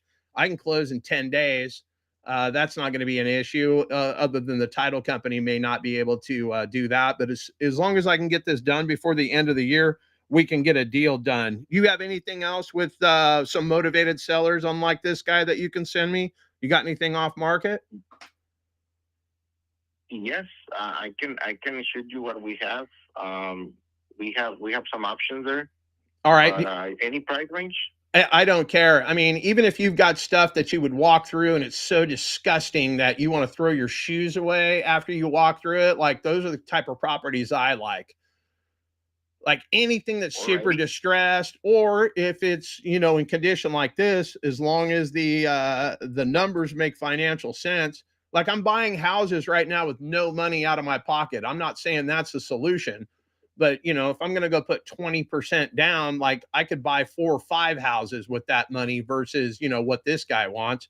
I was trying to solve his problem. It doesn't look like, you know, this house is going anywhere. It's been on the market 81 days. You've had one offer and that guy can't qualify. So, yeah, this is my cell phone. If you want to shoot me over whatever it is, I can give you my email address as well. All right. Yes, I'll send you our information too. Okay, sounds good, my man. I appreciate you taking a few minutes with me. Good luck. Thank you. Bye-bye. Okay, so obviously that is not a motivated seller, right? Definitely, yeah. And then people are calling me. I'm trying to fucking do this. Esteban's digitally making out with his girlfriend online. I don't know what's going on. Let me see here. Now, So what the make hell sure deal you're was motivated. that? That was... Who sent me this fucking deal here? That was Mose. Okay, that one was Mose. Mo, that guy's not fucking motivated at all. Zero. Did you call that guy or you just gave me that shit blind? No, I called him. And I was Okay. talking to the same guy you were talking to, Luis, I believe. Yeah, so... Oh, man, he did not... Forgot to ask that question. He's a motivated seller. He's not a motivated seller. And Gregory is the agent. But the agent remarks, motivated seller, owner financing is available. Call for more information. That guy's not motivated. And Greg doesn't seem like he's got a fucking spine that he can go tell this seller that not only are you overpriced, so your terms are absurd. You're going to charge me 10.5% interest? Like I could go get a fucking loan. I don't know what the FHA maximum. Obviously, that's not going to work for a property that's not my primary residence, but 20% down at 10.5%, like doesn't make he's looking sense. to rip off somebody's head. That ain't me. Yeah. And then like, well, if he doesn't sell it, he's looking to move in a couple of months. Like, what are you doing? Why are you even listing that thing? And this guy is just basically capitulating to that guy. So,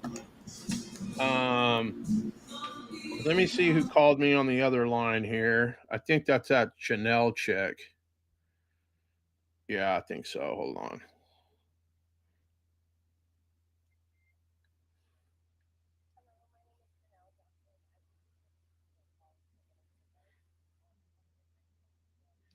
Let's see what this story is.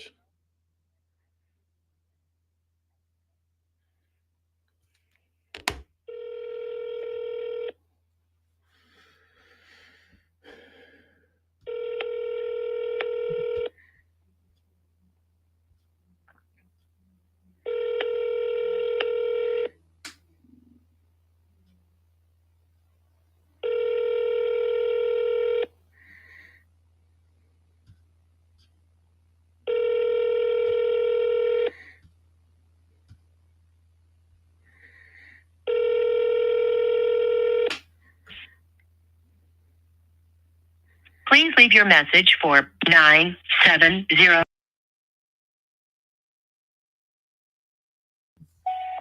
Hey, Janelle, it's John again. Yeah, I was returning your phone call. I was on the other line with another agent, just trying to disseminate what we've got going. You've got several submissions that you've put into um, our jot form here.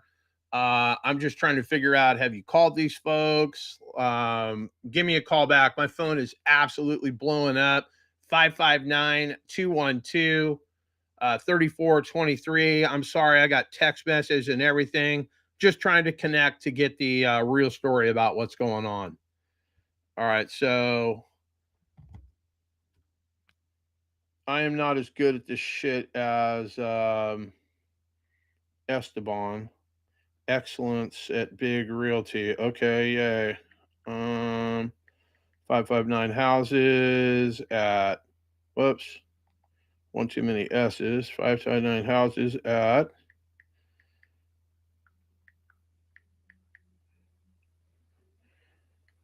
send me anything that you got on market, off market, with a motivated seller.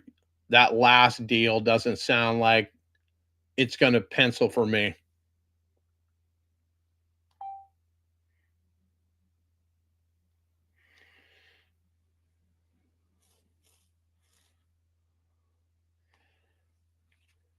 I got so many messages coming at me. Fucking Esteban's used to this shit. Like, I am not. So the WhatsApp is blowing up. Oh, Julius is in there too. Julius is contributing to my fucking headache of back and forth as well. I don't share properties. Yeah, countless.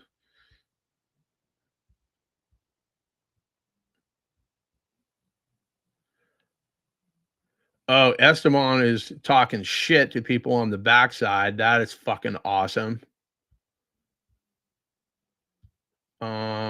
Okay, so there's some drama in the chat. So Julius and Esteban and Eric, I don't know, they're showing each other their dicks. I have no idea what's going on back there, but I'm in charge. No, I'm in charge. No, you were in charge, but now I'm in charge. Is that on the Discord or what's going on? Yeah, that's on the WhatsApp. I'm not even a part of the Discord. Like, I don't even need that channel. I don't give a fuck. Yeah. No, I'm not even hopping in there. I could care less. But I can hear my wife yelling at the cat in the other room. What are you doing? Why do you keep bringing bugs in the house? Like, she's checking the cat up. And then my dogs, only one of the two dogs, the little one, is the only one that's cool with the cat. Packer, my other rescue, he's not having it. I got to figure out how to put them together. But I mean, our lives have been turned upside down ever since I picked that cat up. Yeah. Like, it basically just runs our lives. So one day Me I and my put it wife out are in the actually front currently yard. looking for a rescue. Yeah, one day I put it out in the front yard and I closed the door and I started getting everything going, and then the cat didn't come back. I was like, oh fuck, my son's gonna kill me when he gets home. So I didn't tell him that we lost the cat and all of that. And my wife is fucking pissed off because I put the cat outside. The cat didn't come back. And basically, long story short, the cat was gone for like 5 or 6 hours, but it came back, and basically it runs the roost. So my wife wanted to get it declawed because it's starting to fuck up, furniture and whatnot in the house. And yeah, it's a lot. Like, I got kids if I want that much drama. Like, I don't need to add animals to the mix, right? So anyway, I am trying to run this entire live. Esteban, I am his monkey that basically he throws me some bananas and then I put on a show for everybody. Apparently that's all I'm good for, is fucking entertaining people. So I am trying to figure out, my phone is just blowing up. I got submissions coming in. What the hell is this? You are not real, my man. Bro, get back in here, bro. Like, what have you left me with? Just a cornucopia of horse shit. Bro, locking up deals, man. Well, okay, yippee-ki-yay. I'm calling fucking people that aren't real. Like, we should be on the same team. We should wear the same jersey. He's not real.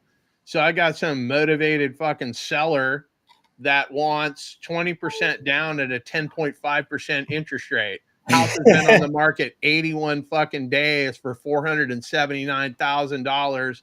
They got multiple people that are looking to fucking rent it, but the guy doesn't want to rent it. He wants to sell it. He paid all cash for it. If he can't sell it in the next 2 months, he's going to move into it himself. Well, let him move in. Basically, I told him, hey, this guy doesn't look like he's serious. He's got you working for free. Doesn't cost him anything. Like, basically just letting the agent know that, you don't have a deal. And that's where we're at. So I have a couple of on-market deals that I've got to call. So I've got to give you the reins back. I'm going to need about 20 minutes. So let me fire off my calls and get my day job. Well, how about we should probably take an intermission. So we got another meeting in the sub 2, and then I have to call some buyers here because some people are I got to pick up other people's slack. No. Like, I'm telling you guys how to do your first deal. This is simple, but if you're the kind of person who you're doing a math test, let's say there's 50 questions and you're stuck on number 12, and you get frustrated and you can't move on, like, you're gonna have a hard time in this field. Like, all this stuff, you just sometimes some things you just kind of have to wing it. Like, be an action taker, make some mistakes, just jump into it. Um, I'm gonna have to jump into the sub 2. What do we got going in sub 2? Wyoming. Who's calling me from Wyoming? I don't. This is Esteban. Oh my God, are you an investor? Oh God. Oh yeah, how's it going? Good, thanks. How are you doing? Doing fine. How can I help you? Excellent. Yes, I just have a few questions that I want to go through with you so that we can get the deal kicked off and started. You good for a couple of minutes? Yeah. Sure. Okay, excellent. So can we contact the seller on this deal directly? Yeah, of course. Andrea. Yes. Okay. Okay, excellent. Are there any realtors involved? Negative. Direct to seller. No. Great. Are you JVing with anyone on this deal? No. Great. What is your plan post-closing with the property? We're gonna sign it. Sign? Okay. Yeah, just gonna sign. Sure. Okay, so is that going to happen prior to closing or? Yeah, prior to closing. John, do you want a formal JV agreement? Or you want to do the same with Norias? You and I can do whatever. I don't care, bro. Okay. Yeah, no JV. Okay, excellent. And then are we recommending a title company for you in Florida to use? No. or do you have a preferred one? Yeah, I was under the impression I just had this conversation with somebody on your team, I think last week. So we think we had already gone over all this.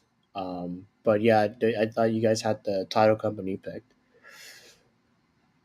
Okay, perfect. No, that we do have a preferred title company in Florida. We use that. Yeah, whatever you guys. That's fine. You guys are the real deal. So I mean, you guys are the experts. Yeah, we're direct to seller. Any questions you have, you can call Andrea directly, or myself. But it should be a pretty. I think it'll be a pretty straightforward transaction.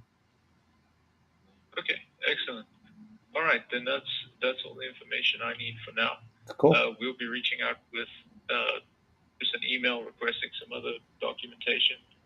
Yeah, just potentially, and then we'll get escrow opened, and then we'll take things from there.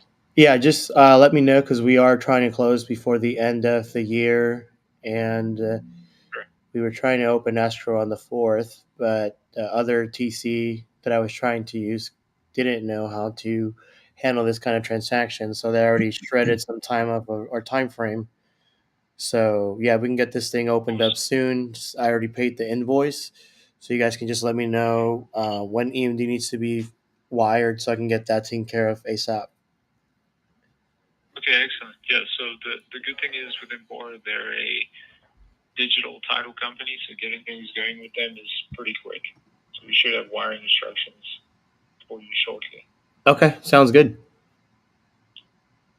Okay, excellent. Oh, sorry, and then last thing, would you like a memorandum of contract filed on this deal? Yeah, we can do a memorandum. Yes. Okay.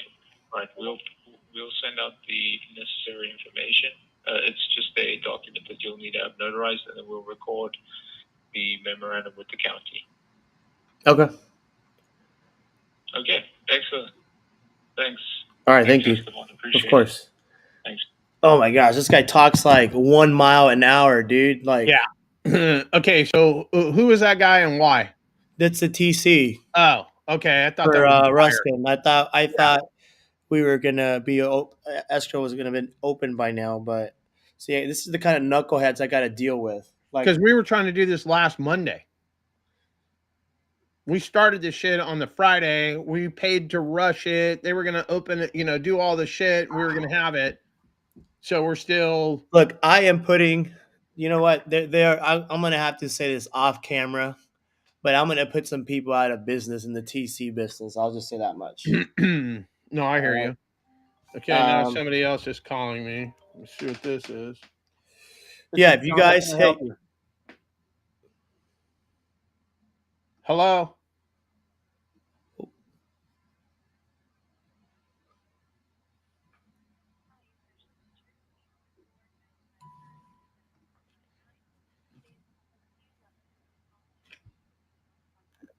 Oh my God. Your business is likely to receive up to $26,000 for each employee you had on your payroll during the years 2020 and or 2021. And again, this is not a loan, so you don't have to pay this money back. Just be sure to give me. So basically, I get these calls all day, every single day. They're trying to give me, money and blah, blah, blah, blah, blah. Bella, being a TC is not a hard job if you know what you're doing, but some deals are more complex than the others. This deal has a HELOC, so there's a little bit more paperwork. It's a little trickier. So we reached out to another company to try to handle this for us, and yeah, it's kind of a shit show. But I'm trying to scan some documents here, Esteban. I may have to scan these one at a time. I don't know what is going on. Look, so check this out. Hey there, I'm a Gator, done a few deals and one sub two, but looking to partner up with people in order to acquire more properties, JV or not. Are you a leader in the sub two? Happy to chat. So I gave her my number. This is the message I get. I don't generally work on Sundays. What's your availability this app? See, some people just can't be helped. Some people can't be helped. Like, you guys need to just Stop overthinking stuff and just take action. Bella, we need to get you a deal, Bella. Is being a TC a hard job? I just answer that it's not. No. Depending on what you are trying to accomplish. Yeah. Bro, I'm about to have a stroke here. Even in the sub 2 community, we have a lot of knuckleheads. What is the thing that Pace is having right now that we got to hop on? It's the 12 days to Christmas. Oh.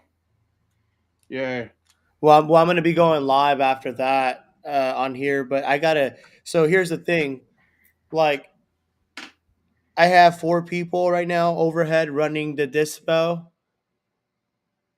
and they are slacking right now. So I got to go and pick up their slack. On Slack. On Slack, correct. Gotta All go. right, so what are we doing? Taking a 30-minute break, hour break? What are we doing? Okay, about a little over an hour break. We'll be back. I got to get this thing handled. I'll post a link on the Discord for those of you in the Discord, so you guys can join in here. And then we'll be going live, like I said, about an hour-ish or so. So I'll message you guys in the Discord, and then I'll try to. I got to make some more calls.